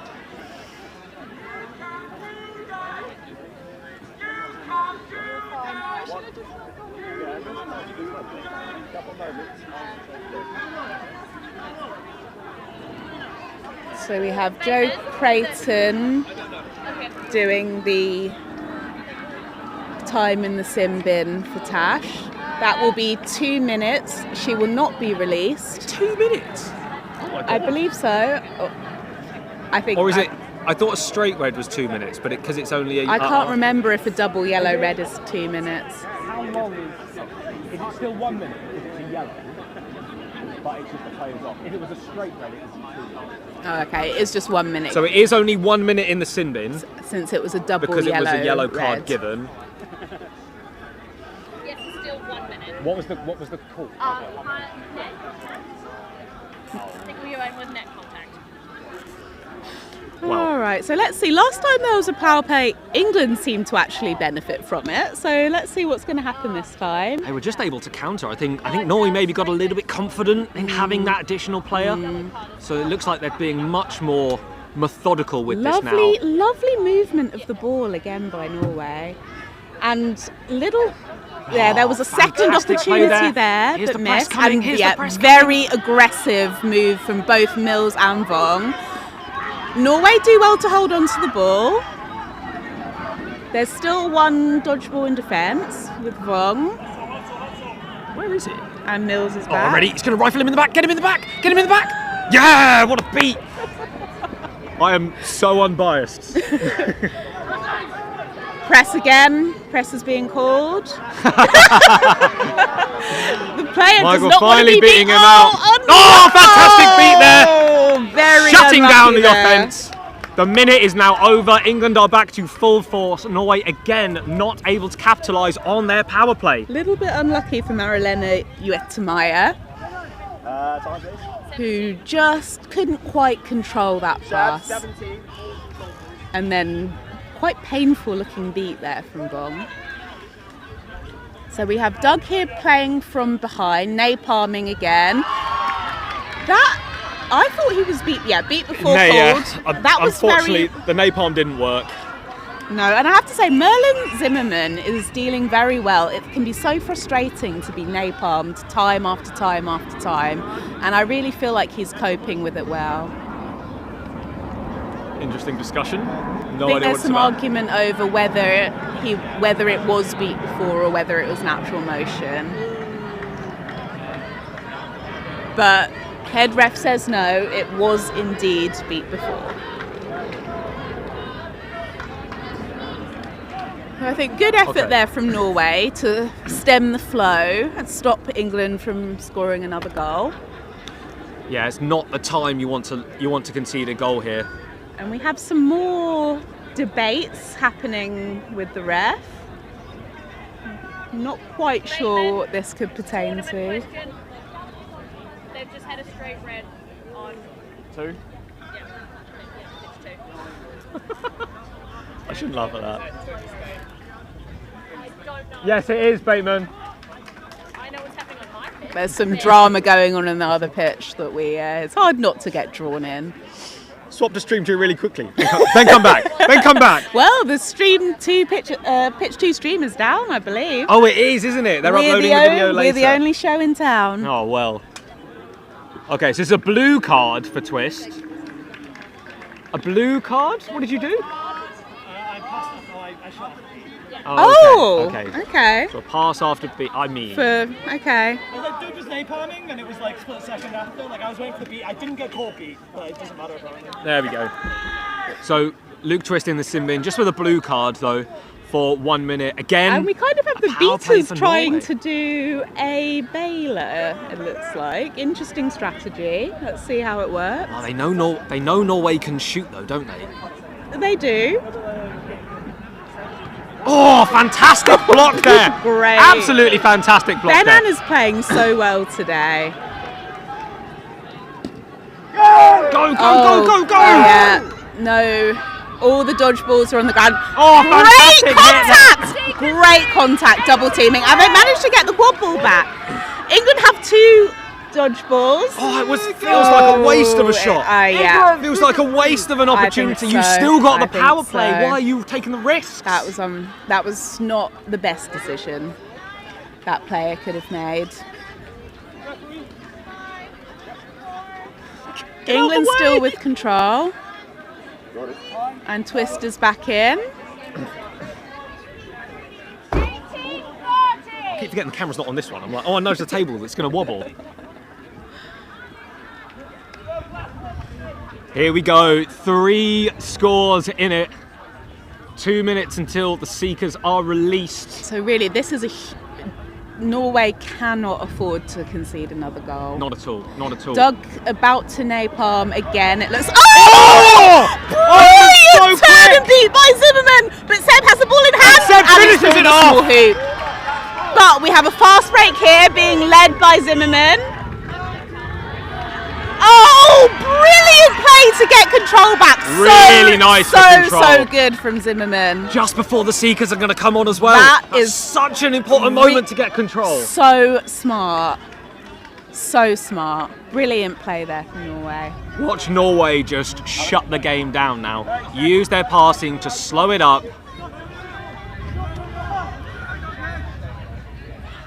Feels like that is their best hope to claw this game back. Oh, and she got it! To get a pull. She got it in! Did she get it in? Looks like we're going to have yet another referee conference. From the England body language. Oh, goal is not being given as good. Goal is not good. Was that? That was not good, yeah? Goal is not good. Still 4 points difference. Still 9-4. Still 9-4. Doug now powering to get off. Get the fresh legs on for Mikey Orange. Watch the aggression happen. This is tense. Yeah. Mikey Orange good not for being. Mikey. Can John do it first time? No, he can't. Getting seen off. Oh, fantastic bit of beta contact. Absolutely sending him back, giving Trev some one-on-one time now with the snitch. Can he see it off? Can he close the win out for England? No bludgers with Norway, and Trev is so dangerous Look when at he this has pressure. time on The high on pressure the flag here. runner. Oh, it's hard to know where to watch. There's so much going on. Brilliant beat there by number 37. Accidentally beats Mariana for a second time trying to throw it back. There's blood just flying all over the place. Here we go. Seb Waters coming up now, looking probably to slow it down to give the beaters a Trev chance. taken out, which I think will Sam be a Mills relief. coming for in, the looking flag to runner. scoop it out. Another goal there from England. And this is the challenge here. If they don't catch really quickly, England are going to run away with this game. Oh, very close to being a beautiful catch there. But lovely play there for number 9, the beater from Norway. Manages to hold on to the... Oh, the Norwegian And it's speaker a has it! catch! I think the catch is before the beat. I think the beat missed. Okay. Oh, hang on, we're slightly delayed on here, so let's watch.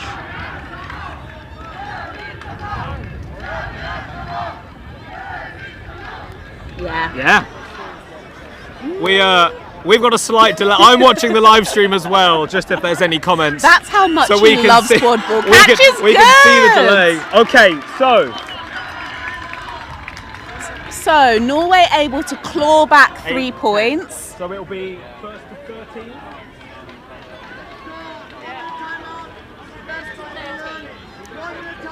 England have now called their timeout, so we're going to have a little minute because that was a lot. So first to 1:30? Yep. Okay, so it's the first to 1:30. That's 5 for Norway, 3 for England.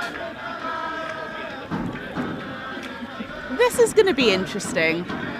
England have found it easier to find the scoring opportunities than Norway, but Norway are going to be flying high on the back of that snitch catch. Absolutely, absolutely. Momentum in sport is absolutely everything. Can they capitalise and come back and finish off what would be an absolutely brilliant victory for them? And I think on the flip side as well, has that catch rattled England a little bit? Have they got in their heads, are they going to still be on the same form that they were at the very start of the game? Because if they're going goal for goal and maybe they slip one offence and maybe Norway get lucky on one, I think we have seen the difference in the mentality of the two teams. Norway just seems so calm, whereas England have seemed a little bit more. There's been a little bit more frustrated body language from some of the players. it's going to be really interesting to see where this goes. The next 5 to 10 minutes are going to be very interesting. So control is with Norway. In fact, all 3 dodgeballs are with Norway. They're going to play Triple bludger and a half. control. Norway really need to score here. It's no dodgeballs. The beaters can't help you. What can you guys do? Look at it, taking their time. They know they don't have the physicality. So triple dodgeball control is lost, but Norway looks like they're going to retain. Oh no! Oh, it's easy! It's easy! It's not easy. Brooms down. Apparently. Another brooms. Oh dear! I see cards.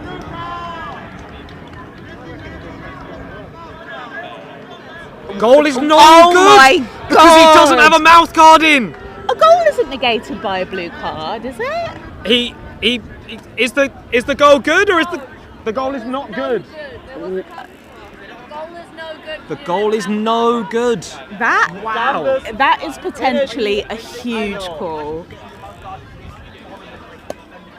So Norway Goal still need called no 5. good due to their player playing with incorrect equipment. You know, so this is the ref's 301st game. 301st game. And he is a stickler. He plays to that role book. And it does feel like that's sort of let a bit of air out of a little bit of air out of the sails. Surely, as you're England with a power play in a set score scenario, you need to be able to do this. You'd think they'll be able to use their physicality here. Although the Norwegian beaters. Oh, missed pass there from Bong, and there was potentially a pressing opportunity. Fish very dangerous behind the hoops. No, it's fine. It's a reset. Well, that didn't really achieve anything, but Good, smart reset there used by England. Very smart, very smart. I think also take the shot as well. If you miss and you're behind hoops, you've got the reset. It's okay. You can use it. Seb on the sidelines reminding his chasers that they're a player up. Not anymore. He's back on They pitch. seem to have forgotten. Fish there with the ball now. Some sort of beaters feeling each other out, threatening each other with them dodgeballs. Oh, big Good wrap there contact from there Sam from Mills. Mills. Big wrap there from Sam Mills. And the beaters are completely distracted from the quaffle game. Can England capitalise? Huge hit there by the blue team, and Fish gets it in. Wow. Fish seemed to have Wow. every member of the Norwegian defence hanging off him at one point. It does leave all 3 dodgeballs in the keeper zone of the Norwegians, though. Brilliant. The challenge is, though, we've seen this before, and Norway are struggling to capitalise. I think to have Vong and in particular out of Sam, the go, game. get this one. And That's Norway it. score. 4 left for Norway, 2 left for England. He's falsely claiming immunity. Yeah, oh dear. Mills there, caught out by the triple bludger control and going to be called there for falsely claiming immunity. So there's a lot of arguing, a lot of rules lawyering going on. It looks like no calls being made, but there's still some arguing about rules happening. Norway with control just scored. However, they still need to score 4 more goals, England and England just 2. England have studied this. It seems like they know European teams are going to do this, so they have read the rule book, they understand it. Mikey Orridge saying, get the rule book out. I can tell you where it is. I will show you those rules. Oh, yeah, there's a lot of people who enjoy arguing about rules on the pitch right now. Oh, goodness, and Mikey now apparently saying something to the Norwegian beater. Okay, so there is no card, there is no foul, Mariana back on. and there is a bludger. Oh, fantastic bit of Good contact hit from there coming Mariana, up. but she's beat. England now in the Norway half and looking very dangerous. Oh, this big contact hit. is brilliant Massive and beat as gives well. the space for the beat. Brilliant play. Oh!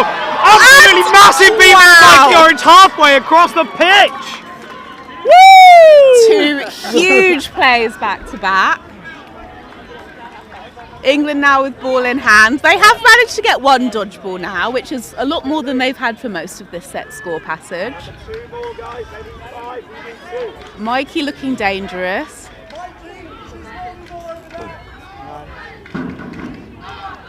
Now I'm going to assume it's going to be a play for control here from Yeah, we have England. Mariana trying to make a bit of contact here. Oh, miscatch there. There's a lot going on in the quadball game. And there it is for Luke Breaks Twist. through. Good job there from the That's England one players. more. One more for England.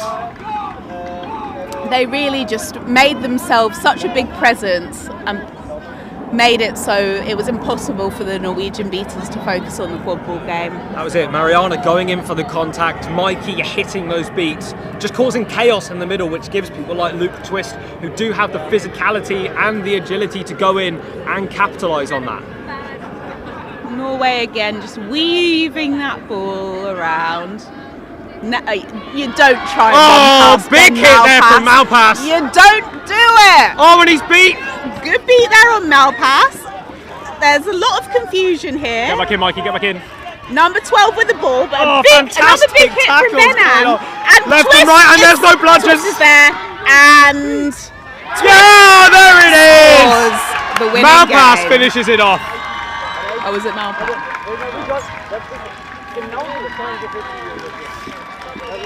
Well, that was dramatic. Let's wait for the refs to. We'll wait to till officially the final declare. whistle.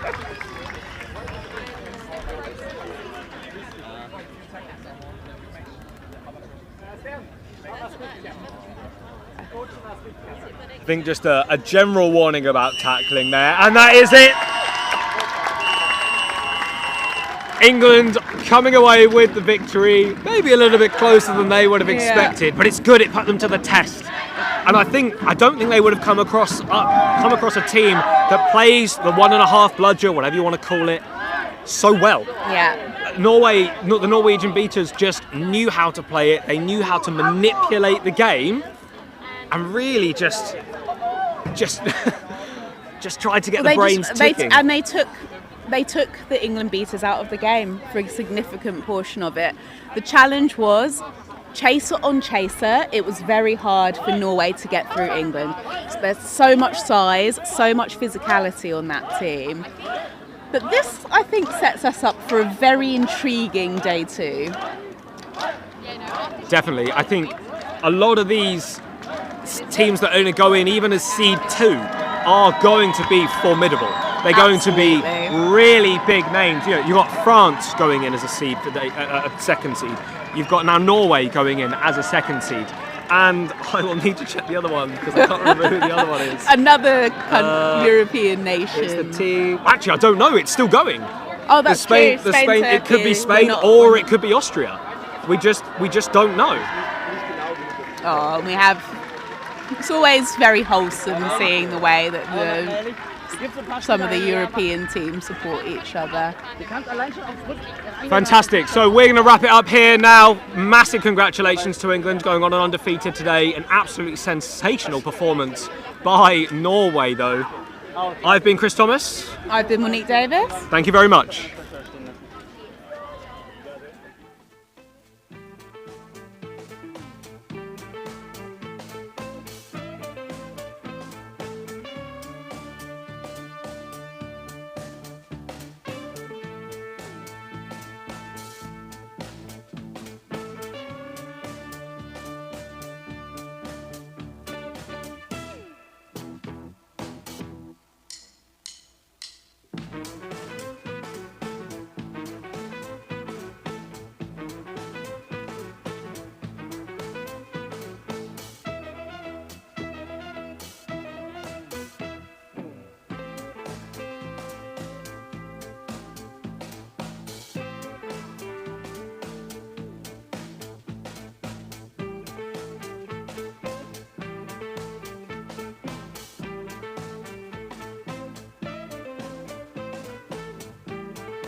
Hello and welcome after an incredible day one of European Games. Myself, Matt Bateman, and Andres Vargas. I hope I said that right. I probably didn't. The gameplay director for the tournament. We are here to draw the bracket for day 2. Andres, could you please briefly talk through the process and let the good people know how this is going to work? Sure, no problem. So first of all, I want to congratulate England. They were the best first. So they moved straight to the quarterfinals. They're not going to be in this draw. So what are we going to do next? We're going to draw the first against the fifths, as you could have seen in the gameplay specifications. But there are conditions. You cannot play a team from your group. Okay, so imagine we draw Germany, who comes from Group A. They could only play teams from B or C, and this is Catalonia or Switzerland. Okay. After that, we will have 1/5 left. That fifth will play Spain or France, because we're trying to avoid replays between first and seconds on the same group. So since on one side of the bracket we're having Germany and Belgium, on the other side we're having Spain and France. Okay, this also means Norway is already on the right side of the bracket. It's a complicated process. It is, but we'll also write this up. You can see our workings and make sure we're not getting anything wrong. Yeah, everything is already written. So we're going to start the draw just by picking Germany and Belgium out of the box. So I'm going to screw these up just a little bit, just so I don't know which is which. So this is going at the top right of the bracket, is that correct? Correct. Great. So on the top right of the bracket, we have Germany. You probably can't see that, but Germany, which means that Belgium is in the bottom right, correct? That is correct. Belgium in the bottom right of the bracket. So first of all, we're going to draw Germany's opponent, which can only be Catalonia or Switzerland. So they're both going in the box. Screw them up. Give them a good mess around. Not looking. Look, Andres, much better to look at. Pulling out. So playing Germany first thing tomorrow will be Switzerland.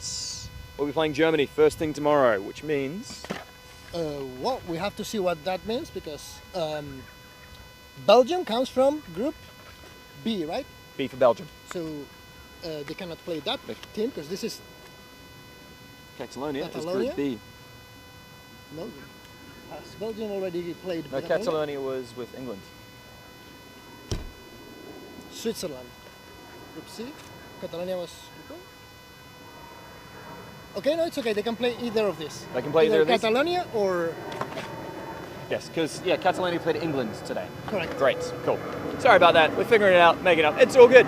It's Too many conditions. Too many conditions. So playing Belgium first thing tomorrow. A very noisy plane. My apologies. Will be Catalonia playing Belgium tomorrow. This means we still have Scotland left. Since Scotland has already played against France, they can only have one opponent on the next round, and that is Spain. We're not going to put Spain in the box and get it out, because it makes So no the way the sense. bracket works, that means Scotland plays Spain tomorrow. Scotland and Spain.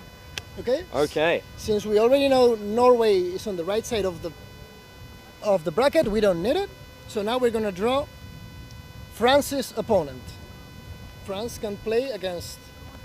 France is in Group A. What position did France come overall? A second. Second. Yeah. Out of the seconds. No, we haven't ranked the rest Sorry. of the. Cool. No, ignore me. Ignore me. So France can play either Ireland or Turkey. Ireland or Turkey. Both going in the box.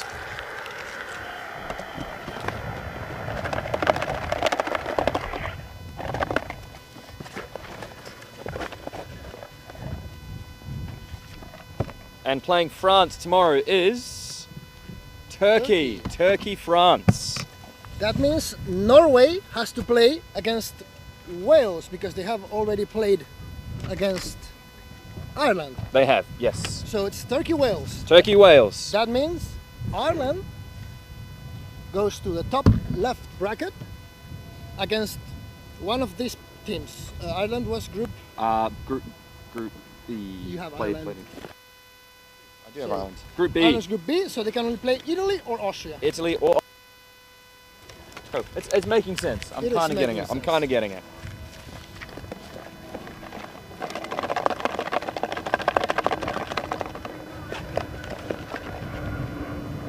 So, playing is Italy. That means that the playing against each other are Poland and Austria. Poland and Austria. Oh, that's going to be a good game. It is going to be a good game. So right now we're going to write it up at the spreadsheet and it's going to be public. So Great stuff. We will post that tonight. Good to go. We'll write everything out, all the explanations. And yeah, congrats. And looking forward to playing all again tomorrow. Thanks very much. Thanks. Okay, now I need to watch the live stream because I don't remember any of them. No.